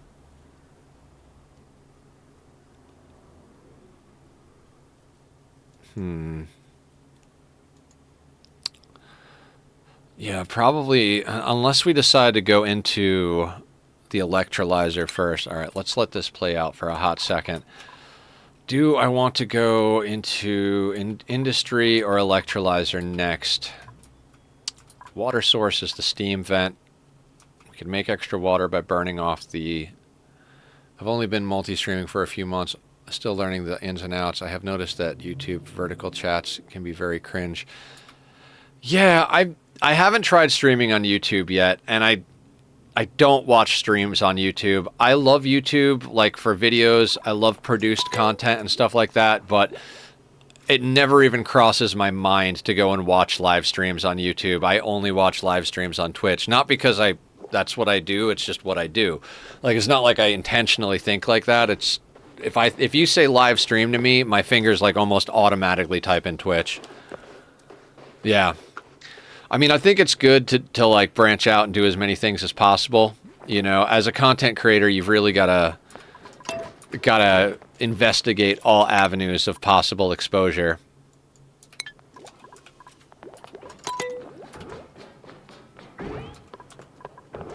Bear Tier Engineer has some good stuff to watch. Oh, nice. I'll have to keep an eye out for their stuff. I'm getting to the point where I'm creating so much content and streaming so much, and then doing all of the community management and admin stuff for our Discord, that I'm finding it difficult to find time to actually sit down and watch content. I think the most time I spend watching content is while I'm eating breakfast. Like, I get up, I make myself some good breakfast, and then I sit down and watch something. Then about the time I finish stuffing my face, I start doing things. So, and usually if I do have even a little bit of time for like downtime, I usually watch Friends on Twitch, and then, you know, show mutual support and all that good stuff. And when I'm doing that, if I'm not making my own content at the time, I'll be, I want to say relaxing, but I don't know if that's the right word for playing Magic the Gathering Arena.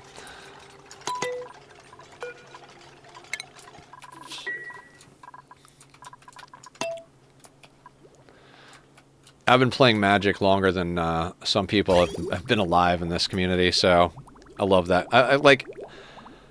It can be one of those like games that can be toxic if you get too into tournament-based stuff, but so is every competitive thing. I'm not a big fan of competitive stuff in general, but if I'm going to get into something like that has any type of remotely competitive nature to it, it's going to be Magic. I also like that there's no way to like be toxic and shitty to people because it's all preset emotes. No direct chat.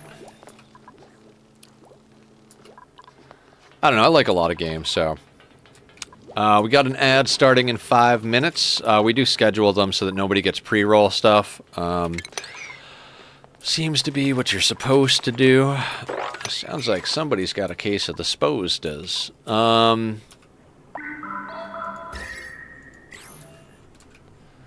It's been a long time since I've had Pacu. What endgame food are we going for in this run, guys? Any thoughts? Are we going to go for Frost Burgers, or are we going to go for mixed berry pie, or surf and turf? Case of the Mondays. Love it. Sounds like somebody's got a case of the Mondays. Love when he's talking to the construction worker. He's like, so when you go to work, you know, first thing in the week on a Monday, does anybody ever say something like, sounds like somebody's got a case of the Mondays? No. Fuck no.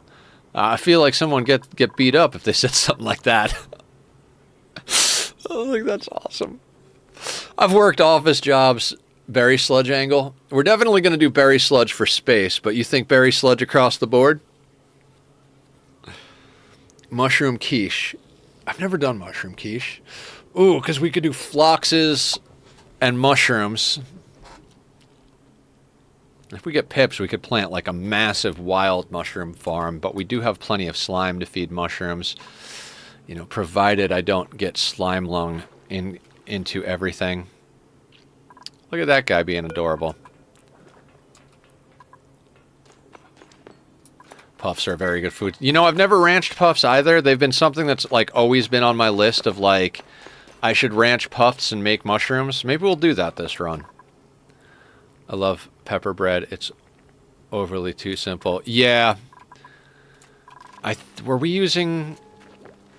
No, we didn't do pepper bread. Like, the last run, my plan was the mixed berry pie, and we got all of the wild planted sleet wheat, and I could never... We wound up in that situation like we were talking about earlier. It's like fix one thing, two more things break. you know, having to revamp and reconfigure systems, and never quite got to the point where I could plant the rest of the stuff on the second planet. We did manage to move a whole bunch of magma so that we could get into space, but before we could get into space, I had to do all sorts of reconfiguring of the industrial area, and it just got to the point where I was like, man, I can't do this. I just can't. So, between the timer that was put on the run because of the sand, because instead of running a hot brick, I decided to try running a frozen brick. Never again. We will be running hot bricks on every Oni playthrough from now till the foreseeable future, unless some sort of mechanics change, because fuck running a cold brick. Gosh, just more headache than it's worth. Okay, so Floxy over here. I do love a magma channel with a straight flat surface like this, because you can it's so easy to just make into a hot plate to like drain the heat to do some fun stuff, but then we'd have to destroy this cold biome. I think we're going to want to preserve this. Negative 26. That's lower than the freezing point of polluted water. Definitely lower than the freezing point of regular water. We'd have to get some ethanol or something like that to make that a reality.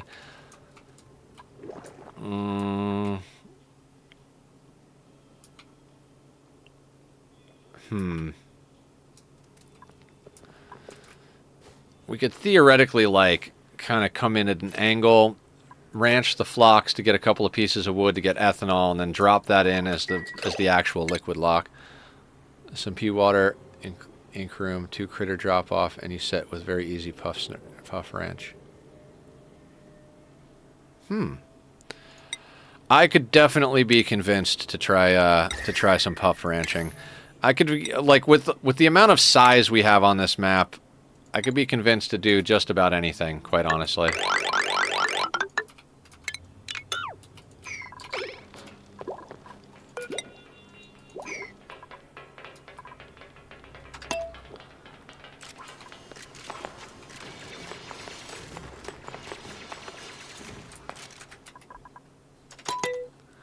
Who needs space when you have this many options, right? Exactly. But I do like the idea of getting into space, so we'll do our best to get into space reasonably quickly. And by reasonably quickly, I mean, I do not have the mental capacity to plan for the future right now. I feel like I'm doing pretty good on our start here. Very happy with the way it's coming together, but dear God, planning for space is so far beyond my mental capacity at the moment. Leofar, don't disappoint me.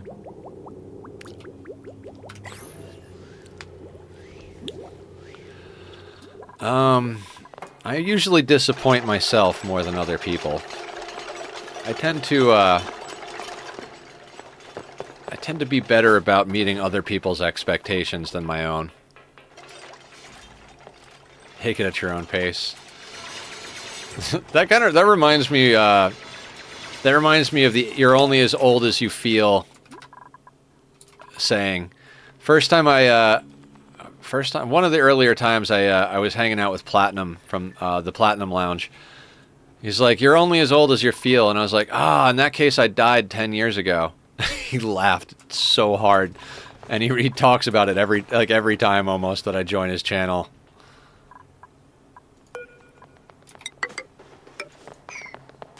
Gotta have a sense of humor when you're dealing with stuff like chronic illness and whatnot.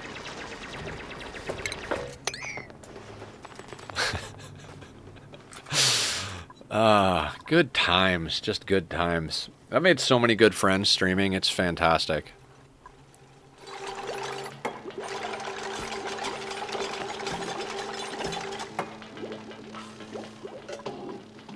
How is our airflow?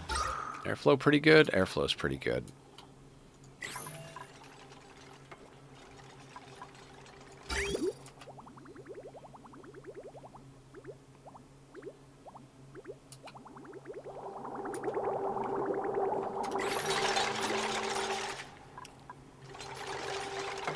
And of course, Nether has forgotten to queue up another research. Guys, you got to keep me on that one. If we need help doing anything, it's remembering that I don't have another research queued up. I don't even remember what I said we were going to do. Electrolyzer or industrial? I think we got to go into power for industrial, right? Because it leads us down the road to getting into steam turbines, which we're going to want for volcano tamers and such. Yeah. Okay, so we go that route, create a little industrial area.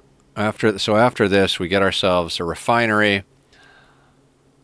And then we can start going into SPAM.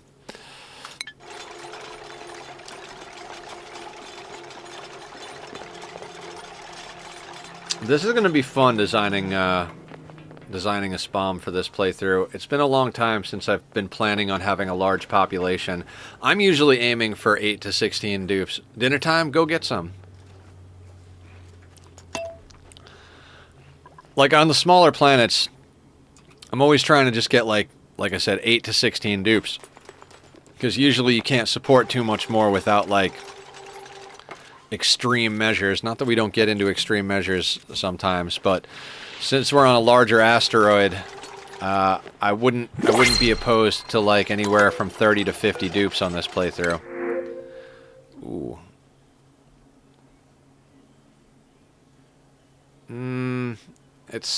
I can't take that Nisbet. I love Nisbets, but not enough to take that one. Calories or hatches?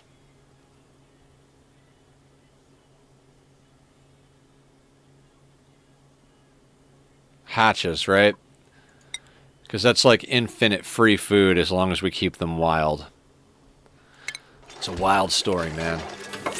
Yeah.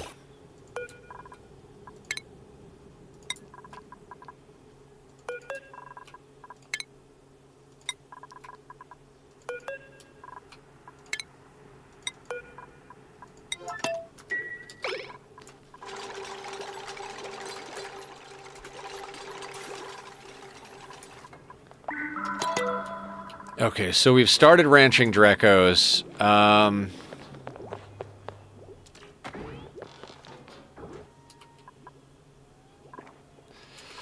Do we want to start thinking... Okay, we should probably try and get a hatch ranch going reasonably soon, right? Wait. What are we doing a hatch ranch for? We've got plenty of coal on the map.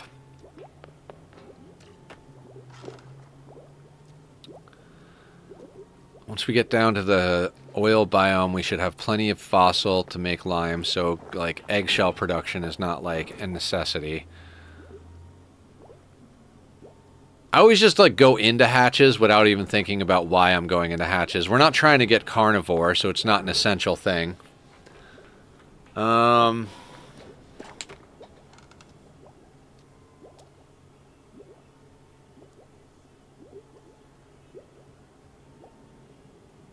Dear God.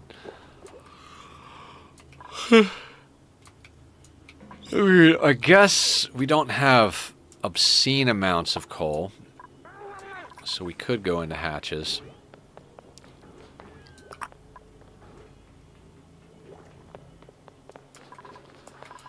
If we do, where do we want to do the hatch ranch? Maybe we do the hatch ranch here.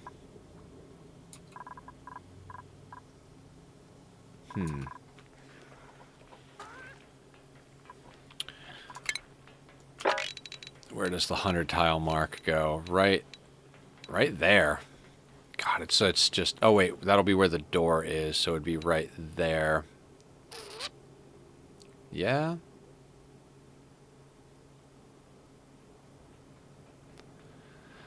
I mean, seems pretty perfect, but I feel like that's gonna... I don't know, everything's gonna change. Everything is gonna change.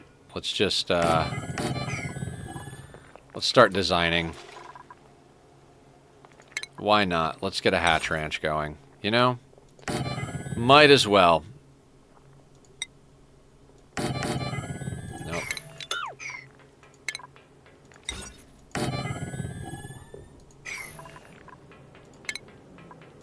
Alright, we'll get a couple of feeders in here. we'll get one of these. And then we'll grab a couple more doors. And go boop and boop. Deconstruct that nonsense. Deconstruct that nonsense.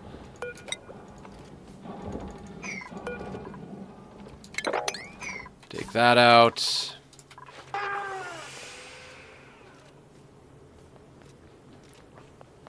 And let's make sure this gets done. I didn't queue up a fire pole so you guys could run around doing random other bullshit. Quick like a bunny. Let's do the move.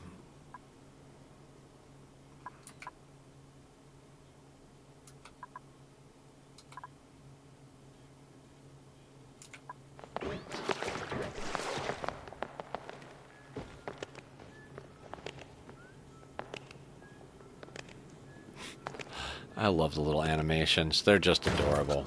Oh, look how happy he is. He's so happy. Looks like my kitty. Did you just spray him with perfume? Oh, I love this game. It's so good. It's almost 2 a.m. Time to sleep. Entire thigh tattoo appointment in the morning. Oh, Jesus. Have fun. Enjoy that. I got a few tattoos myself. I really wish I could get more, but I have so many other things on my to-buy list. Like food and power.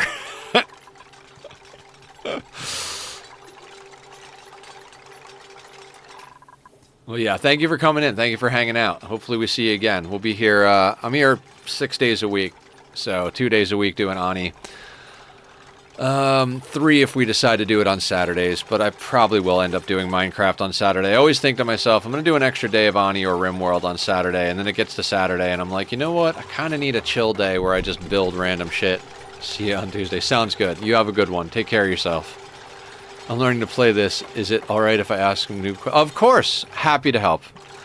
I love helping. I'm actually in the process of recording a tutorial series, so thank you. And thank you for the follow. Connect. Oh, I didn't even ask how to pronounce your name. Connecting? Worked? Okay, cool. Thank you for the follow. I will be around. Enjoy your evening, your sleep, and your tattoo. But yes, Slippy. Whatever you... Doesn't matter. Fair enough. Ain't nothing matter. None of this matters.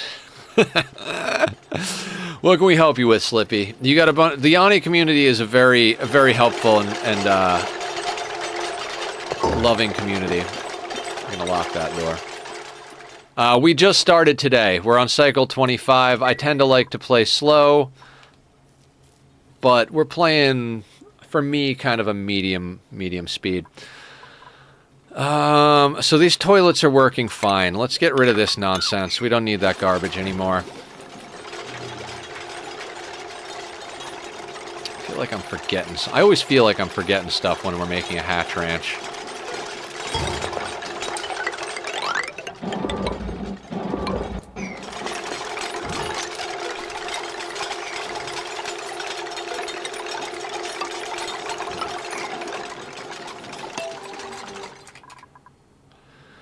Okay, fire pole is in place. We're researching heavy watt wire so we can get a proper industrial area going.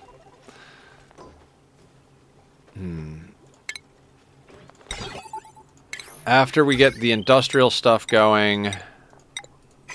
Where did I go with that?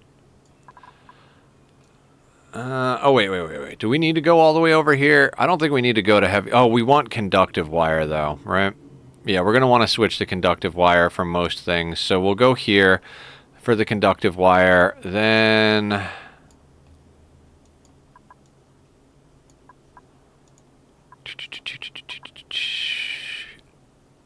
I'd love to get Radbolt research going, but it's hard to do with a single shine bug and no wheezewort kicking about. So that column is 4 spaces, fire pole, ladder, and single ladders on both sides. 5 spaces. Wait, 4 spaces? 4 spaces. 5? 4? Okay. 5 spaces. I will often only do 3 spaces if it's a smaller map, but since we're playing on a classic size map, I went a little bit larger. because we may end up needing to put transport tubes in, and we've got enough space that I could spam in a little extra decor. If I go 3 wide, like I said, that's usually what I do is 3 wide, you know, fire pole and one on the, and then a ladder on one side. If I go 3 wide, then below every door that would be here, like between the doors, I always put airflow tiles. I'll probably still do that here just for extra airflow. Anything less than 3 tiles wide, and it's going to be difficult for oxygen to go up and CO2 to come down. But as you can see, we've got good airflow. We've got a oxygen diffuser here and one down here. We put one down here as we were like working our way down. But yeah, you can go even, you could do whatever you want, but in general, I would say either 3 or 5 is a good good marker. I have in the past gone even wider with the intention of putting transport tubes in the main area, but I think if I were to do transport tubes again, rather than putting them like one on each floor, I'd create like a transport tube like main hub room, and you know, the dupes would just go to that and go there. We've got a couple of plans for late game using the new Bionic buildings where you can remote control stuff. Ideally, I'd love to just seal in a base, and like if I have to go anywhere, just send dupes there with a transport tube, or you have them use the remote control workstation so they can control whatever from far away. I'm kind of a volcano junkie. I see, and you have some kind of carbon dioxide pit over there with fridge in it. Yes. Pretty classic kitchen design. Usually go for 3 refrigerators. I stole a lot of my basics and early game stuff from watching Francis John. His stuff is amazing. He does talk a little bit like mid to late game status. Like, I think he makes a lot of assumptions about knowledge if you're watching him. So sometimes for newer players, he can be a little bit more difficult to sink your teeth into. But I basically just put him on the background for several hundred hours before I even bought the game. So, because I'm crazy like that. So basically, yeah, I build this pit. Usually put one of the what is the thing called? Immediately move in the ration box, move all the food over there, and then as soon as we get refrigerators, put the refrigerators in there. Easy way of getting CO2 in there is to throw your first generator and smart battery over here. You could use a Radbolt generator. You don't need to know. Wait for sure. Radbolt generator. Oh, I know what you're talking about. I don't think I've ever used that building before in my life. Usually I have access to Wheezewort or Shine Bugs. Usually Wheezewort is what I go for. I know what you're talking about, though, right? It's the, not the manual one. There's a Radbolt lamp, right? Or am I crazy? I mean, I am crazy, but am I crazy for that? Meat suit maintenance, posture check. All right. Oh.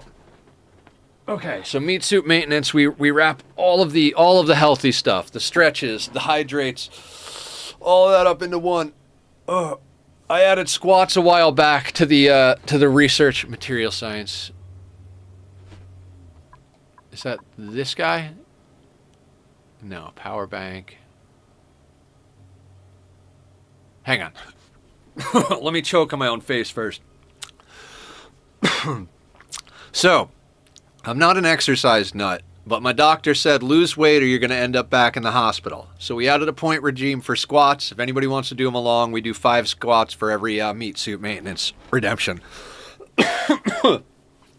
If I can breathe.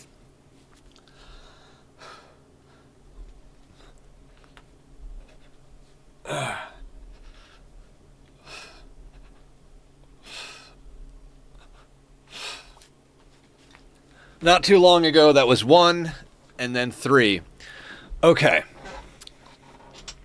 Material science. So, the manual Radbolt generator requires uranium, which we don't have access to currently.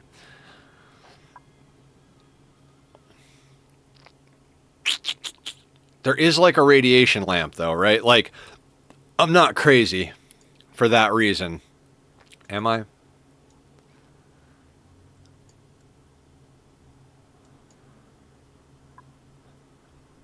power bank. For that Draco pen, you just have dupes go in there and endure the chlorine and leave the natural plants. That's usually how I start them, yeah. And then eventually I'll build something a lot nicer at one point. But usually this is how I start Draco ranches. I would prefer if it was layered with hydrogen in here, but this was the easiest one to get to, so we're basically just trying to spin up some eggs so that when we can actually get to some useful locations and or build something, we'll have the eggs to do stuff. But for now, that's the deal. We want to get that reed fiber going. Lamp is in agriculture with farm station. Okay. Okay. Agriculture with farm station. Do I even know where that is? Dear God, I need sleep. Not down here. Hey, you know what? There's a search function.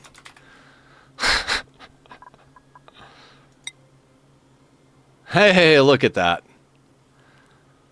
We already have it.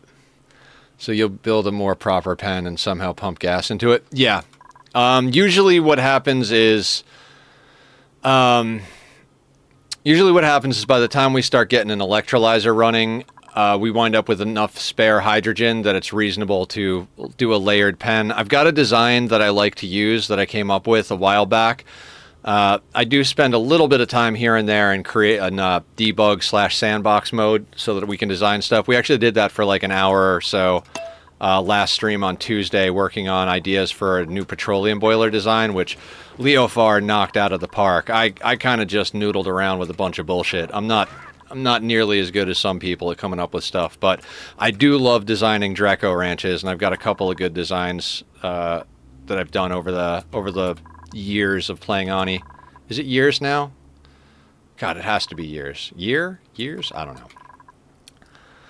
But yeah, I will often break in and do stuff. I put like a liquid lock here so the chlorine doesn't come out. You know, just dug out what I needed to dig out, put the liquid in, then dug out the rest of it so the chlorine won't get into the base. But yeah, they'll endure it. They'll get irritated eyes, but I'm pretty good at getting morale up very quickly.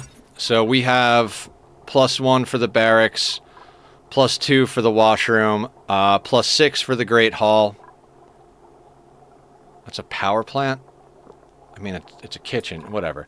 And then we have the research bonus from the laboratory. This is basically how I start everything, is I make sure that I plan to put the supercomputer and the research station in the same room. If you do it like this, the printing pod counts as a light source, and you can increase your research speed. But yeah. I try to make use... See, there's a lot of different types of play styles. I tend to like to make use of naturally occurring stuff. In my recent colony, I sort of made some progress with basics, but I ran into an issue with slime. I couldn't keep Slimelung out of my main colony. Maybe I was being OCD. If you're not playing on max difficulty, Slimelung really, it's not too bad. Liquid locks are your best friend in this game. You notice I got one down here as we go into the slime biome. So anytime I'm going into a slime biome, I do stuff like this. I am a little bit ballsy this time around. You know, we've got slime right here. As long as you don't mine these tiles, it won't get in, it won't actually spread, and it can't live on oxygen or CO2. It can only live on the polluted oxygen or the slime. Is there anything else it can live on? Let's check.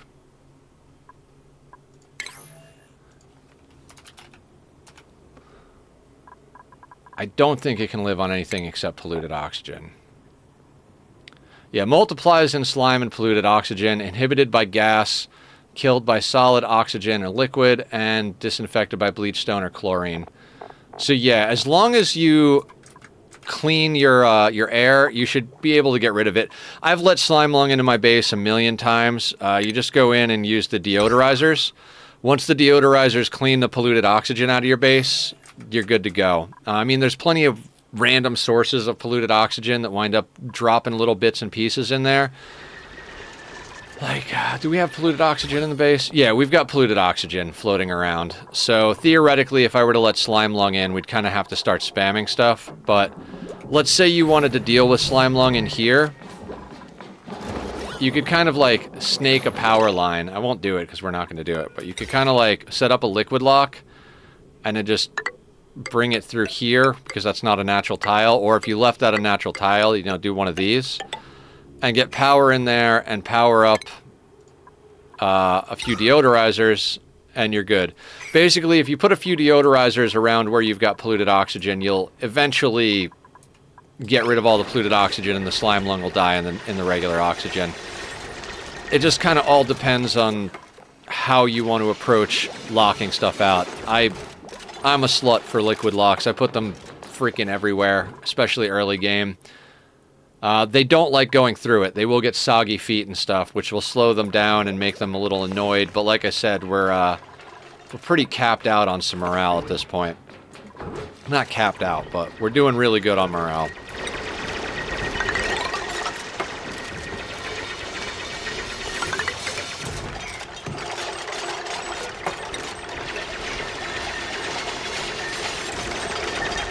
Watch how I build those. The liquid locks?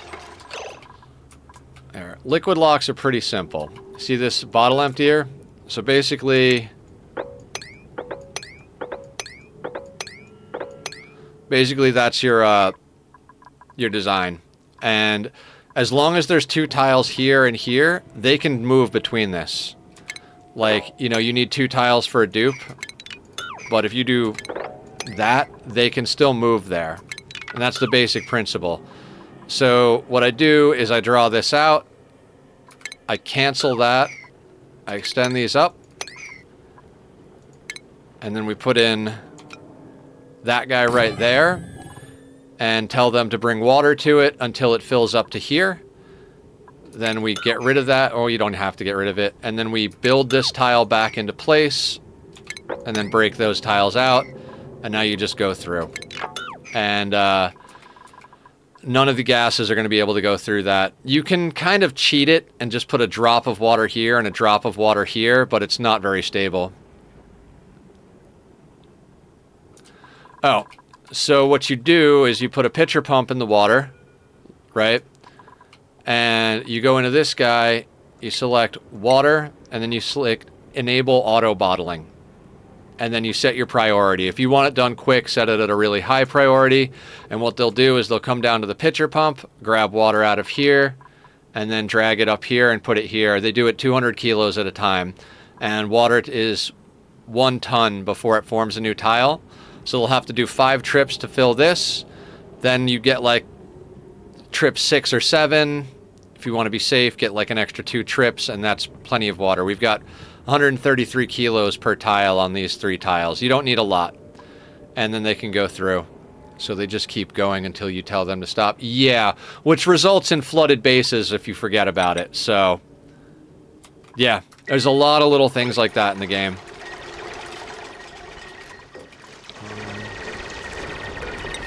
I can't tell you how many times I've flooded a base because my dumbass is like, oh yeah, we'll set this on auto bottle, and while they're doing that, let's go over here and work. Hey guys, blah blah blah blah blah, we're working. Fuck, what? Ah, and there's just a waterfall of stuff just falling all over the base. So, the little buggers will do everything they can to make your day miserable, but you know they only ever do what you say, so it's really you who's doing it to yourself.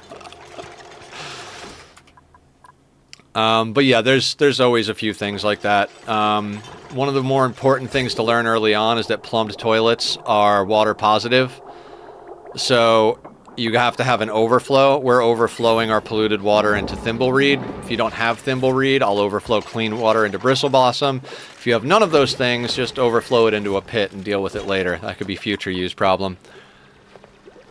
I only use the smallest amount of copper. We did this literally just to get this smart battery and the wire to connect it so we can automate the coal generator to not turn on all the time.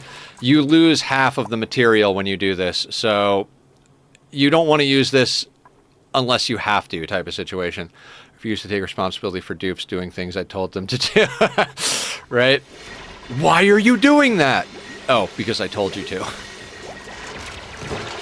So yeah, I try only to refine like a handful of batches of copper. Like we did like 5 batches to get this setup going because you need refined copper for the smart battery and refined metal for the automation switch. They should recognize obviously stupid orders. Yeah. I watched a whole video on the AI of things like dupes and sims and how it's really difficult because the AI programming, like if you program them to be so smart, too smart, they play the game for you and you're not actually playing a game. You're just putting your hands up and watching things happen. If you program them to be too dumb, the game isn't fun to play. So you run into this situation of like, you know, how do you balance gameplay and intelligence type of thing? I do not envy devs who have to program things like the AI for dupes and pawns and sims because it's a really weird one. And so like I think what happens is it's a need versus filling that need broadcast type of situation. So like the dupe has needs that are like a hidden bar. I mean, there's more. He used the example of the Sims, but I think it works similar with dupes. The dupes have a need to fulfill based on their priority, right? And that when that need is at a certain level, and they don't have anything to do. They're looking for something that's broadcasting that it needs. Worst of all, damn spoiled players accept playable FPS on top of all those issues you're Yeah.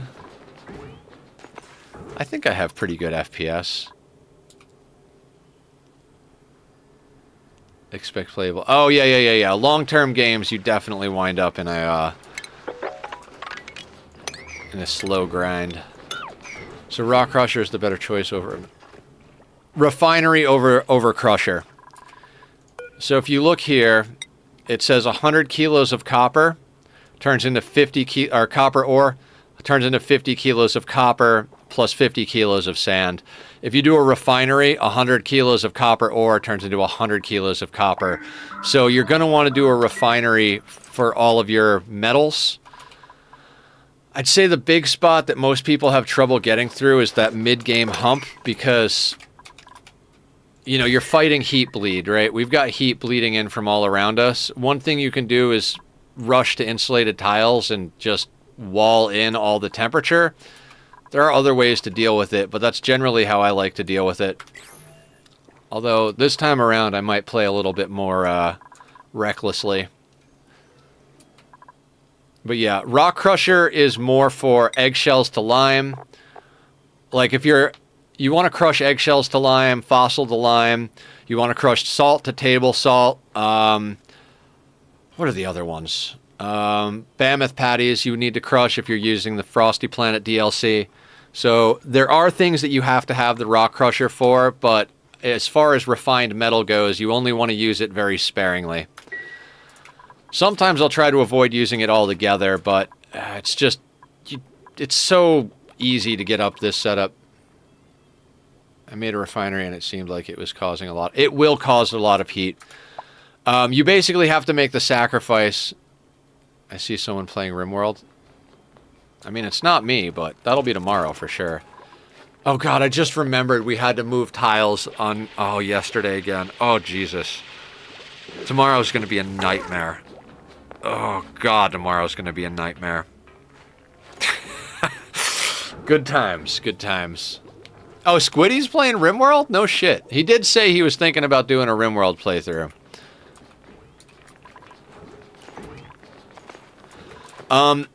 The thing about heat, you basically need to keep it away from your crops.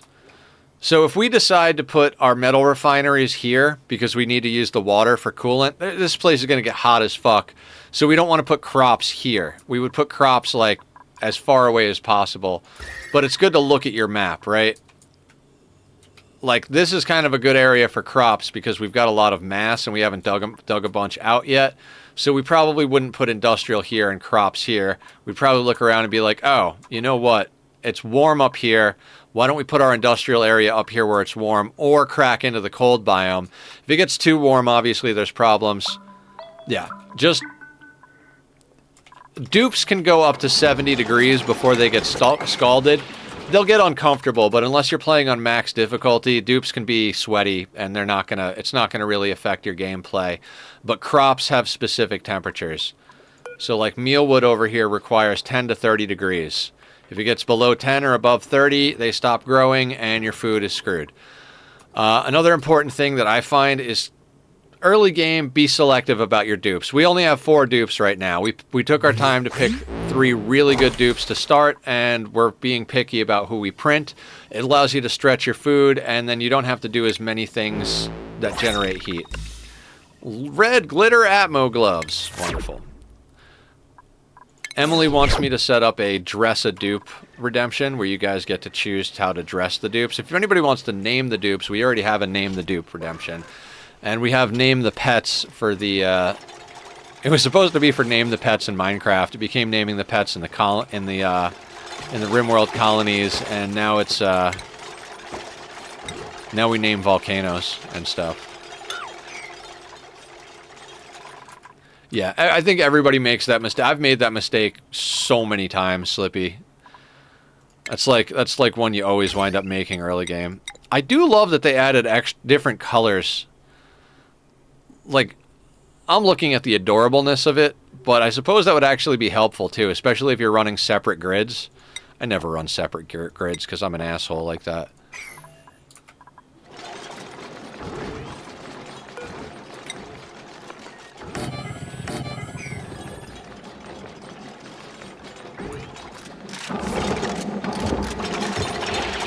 You really decided to do that from up there, didn't you?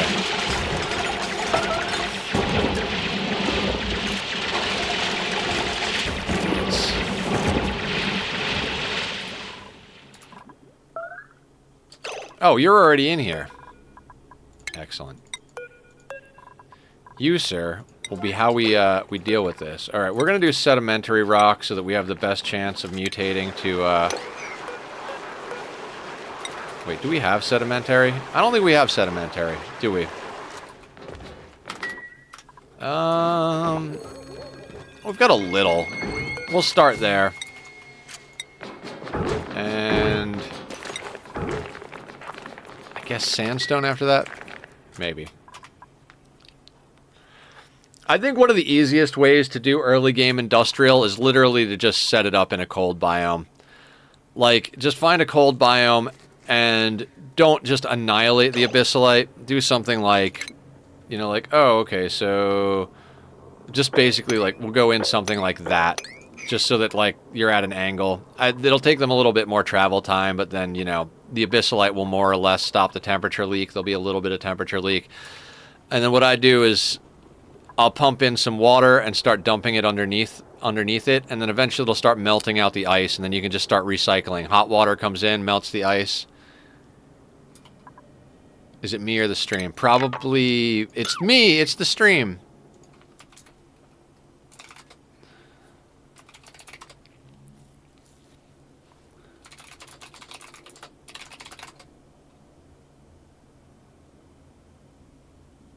Can anybody see what I'm doing?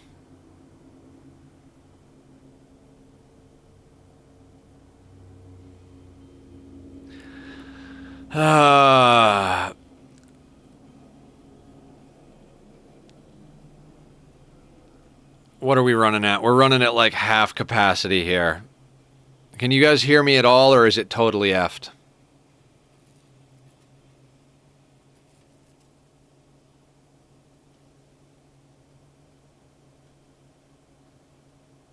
You see it as well. Learning a lot. Yeah, my kilobytes per second has dropped significantly. There's like a known issue with the infrastructure in my neighborhood. I've talked to them. Got some buffering. Okay. Seems to have recovered. All right, we'll try to keep this going. If it dies completely, we'll wind up ending a little bit earlier, but we'll try to keep this going for now.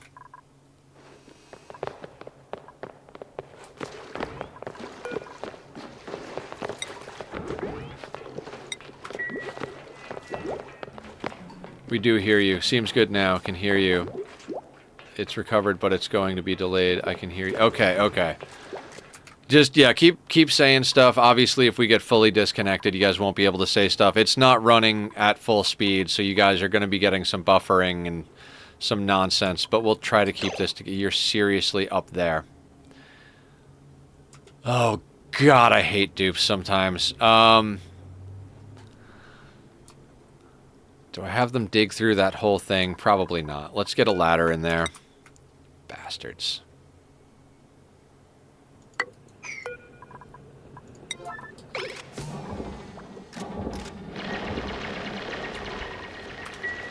I'm gonna try not to emergency build.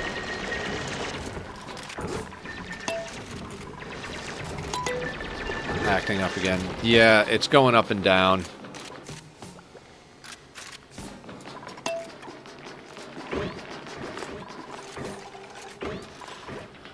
We'll give it a few minutes to see if it recovers at all.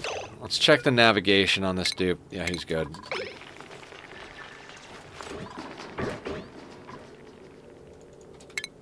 We're not researching anything. Let's get some research going. Where are we going after this? Electrolyzers? Is that the plan? Let's go to insulated tile. Yeah, Flicky, I think it is California's fault. Too Legit City has the same problem. Really? Okay. Yeah, it's entirely possible. Our whole city is on fire. Dig, dig, dig, yeah. Yeah, that's frustrating, because I love New Colony Day. We always have a lot of new people, and it's a lot of fun. 4865, 5,000. 1% dropped frames is where we're at.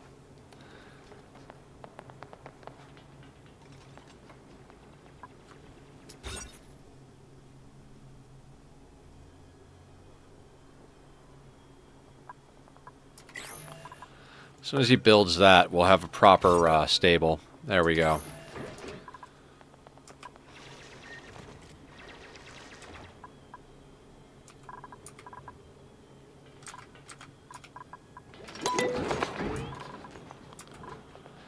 All right, we've got 4 dupes, so 4,000 calories a day, 4, 8, 12. So if we go anywhere near 12,000 calories, we got to start getting meal wood down. But I'm not planting anything until we have to. We can sustain off of wild and found food a little bit longer, especially if we, you know what, we can relocate a couple of these guys. Let's relocate you there. Let's relocate you there. You, sir. Where else do we have wild food growing? Relocate you there.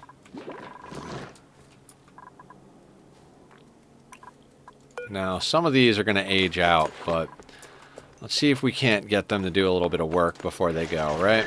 Right, right, right. Now we're going to get some more over here. That's good.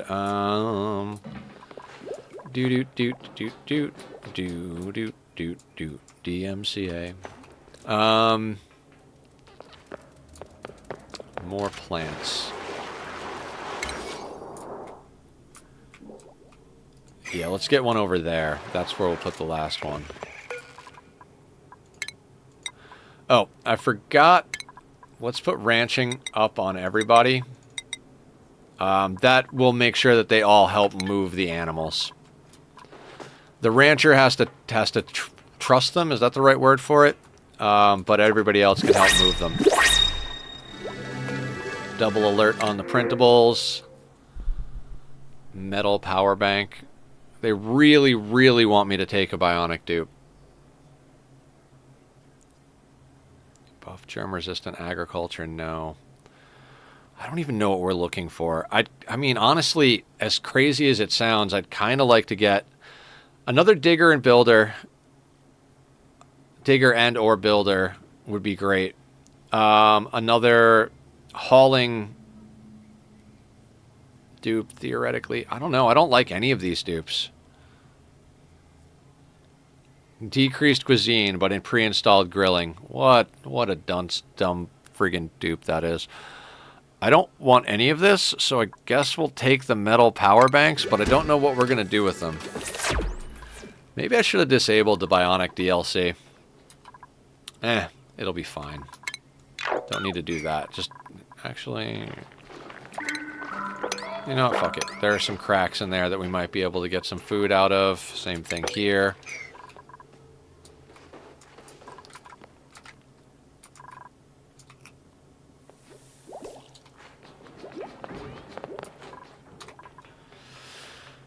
Can you guys still hear me out there, or are we just dropping frames left and right?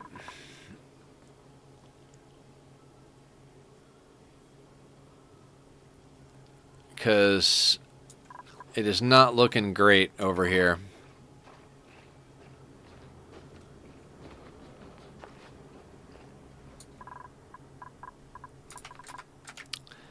I think maybe we're not doing so great. Let me double check something real quick.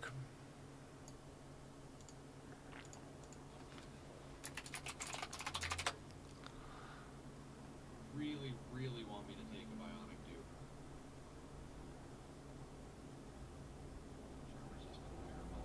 All right, it's not that bad. I just checked it on my screen. Okay, we're getting by. We're surviving. What's next up on our agenda here? All right, we're moving the Sweetles. We're ranching the Dreco. The Dreco. We don't have multiple Drecos. Is there a way we can get some hydrogen in there with very, like, low effort? Not today, Satan. We are not taking Bionic dupes. Not today, yeah. I don't doubt that we'll eventually wind up with some Bionic dupes. I just don't wanna. I just don't wanna. Okay, we're talking industrial area, right? Speaking of industrial, we can get industrial going. We've got a hatch ranch we're starting up. That'll take a while to spin up to where it needs to be.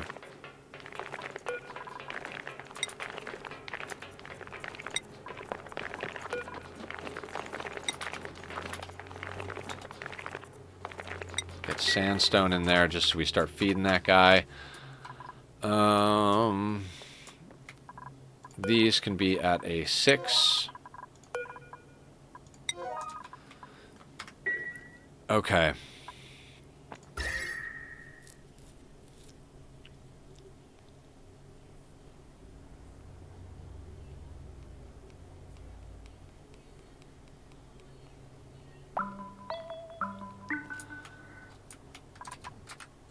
You can. Okay, yeah, there's just a delay then. So...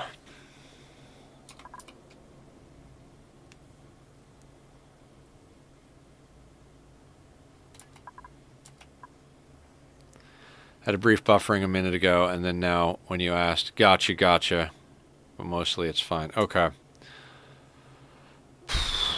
How do we want to tackle our industrial area? Sort of spotty earlier. Okay. We're kind of like floating up and down. I think if I wanted to fix it, I'd have to reset the modem and or call the internet service provider. So we'll try to get through until the end of stream in 40 minutes.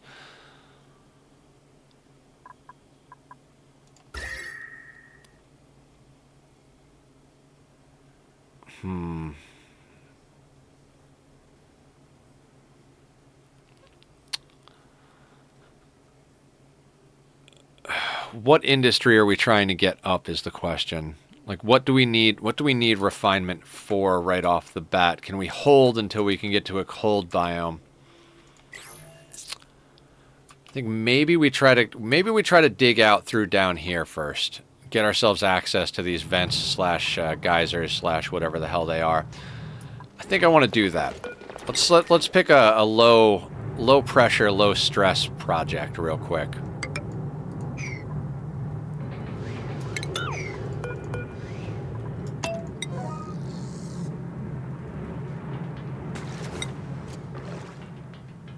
Good job. You know, just run away. Run away!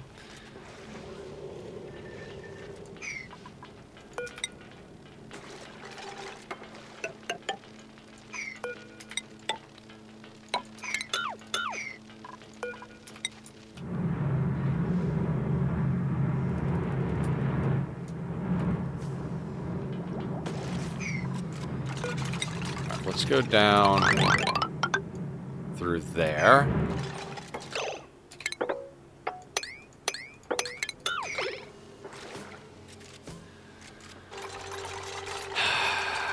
Now, the issue with that is going to be CO2 is going to go down there as well. So,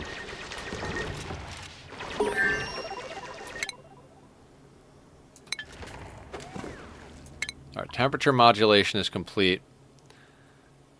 And what else do we need to get into? I think it's time to start researching the electrolyzer stuff. Sure, let's default to that till I realize what I'm missing.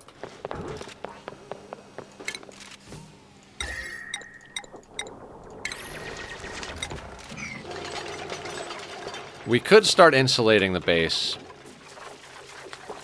I don't know if I care that much. It's insulating the base versus rushing to steam turbine aqua tuner. And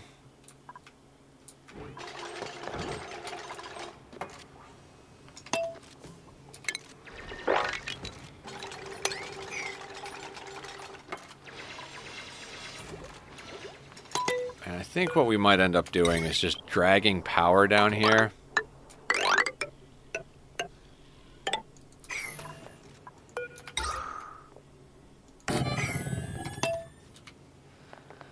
Just because, you know, they got to be able to breathe somehow. For power, submerged spawn. Yeah, I love me a submerged spawn. So we'll do the spawn research. I'm totally okay with setting up temporary coal power to do our first bit of industrialization. It's just a matter of like my brain is on option paralysis mode. Because we have to decide two things simultaneously. Where do we want to put our crops? Because we're going to have to actually start producing food sooner or later. And where do we have coolant, right? So we've got coolant over here, which makes me think like we should just kind of cram it in somewhere here. But there's no cold biome right there. So I'm tempted to actually kind of like noodle my way over to here and see if we can make our industrial area in this cold biome. Is that carbon skimmer cleaning all the CO2 in the colony right now? Yes. Yes, it is.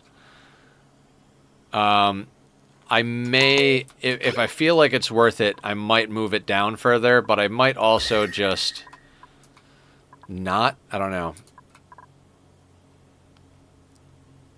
It's a lot of choices to make in this game. What's over here? Ooh, vacillator. Mr. Volcano, Mr. Volcano. Not if you waterlock the entrance to the down deep.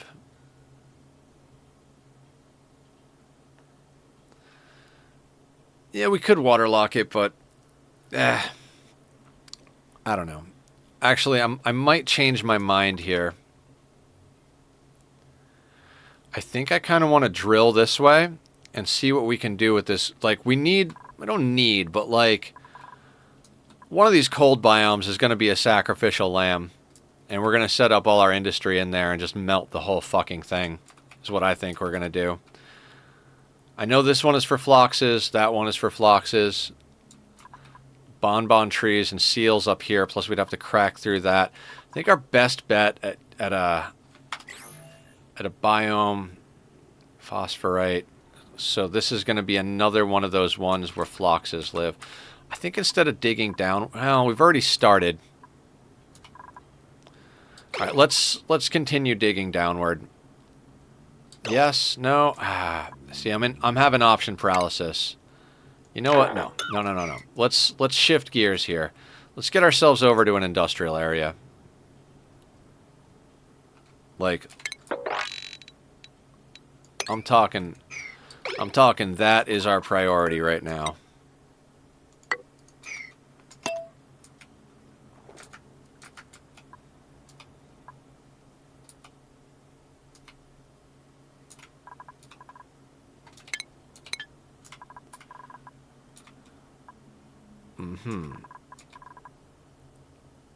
So speaking of submerged spawns, what's our target population? Are we gonna shoot for 30 dupes, or are we gonna really go out of control and get up to like 50? I think maybe we designed for 30. 4 electrolyzers, so we've got a little bit of extra. Excuse me. Each one is 8.8 dupes, right? More or less. So if you just factor 8, 32 leaves us with 3 and change. Theoretically, we could do 34. Okay, yeah, I think if we do 4 electrolyzers and plan on 30 dupes, we'll have a little bit of a buffer in case we want to go to like 32 or 33 before building more. The polluted water from skimmer is going into the reed fiber along with the bathroom waste. Yep. I'm a little excessive. I hate the idea of having 2 water sieves. A lot of people will just put a water sieve down here with the carbon skimmer, because a carbon skimmer is water neutral. So if you put like a couple of blobs into a loop going from a carbon skimmer to a water sieve, it'll just continually cycle. It'll turn sand into polluted dirt and get rid of all the carbon in your air.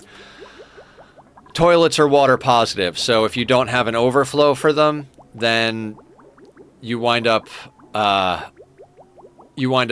locking the system up and dupes peeing everywhere. So what we have it doing is all of the polluted water comes across, goes to the input. Since it's crossing through the input, it's prioritizing the input over the overflow, this basic overflow. So this thing will then process it, output clean but germy water here. It follows the bridge first, so the water will always prioritize jumping over this bridge to here, which fills our toilets. And once this is full, like it is now, it'll overflow down through here and start filling this line, going all the way down here. You see how this line is getting more and more full? That's because the toilets are water positive. And that will all just... It has all the water it needs. As soon as there's any CO2 touching it, it scrubs it, sends the dirty water back up here to join. Eventually, this line will back all the way up. Once this line is backed all the way up to here, the polluted water will start overflowing because it can't go in, and it'll feed the thimble reed. If you're more concerned with getting the thimble reed going than having the toilets consistently going, or if you have a lot of extra water, you could pump clean water into the toilets and then just take the polluted water directly into the thimble reed. But at that point, you might as well just tap a polluted water source and just pump it into the thimble reed, which we might do.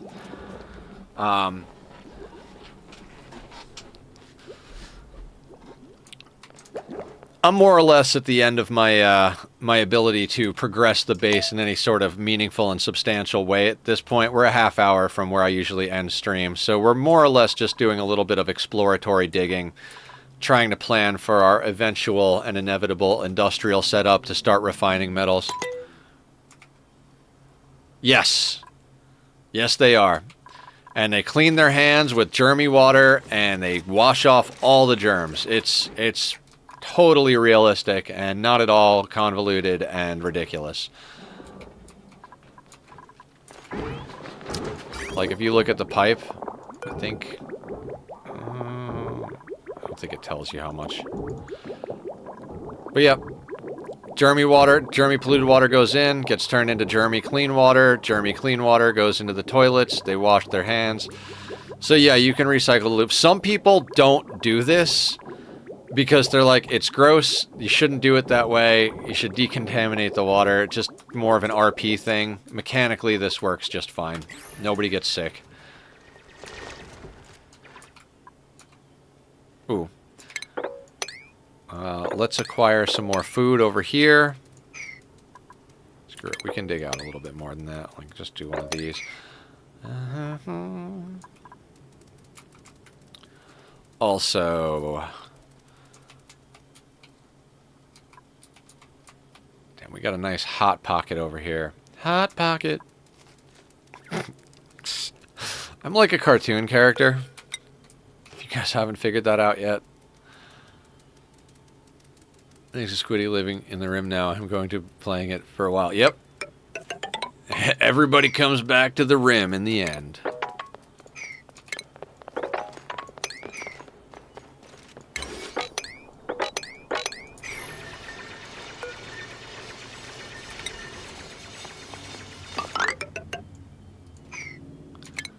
Why do I do things the way I do them?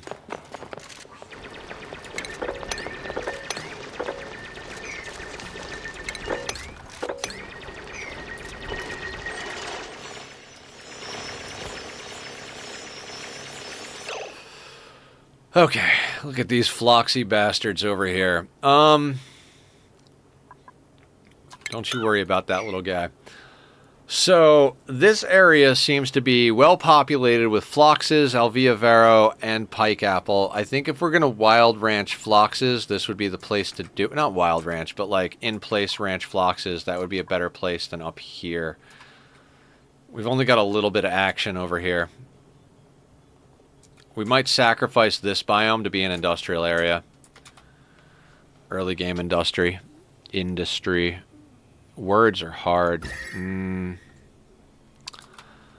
WTF about this zone over here? What is this zone about? I see sleet wheat. And I see wolframite. This might be a classic cold biome over here. Alright, let's do a little drilling. Let's continue our drilling experiment, except let's sidestep into going through here.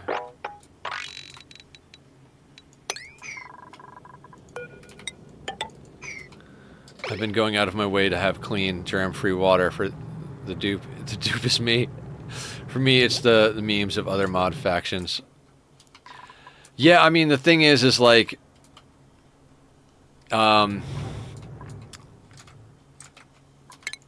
It depends on how crazy you want to get about it. When I started, I was obsessed with making sure germs were killed. I was like, no germs. Can't have germs. Germs are bad. Go away, germs. Now I'm at the point, I'm like, unless it's dramatically affecting my dupe's ability to function, I don't care. Like I said, are you really playing a game if you're not committing war crimes or OSHA violations?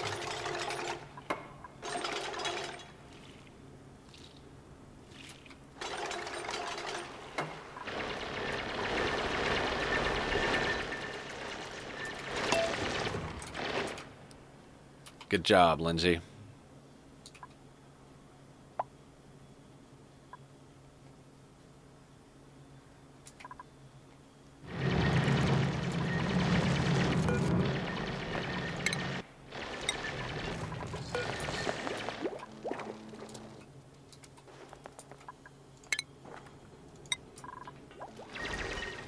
Let's get these Sweetles doing some work for us live and in person.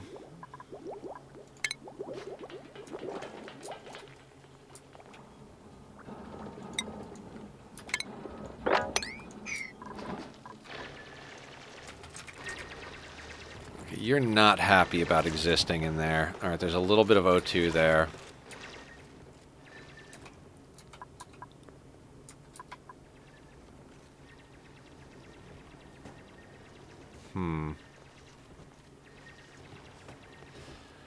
So another biome where we've got bonbon trees.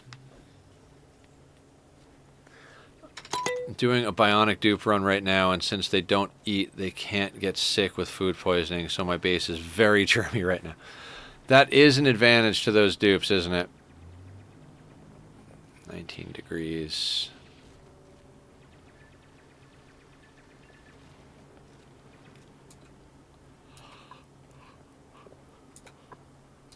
Cool.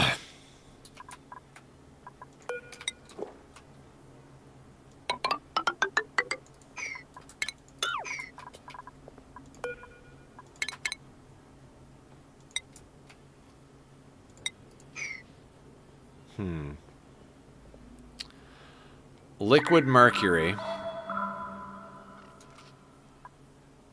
This stuff is melting because it's close to this biome. You think this is our teleporters over here?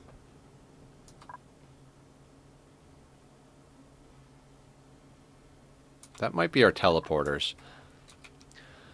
Alright, so we're more or less on exploratory digging at the moment. I want to cross this biome somehow, but I do not want to release all these gases. Actually, yeah, I don't even want to release gases enough to go in there. Rabble, rabble, rabble. Do I want to put a liquid lock here, break in here, and have them dig across so that I can figure out what's going on down here? And if I do, is that really what I want to do as far as...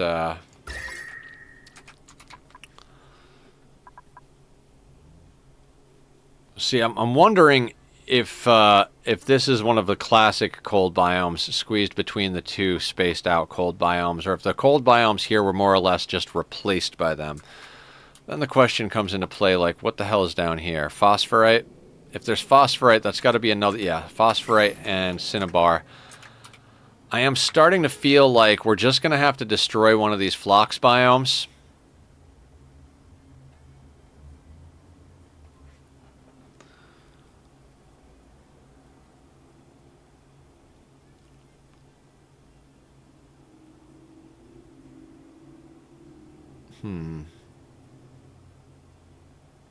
It's going to take a while to melt out the system, though. Band of fools, you know it ain't easy. I mean, this is more planning for Tuesday than it is, like, planning for right now. We'll continue doing some digging. We'll dig down through here to get access to the extra food and whatever. We're going up in food, so we've got almost 10 cycles of food for the current team. So, no, not 10 cycles, but, you know, maybe like 8 or 9 cycles. So I'm not worried about food yet. We won't worry about food until we're like 3 cycles out, and then we'll panic, do some mealwood. I don't think we're going to get there, though.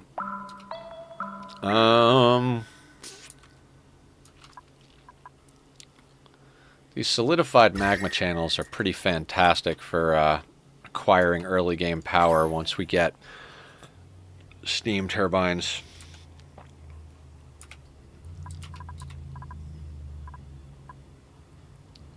I think this might be our portals. Be a bit of a pain in the ass to cross over, but doable.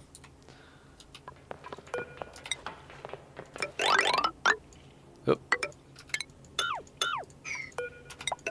Alright, let's bring that down there. Oh, nope, not those. Any of that, though?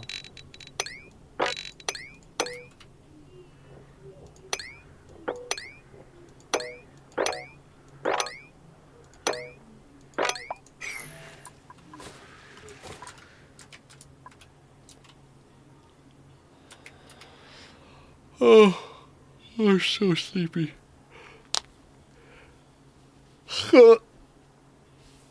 I might go straight to bed after stream, guys. Like, I might legitimately go straight to bed after stream. I keep telling myself, like, alright, tonight I'm gonna eat dinner, I'm gonna chill, I'm gonna stay up until 10 o'clock, which is when I take my evening meds, and then I'm gonna go to sleep at 10 o'clock. And what happens is, I don't go to sleep at 10 o'clock. I start to wake up at 10 o'clock, and then I wind up till 2 or 3 in the morning.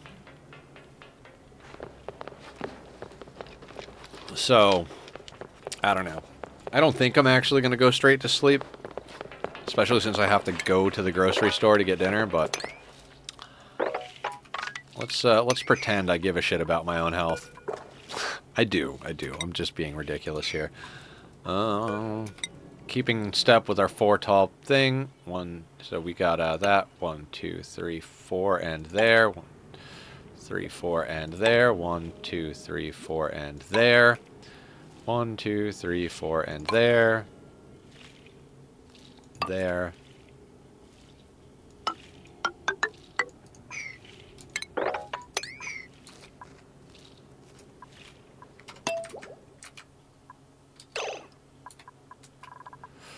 Ooh, but we should actually... You know what? Let's switch those over to the other side as markers. I'm at cycle 31, iron or Drecklet eggs. Is it refined iron? Never mind, just Drecklet eggs. Unless you already have Drekos up and running, I would go Drecklet eggs. Get a Dreco farm up as soon as possible.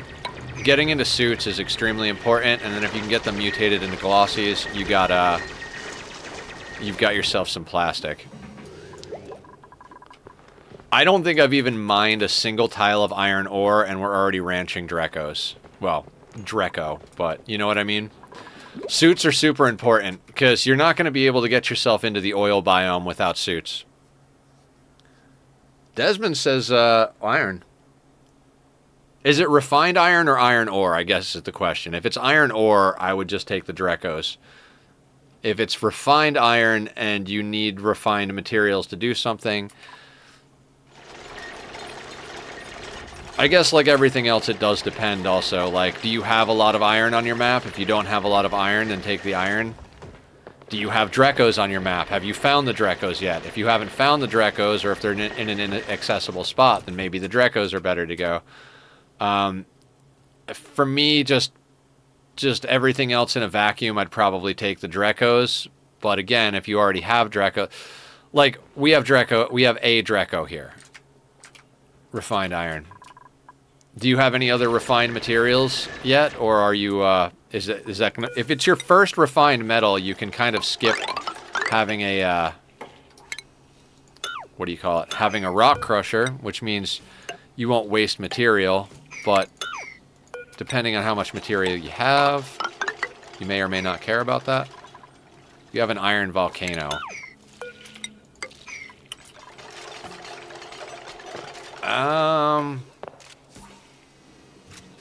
I think Drecklets. Unless you already have like a farm, like a full farm of Drecos, I would say the Drecklet.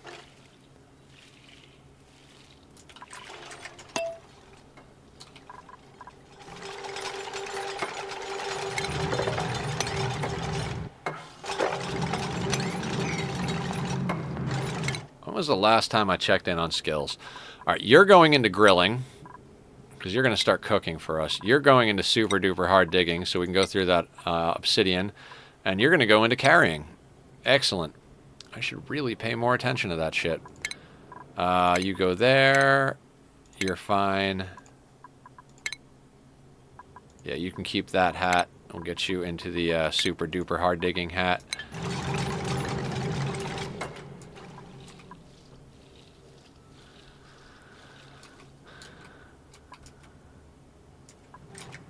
Refine some metals ready. Yeah, like I said, unless you already have like a crazy Dreco ranch set up, I would personally go for the Drecos.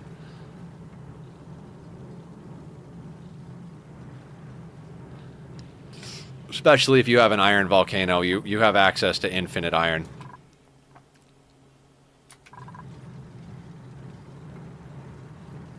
Ooh, another cool steam vent. Cool steam vent. Cool steam vent. Natural gas geyser. Volcano.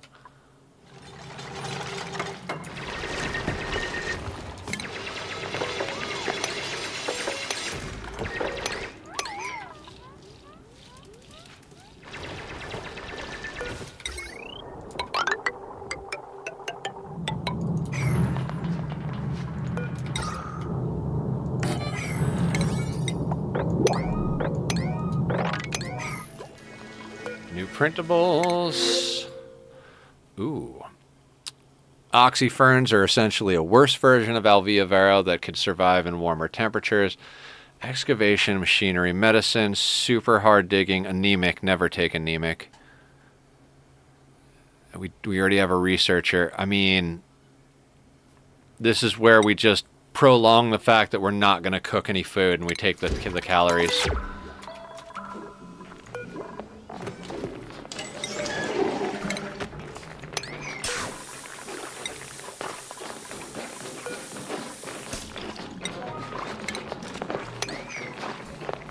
And I'm back. How you doing, Leofar?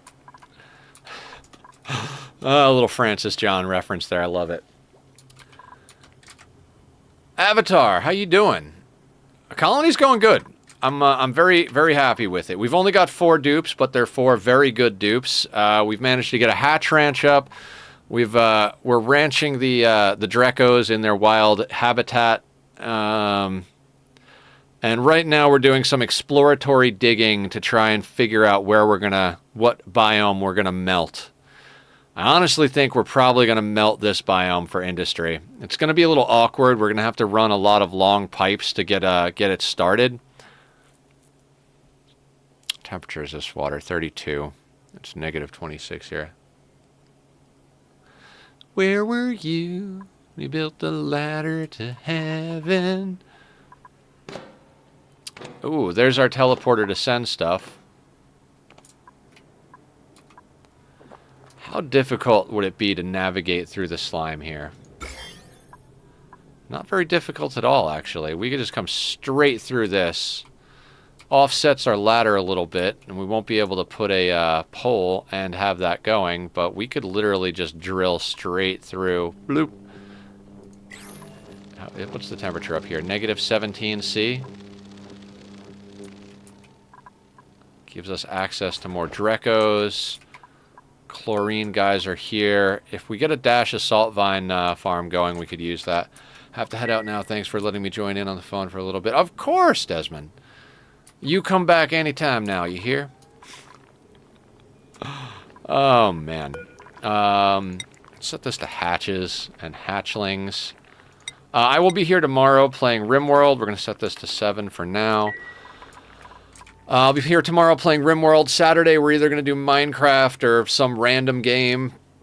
Maybe Morani, but maybe Morani? I don't know. Saturday, we're going to leave Saturday to the whims of the gods, so to speak. And then we'll be back then next week, Monday, Wednesday, Friday, RimWorld, Tuesday, Thursday, Ani.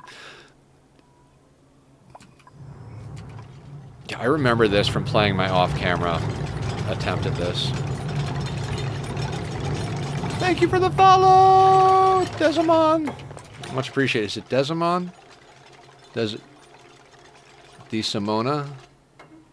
DeSimona Villani?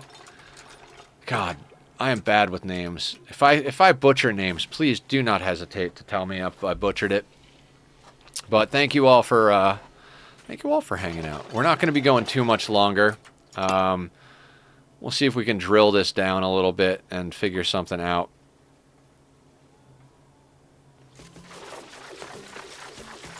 All right, so we have insulated tiles. Yeah.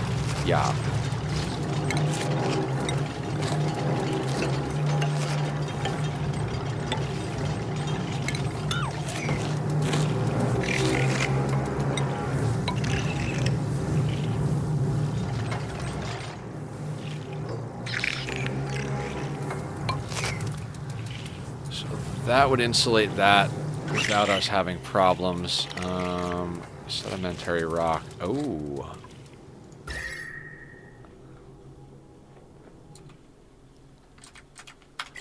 Is that a poke shell? No, it's a pinch of pepper. Alright, I think we could go down here. If we want to insulate this, we would just have to put a tile there, right? Maybe let's do that.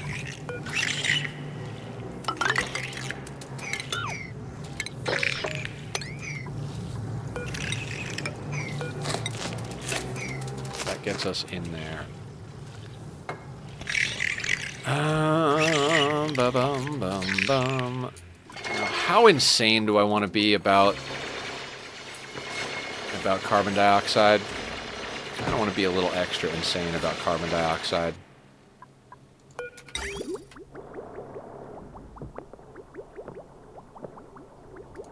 I think it's good that you're doing the oil biome. We could skip the petro engines.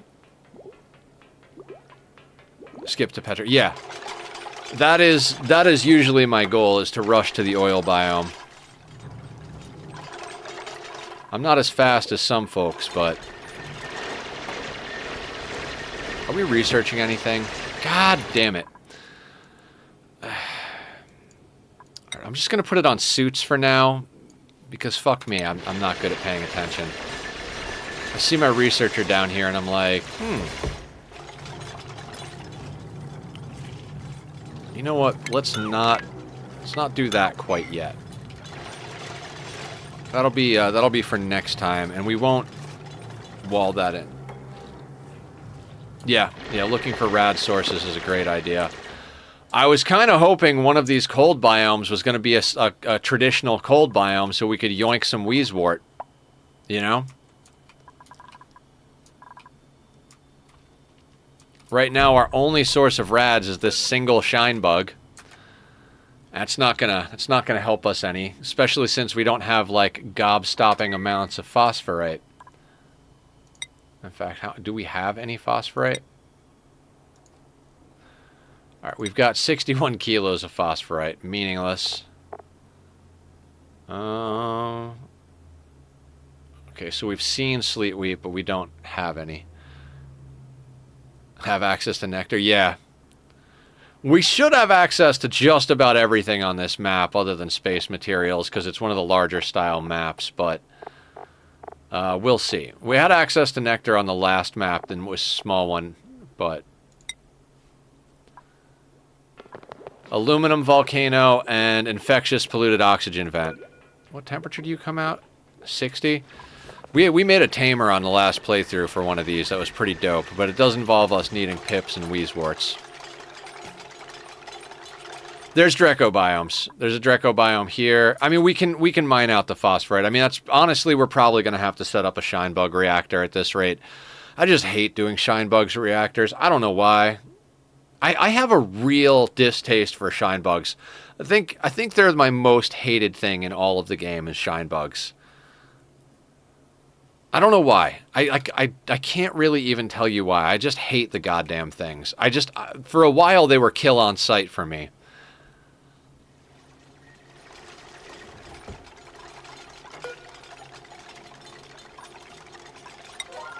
Oh shit, we are out of algae? Maybe I should actually pay attention to what we're fucking doing.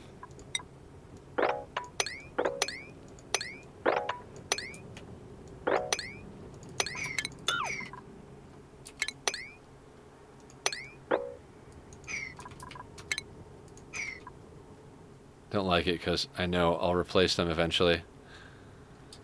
The shine bug reactors? Yeah.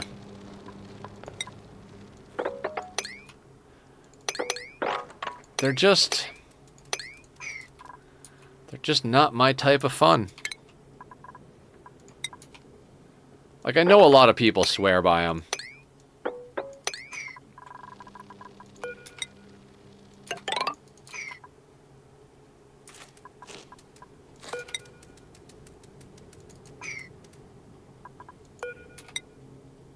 But not this guy. I think you can dig over to there once that's in place.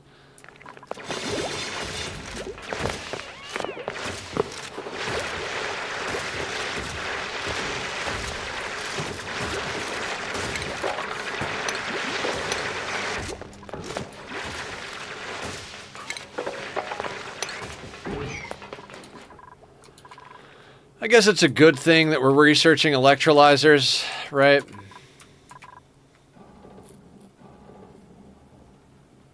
Do I just swear at them? What? The dupes? All the time. Fuck you, buddy.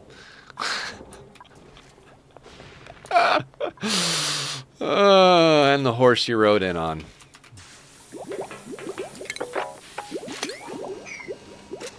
Oh, the shine bugs you're talking about. Oh, I guess we do have this other shine bug down here.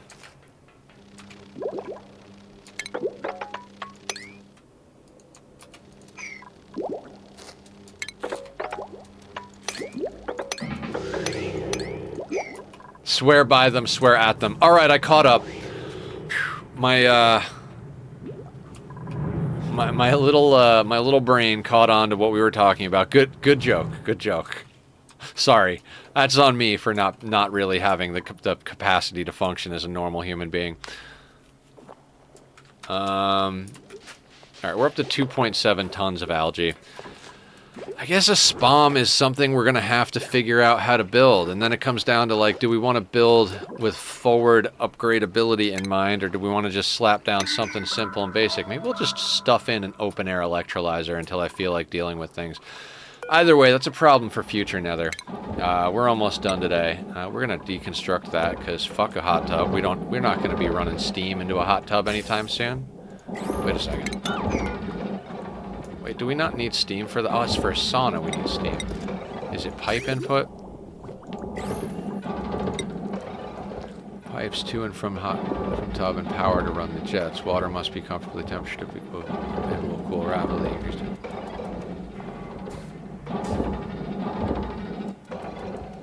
Oh, 37.7. Wait a second. So we could use this to cool our water.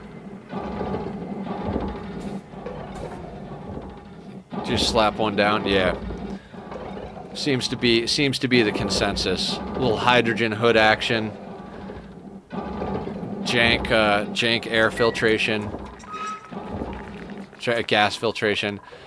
What if we use this hot tub, guys?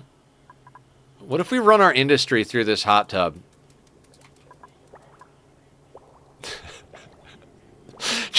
just to be absurd. Just to be absolutely absurd. Just throw a little refinery set up somewhere over here.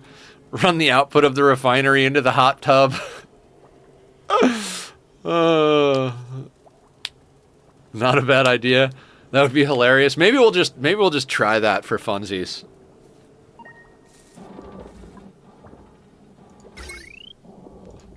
How do you do your cooling loop? Well, we take our refinery output and run it into a hot tub. Oh, it just gets better and better with time. Game is so good.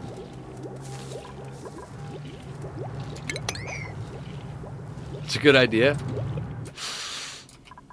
Oh, wow.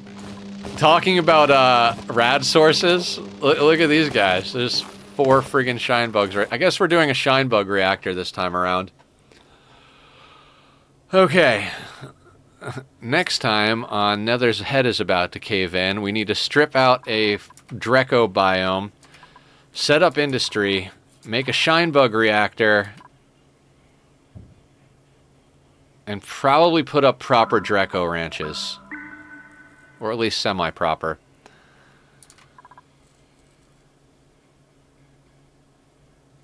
How much does it cool the water down?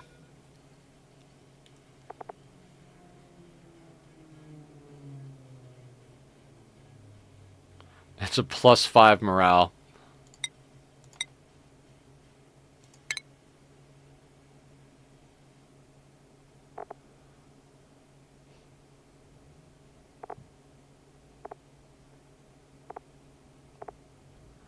Metal ore and wood. Heat 5 kilo DTUs. Overheat temperature 37.7. Oh, can you not? Oh, you can't put anything. So you have to put 37.7 C water in? Am I crazy?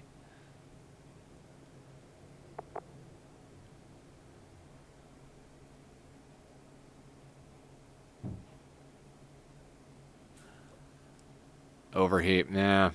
Okay, so that's not going to work.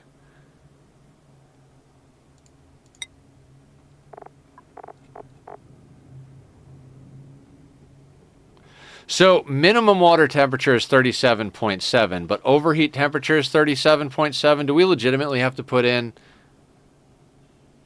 No. I don't know. I don't think I've ever built a hot tub in this game.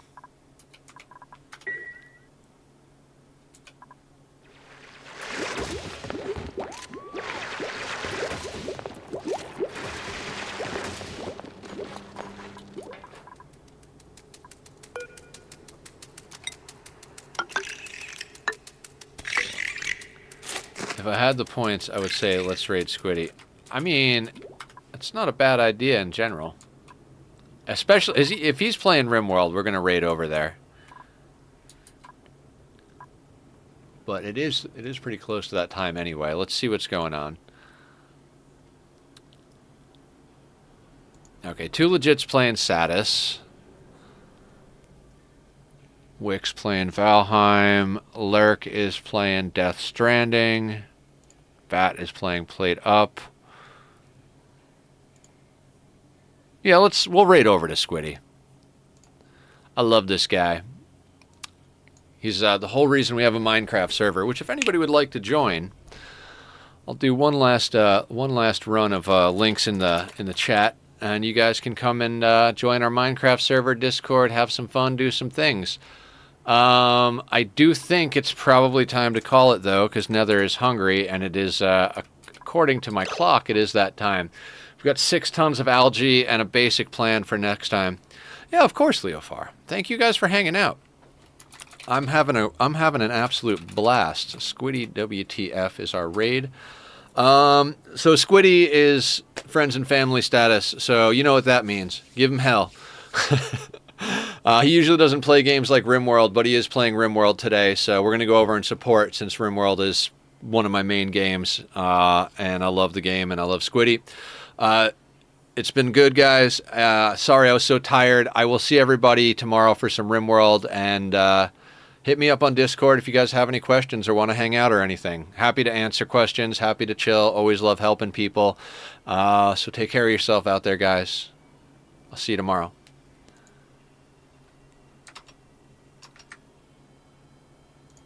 Oh, there's a distance for the wire. Oh, that is so cool.